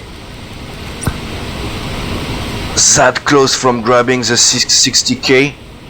I'm gonna adjust my heading because of the wind direction here. I don't want to come from the north. I'm gonna arrive from the south here, which should be just fine. And we're having some fairly stable wind for now, so that's good. We've been averaging, I want to say 7 knots, so a fairly slow trip, but I mean, on the way down, right, I was averaging 10, so yeah, so here you can see 8 plus, yeah, 7 plus average, I'm gonna say. I did do like yeah, did waste a bit of time here and there, but siren song in the distance as well. We're gonna be there very soon. What is that east wind over there? What's the direction? No, that's not, cannot be east wind. That's gonna have to be Oracle. Ha! Yes. So, couple of observations after a return trip to Happy Bay in this sail configuration. I want to say the mizzen gaff is too big, and pains me to say it, but I think the jib, the main jib, is too big as well, or I may have too much weight on my bow here, between the position of the mast, both the Genoa, the jib square, not the jib square, sorry. I mean, yes, obviously the jib squares as well are there as well, but the brig gaff with the two big beams. So yeah. Anyway, we're gonna go to 40 string, and our junk here is due for its next upgrade, which I'm very much looking forward to. I know I need to keep an eye on some of my navigation lights here. Okay, I think it's the one at the stern. Been living on my fishing supplies from my stay in Happy Bay. Yeah, 13 or something like that. And all the blackfish are gone. I wanted to get the damn. I wanted to get the fire. Hey, this stove. I wanted to get the firewood. What? This stove totally messed up with me. So now I'm gonna have. It's interesting because now that I'm reaching, quite some operations here. I have some supply rotations to think about. I want to keep my junk ready for the next trip. Yeah, pretty cool. Coming around Mount Malefic now, and of course the wind is turning when I don't really have a lot of room to maneuver. So we're gonna try to get through this, but it's gonna be tight. As you can see, my jib is not fully in tension there, but if we don't have any sandbank, we should be good. And then we're going for an express delivery in Mount Malefic business office, because we only have one piece of mail, which is very nice. This is gonna be so tight.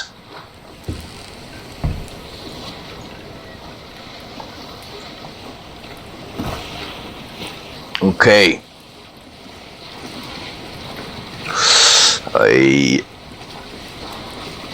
Hopefully, right, it's goes down quite deep quite fast, and it looks like it. I don't want to check.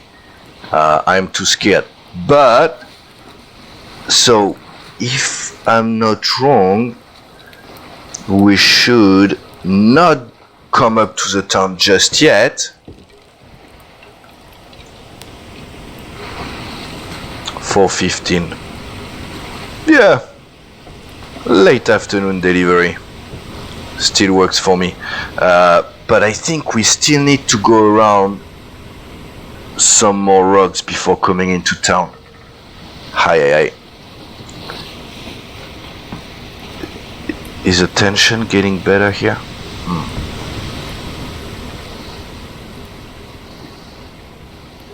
Okay.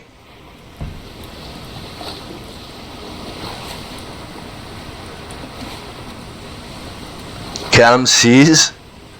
It's very nice.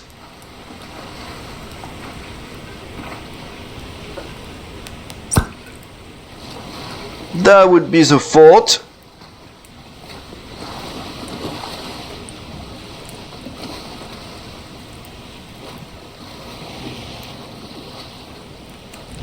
Sunspire.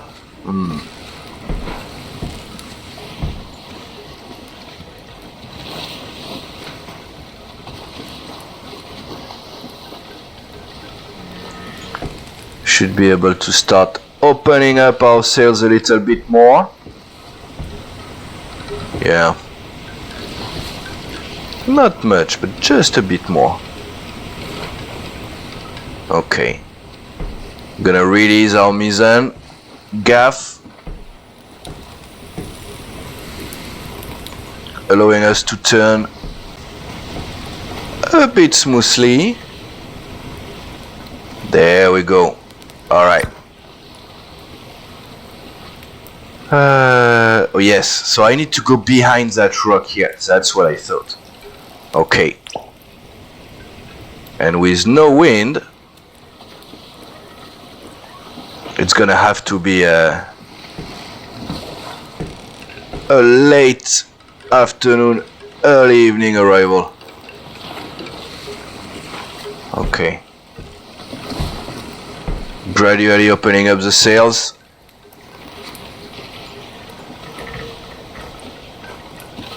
Alright, about to go around the rock, and it's gonna be very dark, which is not amazing. But I lit up the ship, avoid any collision, and I was wondering how I was gonna do this. I think I'm actually gonna pull my gaff, my main gaff, and I'm trying to get more responsiveness from my ship. And because of the wind orientation, which now I can't see very much, so you better don't change. Wind, thank you. I think I'm gonna pull my gaff, my mizzen gaff as well. I'm gonna drop it, sorry. And the reason why is that I want my jib to do most of the turning for me. Yeah, my junk is very responsive right now. Just want to make sure that I'm not hitting the rock, but I should nicely go around it. Yeah, that's the rock there. Perfect. Okay, I could open my jib and get a much better orientation, but I don't really mind. I want to get my trajectory right. Alright, that would be the business office. Okay, not too close. Alright, now, did I lock? Yeah, I did. Let me open up our jib here. Great, I'm tired. Exactly what I needed. Okay. Slow speed is fine by me. I don't mind it at all. Okay, we're gonna try to line up with the dog very nice here.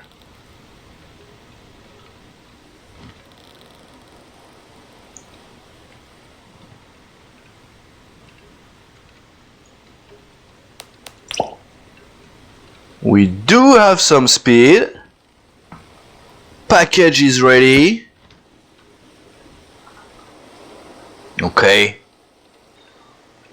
Gonna have to avoid the poles there. But it looks like we've got a solid approach. That's very nice. Alright, we should clear the sandbank. Not if I turn the wheel though. I can probably bring the ship slightly closer. There we go. We've cleared. Wow, that was close. Wow. And then I'm going straight for the dock.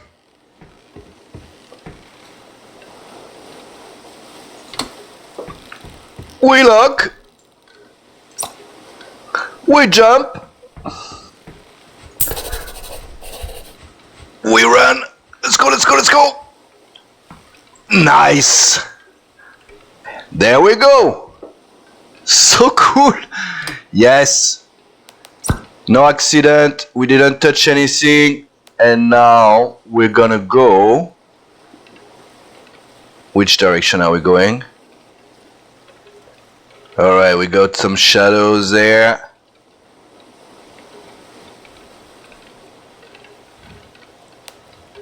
Going north? We shouldn't be going north though. Okay. We've got all our sails down, at least the gaffs are down, which is very cool and very tired. But yeah, a successful operation there, which is pretty awesome. I'm gonna keep my night lights on. We never know. And yeah, let's see where we are in the morning. Well, we left Happy Bay under the rain, and we're gonna arrive in Eastrin under the rain as well. 7:45. Yeah, I'm going for breakfast. Just wanted to check that everything was alright. Now it's 7 a.m. I kind of forget to look at the clock, but we had a very good pace overnight. I'm not gonna see what's going on. Wind is turning. That's fine.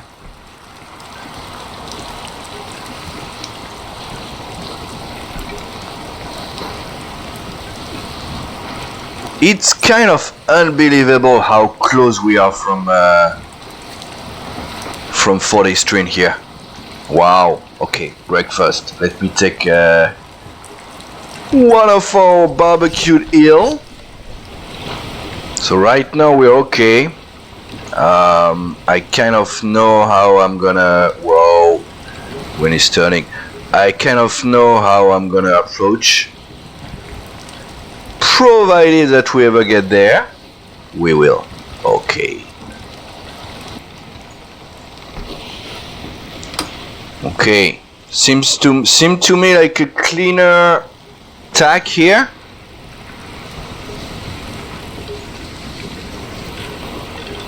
I kind of wanna arrive though.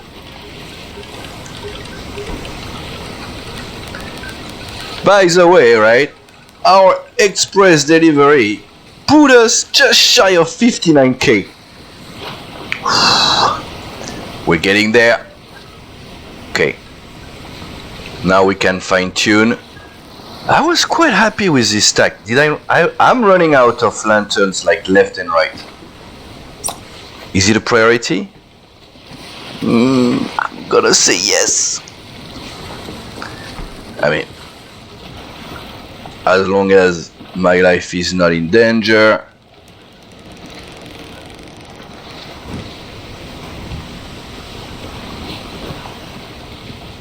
Okay.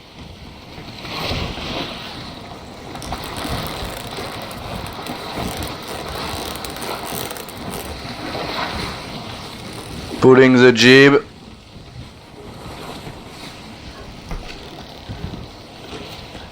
Dropping the mizzen. Now we're gonna be just with our main gaff. I'm almost against the wind. That's fine. There is no rush whatsoever. I am in no rush whatsoever. We're there. It's done.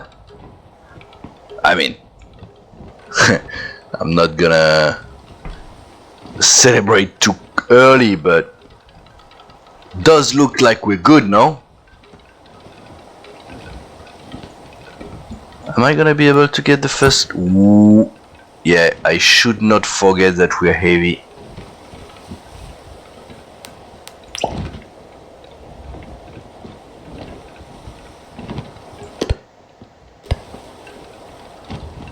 Alright, let's bring that one up.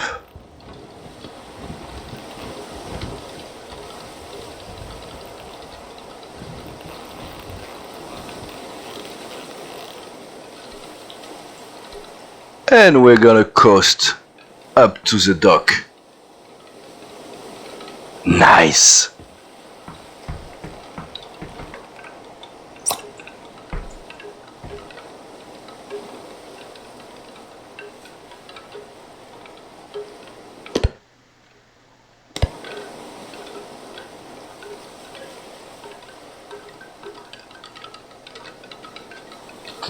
Actually, I'm gonna start with the back one.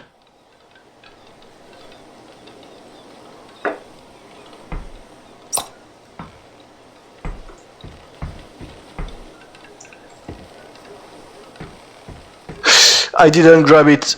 I grabbed the bottle and I'm falling. No! It was such a perfect docking. Damn. Wait for the bang.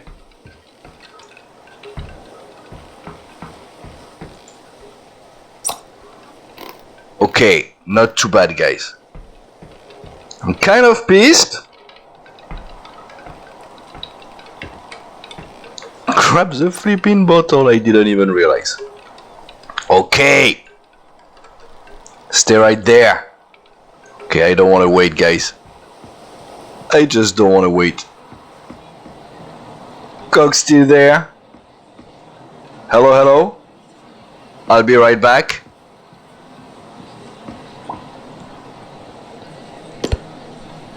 Let's go, let's go.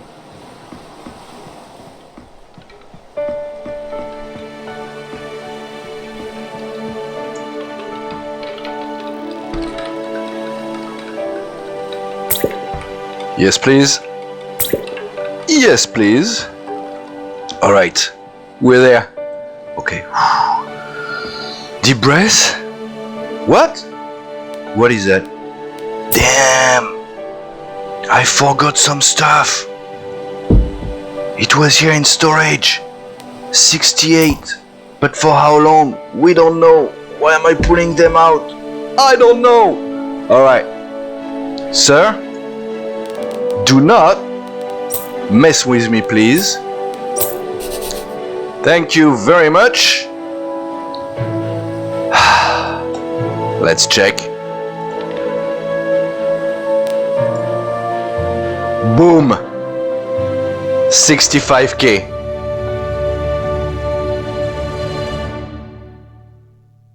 There would be no rest for the brave.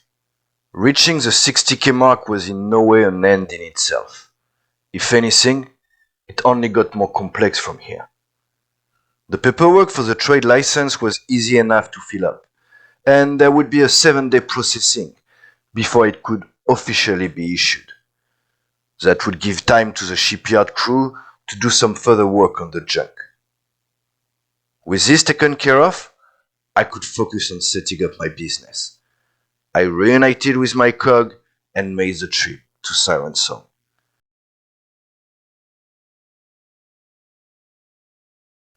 On my agenda that day, 2 meetings.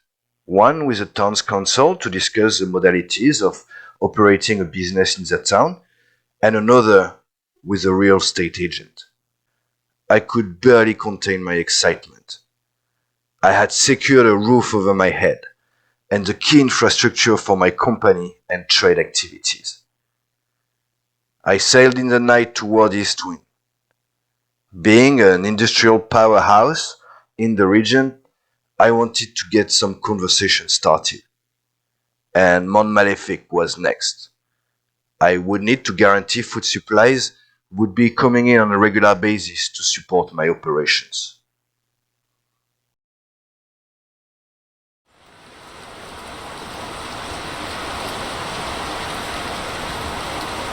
Chilling in the storm. It's probably gonna get some nice speed here. Day 338, 438, 438. I got confused for a minute here. I had another 24 hours to wait before my junk was ready, so I did run a little experiment, which was to store different type of cargo using the inventory system overnight, so that I would get hit with fees, and thanks to those fees I could assess, what type of cargo is going to cost me what. We had wine, rum, 2 different type of barrels, so that I could see if there is a difference between the same type of cargo but different value. Sculpture, which is a massive crate. Cheese, the standard one, and black tobacco, the small crate. And it seems that apart from the sculpture, which is costing me a flipping arm and a leg to store for 24 hours, barrels, standard crates, and small crates go for only 4 A-string crowns a night. So that's not too bad. We're gonna load those on our junk in a sec. Just wanted to show you real quick in our log. We have a very tiny profit over the last 20 days, mostly coming from the 7,600 of boats and parts. So that should give you an idea of what I'm about to show you. And then I thankfully I sold one of my sculpture, otherwise I would not have been able to make the necessary upgrade. So Let's check the next iteration of our junk. One more mast and what looks like to be a lot of sails. Let me jump on board so that we can take a better look. Alright, so here it is. Quite a beast if you ask me. It has a total of 10 sails spread across 3 masts. And basically it's 2 different sail plan. One is a combination of stay sails going from the bow to the stern, and at the far stern I've put a gaff 8 yard there. Otherwise it's a combination of genoas at the forward part of the ship and a jib 14 yard between my main and my mizzen mast.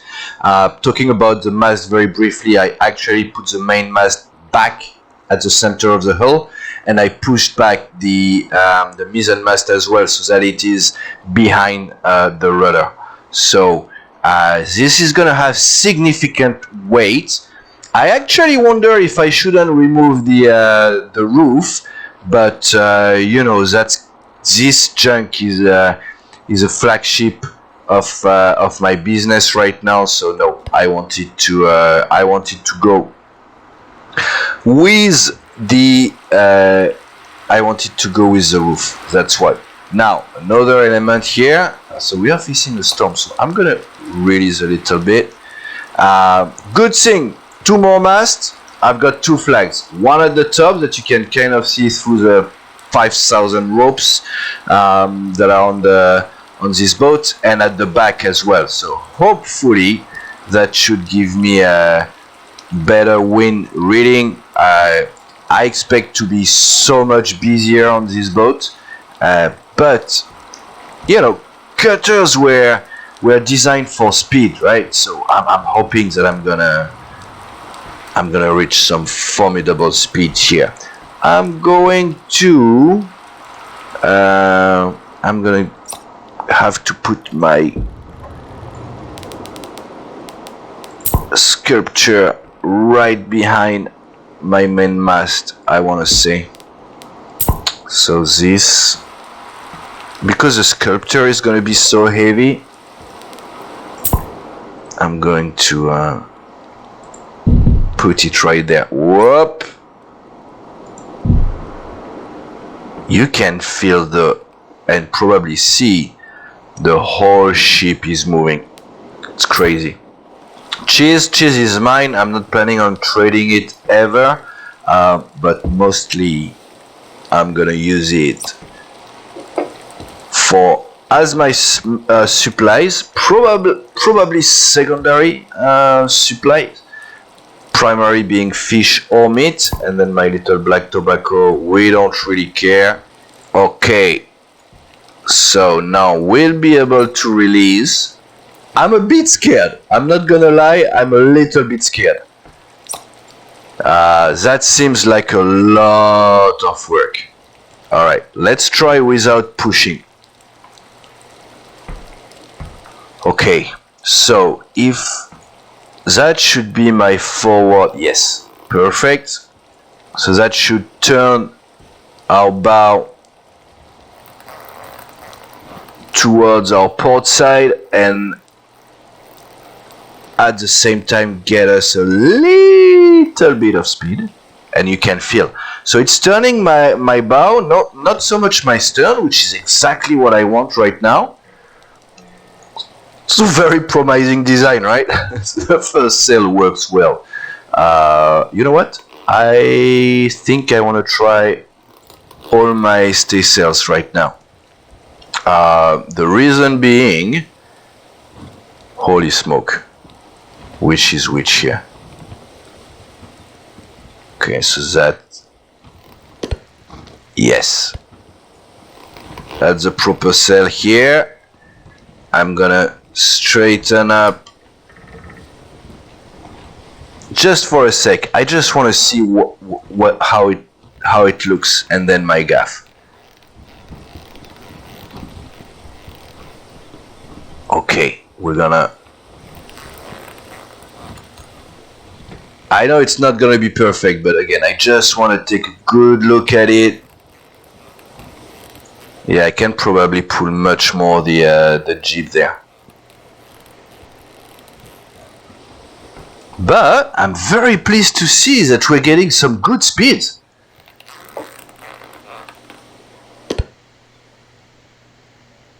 Oh yeah, I could tie that up so much more.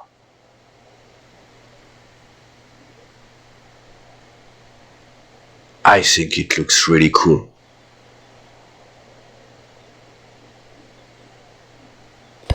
Nice.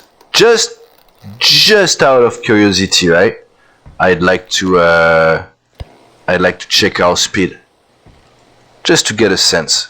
I know it's, you know, I need to do much more work to get a proper sailing config, but just to see. 6 knot, 6 plus, yeah, I'll take that 100 times over. All right, off to Sunspire. We're gonna try to deploy our squares, I think, right? I want to try the squares as well, and I'm not gonna put my stay sails away just yet, because I want to try to see if I can play with the entire with all the sail deployed. So that should be one of our main squares, so arguably the one at the top. And then we have a much bigger one here. Did I cover the stay sails? The squares? I don't think I covered the squares, guys. So, for the squares, yeah, you see, here we have a mess. Okay. So I'm going to clean that one up. I'm going to put that one up right away. Okay. So from my square, I have a 10 and a 6.5 yards here, brick square. Here I have a trapezoidal and a normal square, nothing special, as my forward sails, square sails, and then at the back, yeah, this one is going, okay. So I'm not gonna be doing both. Which one do I need to pull? This one. Bring that one back up, and then we're gonna bring our square down. What are we looking like? So obviously we should, I'm gonna say that's the winch for the gaff. Yeah, no, I'm gonna pull the gaff, guys.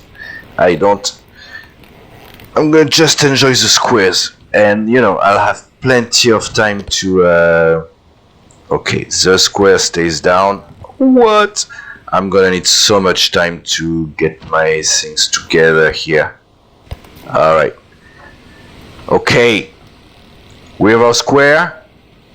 We have a rope going through the living quarters or the common post. Not possible. Let me see if I can put it aside. Very good. We like that. Speed-wise, in fairly moderate wind. Let's see what we get. 8. Very nice. Not complaining. Yeah, it's coming straight from our stern. So we're gonna correct and adjust our heading, which will probably require us to let go a little bit of our squares here, gives them some room to work with. Here, do I have to redeploy that sail? I don't like that it's not fully deployed yet. Okay. Are we losing some speed? I don't know, but it's not pretty. Alright, let's try again. Nope. Let's try from higher, maybe. Hey, are we picking up speed? There we go. Are we picking up speed? Yes, we are. Okay, 10 knots in average wind. This is gonna be amazing.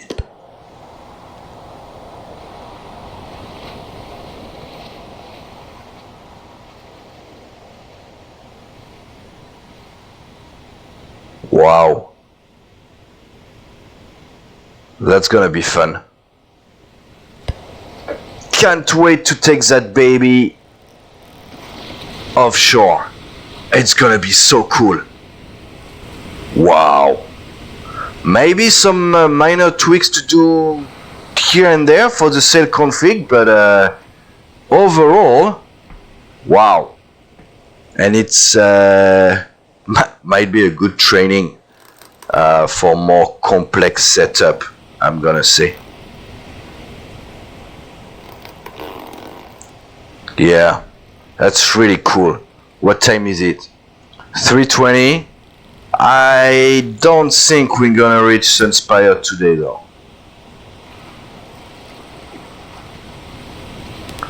But we'll see. In any case, I'm not entering Sunspire to take over my business, get started overnight. So if I don't reach the town while it's day, I'm gonna put the anchor down and wait for the morning. But with that speed though, we might very well be there before nightfall.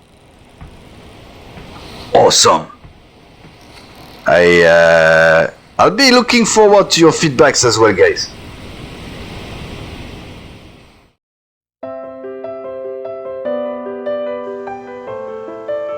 Hey gang, we're there. We've done it. We've got the license.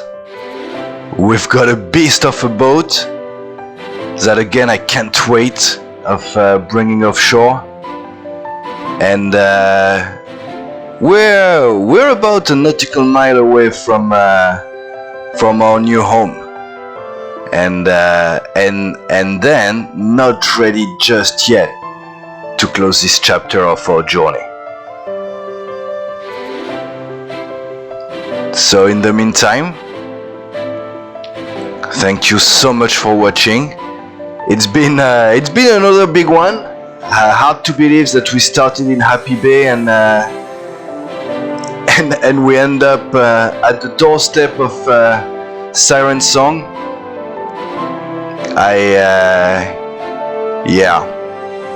Looking forward to try to ride the seas, learn the sails in really what is our jumper, our junk clipper setup. Probably close to our junk's final form, at least as far as the A-String shipyard is concerned.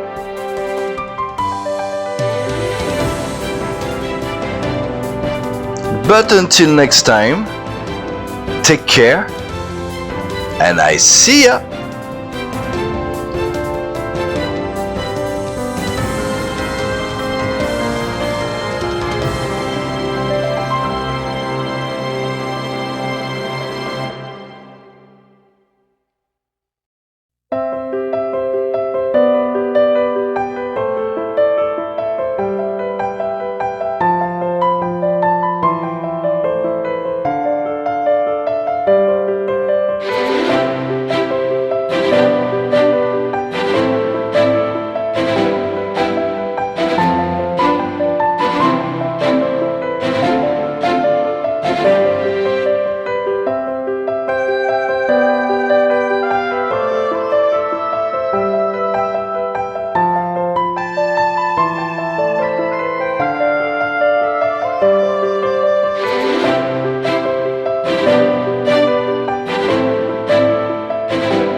With my business license finally on hand, I started to assess the trade opportunities in the Estuarine region.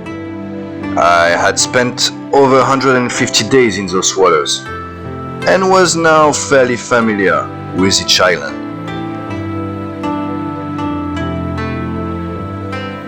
Fort Estuarine had everything you would expect from a large capital.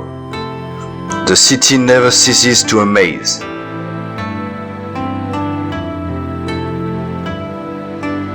Its market, an impressive display of the goods available on this side of the world,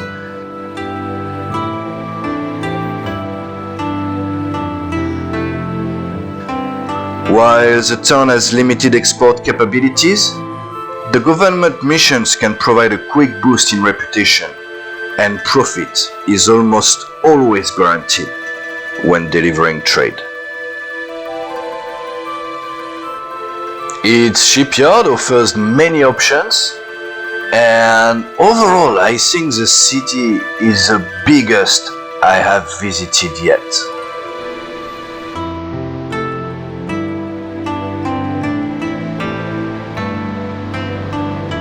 A few hours west of the fort, you will find a line of high peaks, better known as Sunspire.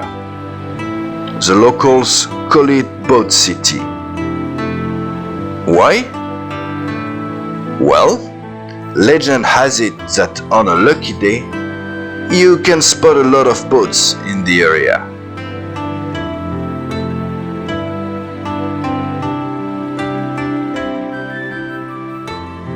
Flanking these impressive rocks lie a quiet and beautiful town. Too quiet, actually. With no tavern and no local warehouse, trade is made even more challenging with a very limited amount of supplies available. I guess it may still be a good refuge from occasional storm in the area. Sunspire's only bright light can be found hidden at the far end of the town.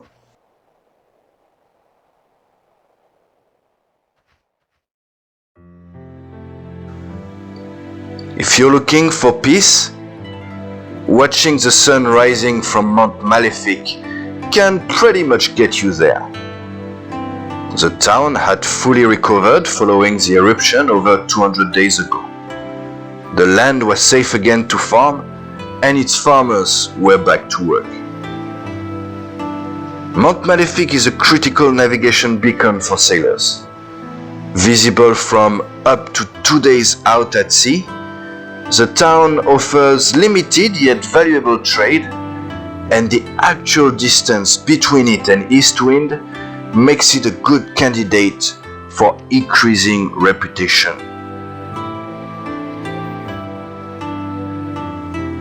Home base of our hopefully soon to be thriving business, Siren Song is very well situated and allows to easily reach all of the towns in the region. Its recognizable rock formation makes it very easy to spot, and sometimes challenging to come in and out. While not as powerful as its northern neighbor, it does provide a very strong basis to get started. Birthplace of the cog, Siren Song is a small, cute and thriving town I am proud to now call home.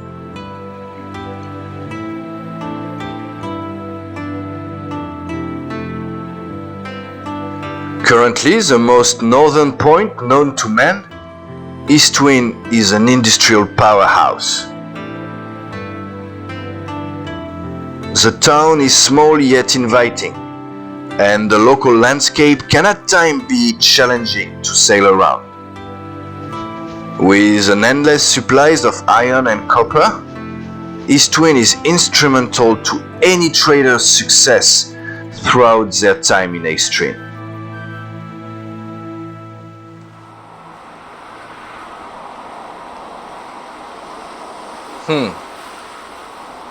So you're still going with the Eastern route recommendation, but I don't know though.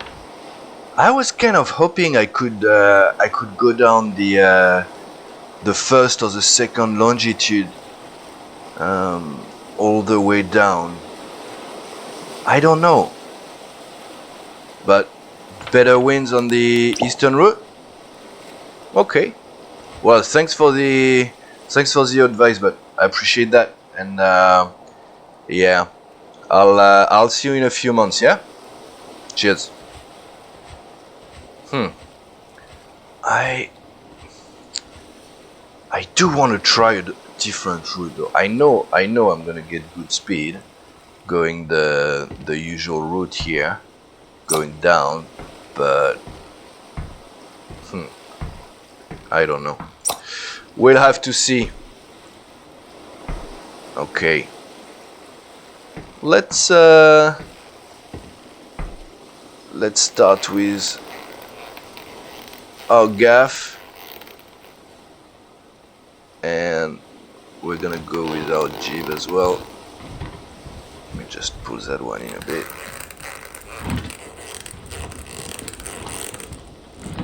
Alright. We're going home. I mean, we're going to our new home. If the wind lets us do something here, it should though. Just a bit of patience. Do I want to give it a little nudge?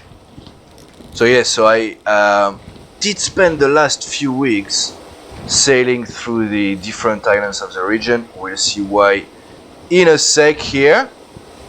But I did take advantage of that to go to the shipyard in Fort Estrine, and I've upgraded my gaff at my stern with a short one, a short 8-yard, which allows me to have a better look. Not that the big one was really, you know, like messing up with my ability to turn, surprisingly enough, but it definitely looks better like this. I want to say we're good, and that's gonna give us the opportunity to go over the cargo. As you may have guessed, we're taking our time, and the reason why is that now that our business is up and running, we need to rush much less, and I'm able to make some much more calculated move. And one of the activities I've been doing in the last 2 weeks is stopping in the different islands and looking for some cargoes that I could start gathering in my warehouse in Siren Song, and then use that to be able to start building my cargo for my next long journey. And talking about the next long journey, I was actually pondering where I should go. Let me pull the map here, and I'm not ready to go to Alank just yet. My company is too new. I still need to get my shit together. I still need to make sure I have enough supplies and such to sustain my company in the long run. Which is quite an exciting endeavor actually. I'm having a lot of fun planning around that, and you'll see part of the results in Siren Song, and I've also been able to learn much more about my boat here, and I'm starting to, I don't know, starting to really like, you know, what it provides me with. I haven't done a full load test, so, you know, that's still a question mark. I have a lot of sail. The second upgrade that I've made, right, is that for my foremast, I took down the 2 squares and I replaced it with just 1. And the reason why I've done that is, first, that's 1 less winch, and second, it does increase my overall wind area in on my foremast there. And I could have done slightly bigger. I think I've put a trapezoidal 6.5 yard, I want to say, but I could have gone bigger. Like the mast can support a bigger sail, but with a bigger sail, I lose some angle, and I was moving down from 89 to like 75, and because my square on my mizzen mast has this 89 possibility of angle, I wanted to duplicate that for the foremast, if it makes sense at all, right? So what I've been trying to do is make sure I balance out my sails between the foremast and the mizzen, or at least the square area, as much as possible. Yeah, we're going around east wind. It's nice enough to grant us this little detour, and it's gonna allow us to attack the next leg of our journey to Siren Song with very, very favorable wind. And so that's something that I've started to do a little bit more now that I have now that I don't have to focus on getting reputation so much, and I'm starting to really like the handling of this boat, even though, I mean, still a lot of ropes. Yeah, a lot of ropes, but that's quite fun. All right, we're gonna be able to bring down our squares fairly soon here. Slowly getting speed. And so east wind was my last stop before I go to the long journey. I know I haven't mentioned where we're going just yet, but it's coming. And so I have a few items here. I got some iron, some copper, some goods as well. I've been trying to work on my ballast. I've only gone like local hubs, didn't go to Happy Bay or anywhere else. And by doing so, I couldn't, so I didn't go into any open seas, but I was able to get some idea of the speed. So going close wind, I was able to most time beat 7. At all time I was beating 6 knots, and I did beat 8 knots. So that would be with my stay sail only configuration, which is not amazing, but I mean, it still guarantees a significant amount of progress, and so that's very cool. So that should help me, and I do expect that I might be able to reach the 9-10 knots in open seas with kind of a stronger winds, and then with my square I'm able to reach some very nice speed with my sail, with my square. So with my square setup, so that's fairly positive as a whole. Gonna start preparing for my square here. So not technically, I could already deploy those, which is a beauty of removing the gaff on the main mast, or on most of the masts at least. So that's really cool. Let me just think about this for a sec here. Still trying to get my winch proper, and now we'll be able to go with the squares. I know which stay sails I can keep down now. Boom, heavy deployment. We're looking strong. We're gonna adjust our heading, and then we're gonna be able to fine-tune all this and hopefully get some speed. Also, the wind doesn't look amazing here. Yeah. So for now, I'm gonna not my gaff. I'm gonna pull my jib because it's gonna annoy me more than anything. Get me those ropes out of the way. Put the beam of the gaff back in the right position. How are we doing? Okay, we're still not perfect. Actually, we've got a good angle to go back to.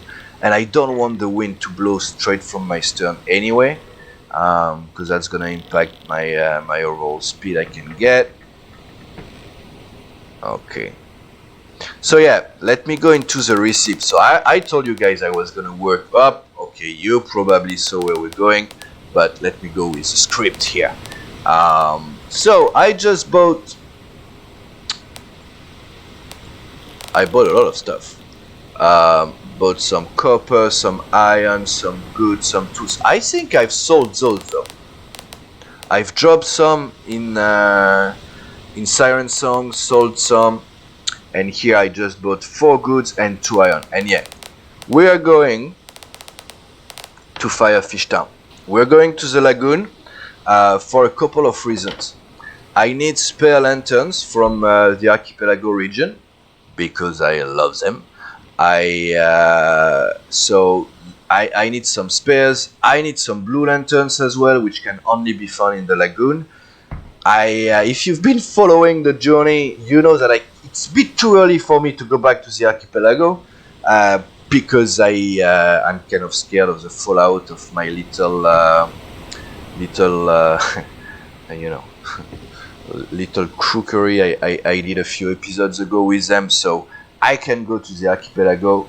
So I was like, alright, what's the best way of testing our new sail configuration than sailing straight south to the Firefish Lagoon, which is located, I want to say 27 north, 28 north, 3 east. So we are like about three squares lower than the big D of Dragon Cliff. So yeah, and that's why I was chatting with the guy in Eastwind, assessing whether I should take like a southern route through the 0 to 2nd longitude, or go and look for those higher winds in the 6th and the 7th longitude. I haven't decided yet, but I think that's gonna depend how the wind is blowing when I leave A Street. As simple as that. I'm not gonna go for the straightest line. I'm gonna go for the higher speed, and I'm gonna see how it's you know, how fast I'm able to go down to Firefish Lagoon. So that's gonna be pretty exciting. Obviously, we're not going to the Firefish Lagoon only with what we have on board. That would be definitely not enough. Whether that trip is gonna transform into a load test, I'm not sure. Because you know, I was like, should we? I forgot to pull down that one. Spoke about it and then totally forgot. I wanna enjoy the sailing now. So we're gonna see how that's gonna look like. Look at this beast. I can. Okay, so I need to adjust slightly my.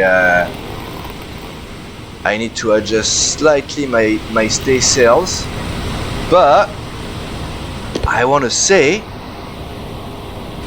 we're starting to look pretty good. Can you stay on it? Thank you. So yeah, it's not gonna be in full tension, but I don't mind really.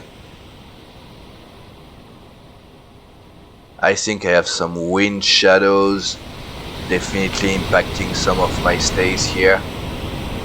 But if the wind turns even just a few degrees, right, we should start to look golden.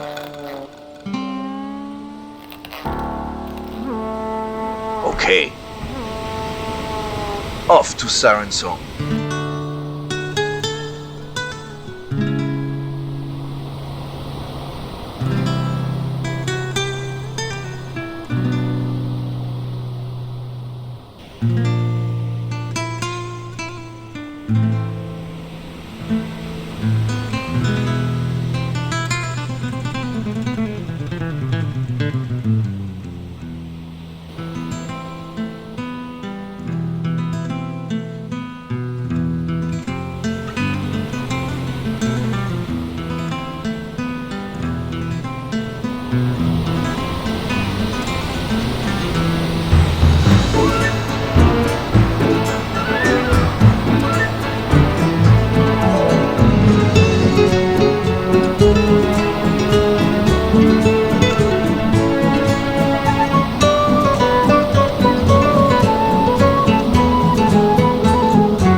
Just prepared for a night arrival here.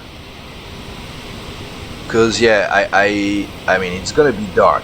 It's not gonna be like midnight, I think, but it's gonna be dark, and yeah, the entrance to Siren Song can be tricky. But I think I'm approaching it from the right angle here. I mean, right now I'm going straight for the rock, but that should be fine. The wind is picking up a little bit, but that's fine.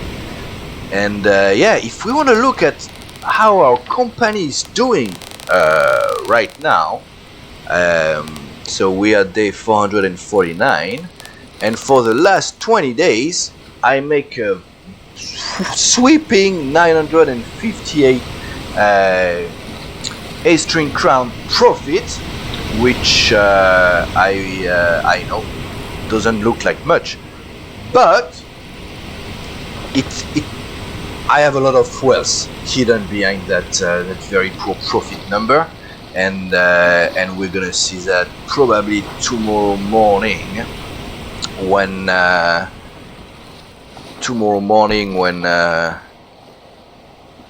when it's daylight again, and yeah, I think you'll be able to appreciate how much capital I'm starting to build up, and that should propel us in a very good position for our next chapter, which is exciting. Alright, we're gonna negotiate the entrance here. I think I've checked the I should have enough lights for the next few hours here, so we should be solid.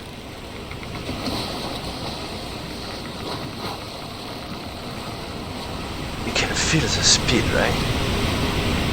I mean,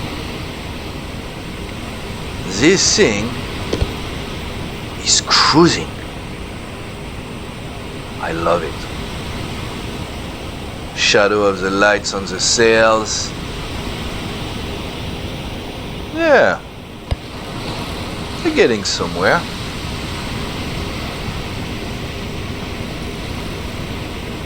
And tonight we're sleeping for free on firm ground. How awesome is that?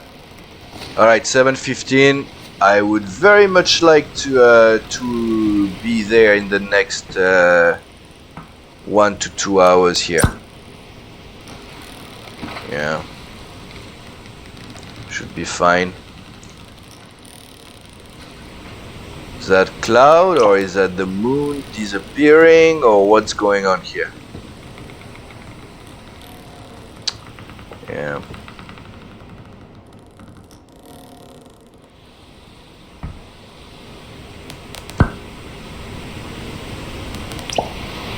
With no fog and my spyglass, I'm not anticipating any issues here, even though it's pitch dark.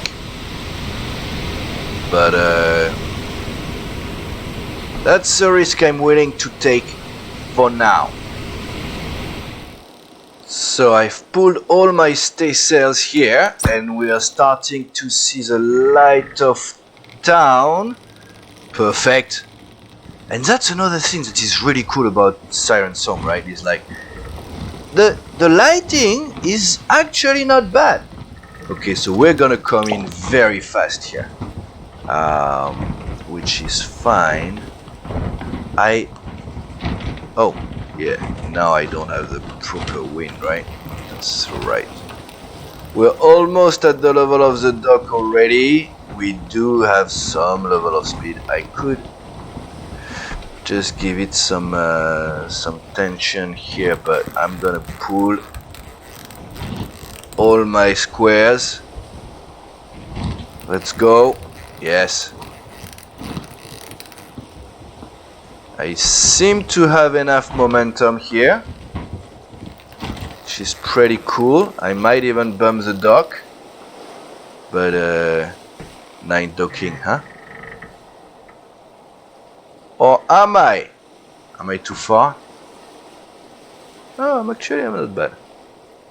9:25. So yeah, we're slightly behind schedule, which is alright.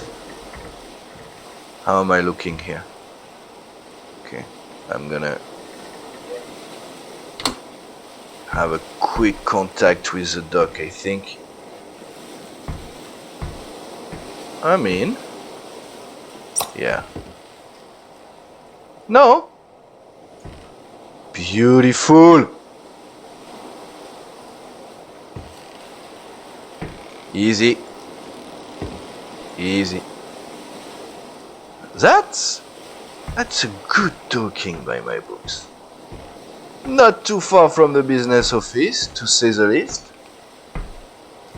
So, even though I'm using the warehouse system, I mean, let's call it that. At least that's how I'm using it. I, you know, to try to limit my expenses, when I arrive at night like this, I'm not storing anything with the cart, dude. I'm gonna leave everything on board my boat, and then we're gonna see what's up in the morning.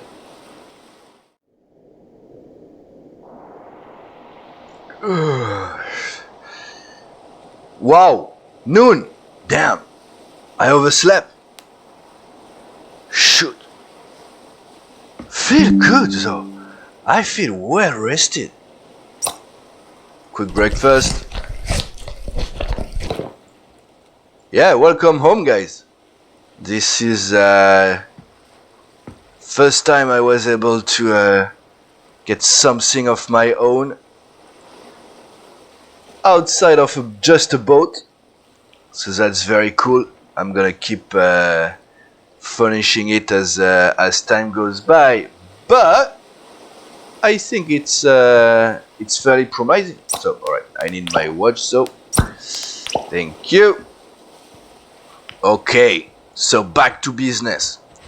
We're still going to the Firefish Lagoon, and so I'm gonna go chat with my employee here. Yeah, so I left my my blue light on during the night just to make sure that my ship is easily recognizable. All right, so we have what we need with cargo, dude. I'm just gonna grab those two. So I still have 2,300 crown, which you could argue is quite a lot. I could buy some stuff with it, but I want to have some cash on hands at all time now, and so that's why I want to keep some money available. Here is one of my license that needs to stay on board the boat, and this is the second one for my other boat. As you can see, I'm kind of low on supplies and backup stuff here, so we'll see. But anyway, so what we have is 1 barrel of beer. Okay, that's more for like personal consumption than anything else, so we're gonna take it out for 8 A-string crown. This is gonna go as part of our supplies. Then I have some brown tobacco, pork, sausages. That's also for my supplies. It's not that I don't want to rely on fishing, but I don't want to only rely on fishing, if that makes sense. So yeah, that should allow me. I'm not even sure I'm gonna take all of this, so just to go to the Firefish Lagoon. Seafood, nails, books, goods, iron. Got even more pork. This one I'm not even gonna pull it out. This is the mail, my mission. So iron, some more, and some more goods. I don't have copper. Okay, that means I've sold the copper then. Never mind. So if we look at the retail price of those different goods, and I'm gonna start with, we're gonna look at our trade receipts. So iron, I got it at 16.95. 1596. Tool for 600. Goods for 200. And then just to get a general idea, right? And then if we go here, my iron is gonna sell in the lagoon for 4600 in Kisia Bay. Copper 2400 in Kisia Bay. And if I go to goods, I'm on 1k per box in Sena. Books, I'm at 1200 in Ona. Tools, I'm at 2000 in Kisia Bay or Firefish Town, or I'm above the 2k in Sena. Oh, that's amazing. And I think I have some nails as well. 27k. So basically, I anticipate that I'm going to make a lot of profit. I'm just checking. So nails 200, tools 130, goods 80, iron 380, copper 260. So between the iron, so the iron is the heaviest that we have. All right. So what we're gonna take is 2 iron. That's for sure.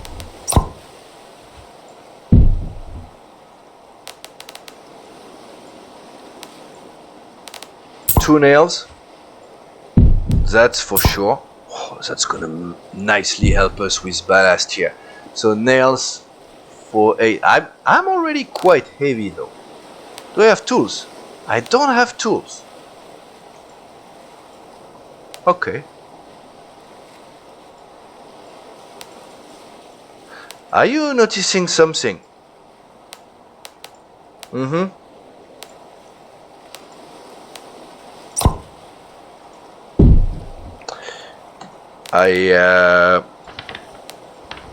Where are my flipping goods? To Firefish Town.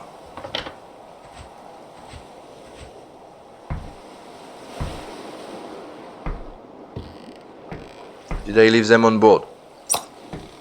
I think not. Damn.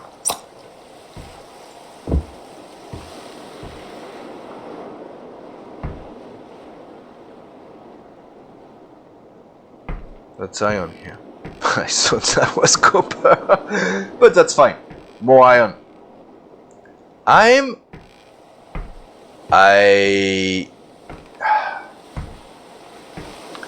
Alright. Okay, I forgot to check brown and black tobacco to see what values they bring here. I think we bought those in Happy Bay. 700 and 400. Let me see. Okay. Black. No. Brown. Absolutely not. Okay, so the tobacco is staying here.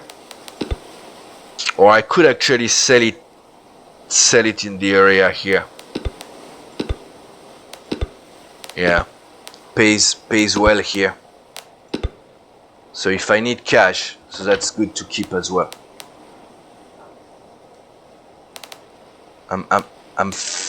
So you see what I've noticed here? Mail, you can store missions for free. Sorry. And that's pretty cool. I'm still pretty... Okay. Let me see how I'm gonna load that baby, and we'll get going again. Alright, here we are. Yep. We're ready to go. Man, please take care of the business, and I'll be back in what? Maybe a month? Yeah. Not sure. Good morning. We're ready to go, so I've loaded the boat. We have 2 nails at the back. Here we have some food reserves, mostly actually water reserves, and some food just in case, kind of emergency ration. Here I put some goods. We've got two goods here. Left the iron on the upper deck just so that I can use them as ballast. Here we've got some more food, sausages and 2 cases of pork. And here we have 6 cases of goods. I got my mails, I've got my books under it, try to bring some balance between my stern and my bow here. And I knew I had unlocked those 2 goods for Firefish Town. Yeah, they're here. So I mean, one is here, and I think the other one is where is the other one?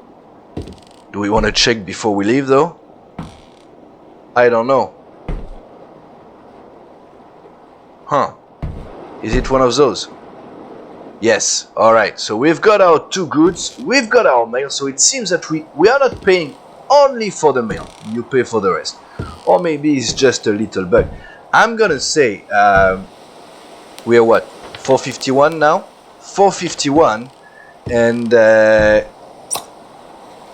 I'm starting to see a few bugs here and there. The cargo system is sometimes has some bugs, but the foundations are right. Don't take that as a negative at all, because you know I can't really say that I'm surprised,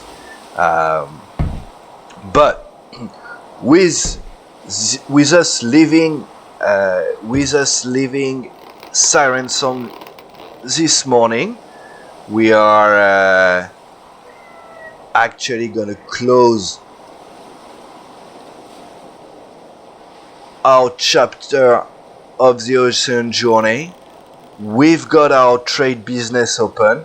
That was mostly what this chapter was about, even though we ended up doing slightly more. But I want to wait for the start of the next chapter. I've started to work on the script and all, but I need the next update to drop. That's gonna be it's gonna be quite important for me. And so yeah, doesn't mean that there won't be any Sailwind videos in the next few weeks. I'm actually hoping the update is gonna drop before Christmas, but that's totally fine.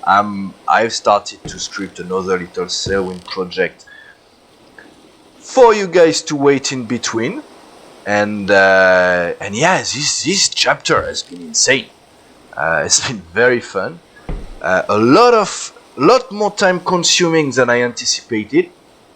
Turns out that I'm not able to just record me playing the game. I need to get, I need to dive into the story. I need to, yeah. So I'm having a lot of fun, but that's made it challenging for me to meet the weekly deadline or timeline for release of new videos.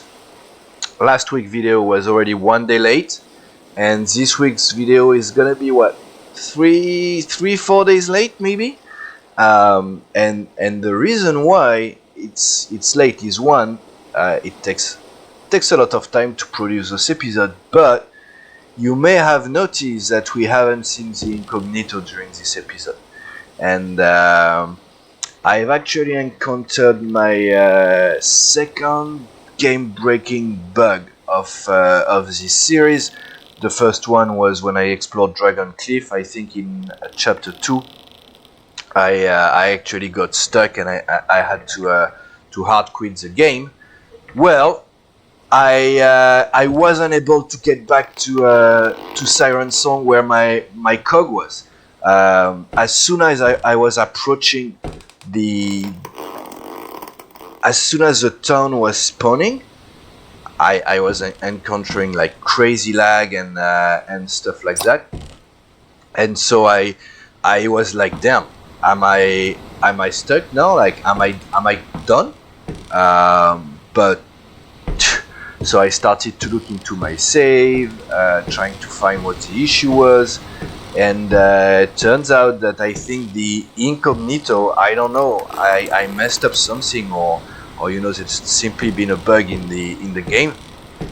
And because of that, I was not able to go back to Siren Song. I tried to swim, I tried to come from a different angle, it couldn't work. So then I started to do a little bit of save editings, and I moved the incognito from Siren Song to a stream. Reloaded the game, couldn't get into a stream, and the reason was because the incognito was there. Yeah, so I was like, why do I do? This is not looking good, but I don't want to stop the series just yet.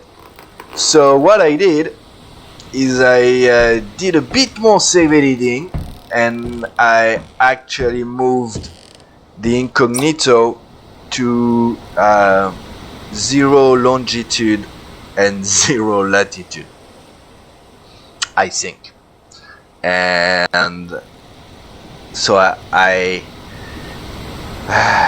don't think we're gonna see the incognito again in this series, which initially was a very, I'm not even checking which way I'm going there. Okay, looks like we're going east then. That's fine. Initially I was extremely upset that I wouldn't be able to use that boat, but then I was thinking, guys, I'm not gonna use the incognito anytime soon anyway.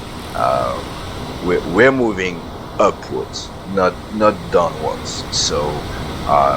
So I don't think it's gonna impact the whole series, but it still puts like kind of a bittersweet end to the chapter, because you know I did a lot in this little boat, and the discovery of the cog has been an amazing journey in itself. So yeah, it's but regardless, we're moving forward with our junk, with our jumper, our junk clipper. We are en route to Firefish Lagoon. I don't intend to stop anywhere on the way. I'm kind of planning on going straight to Firefish Lagoon. I think that's going to be quite exciting in itself. If I stumble into Happy Bay, I may try to see if I can get some more profitable cargo. And if I stumble upon the archipelago, I'm gonna flipping run away from it so that I don't get in trouble with the authorities. But and I don't know yet where we're gonna start our chapter 5.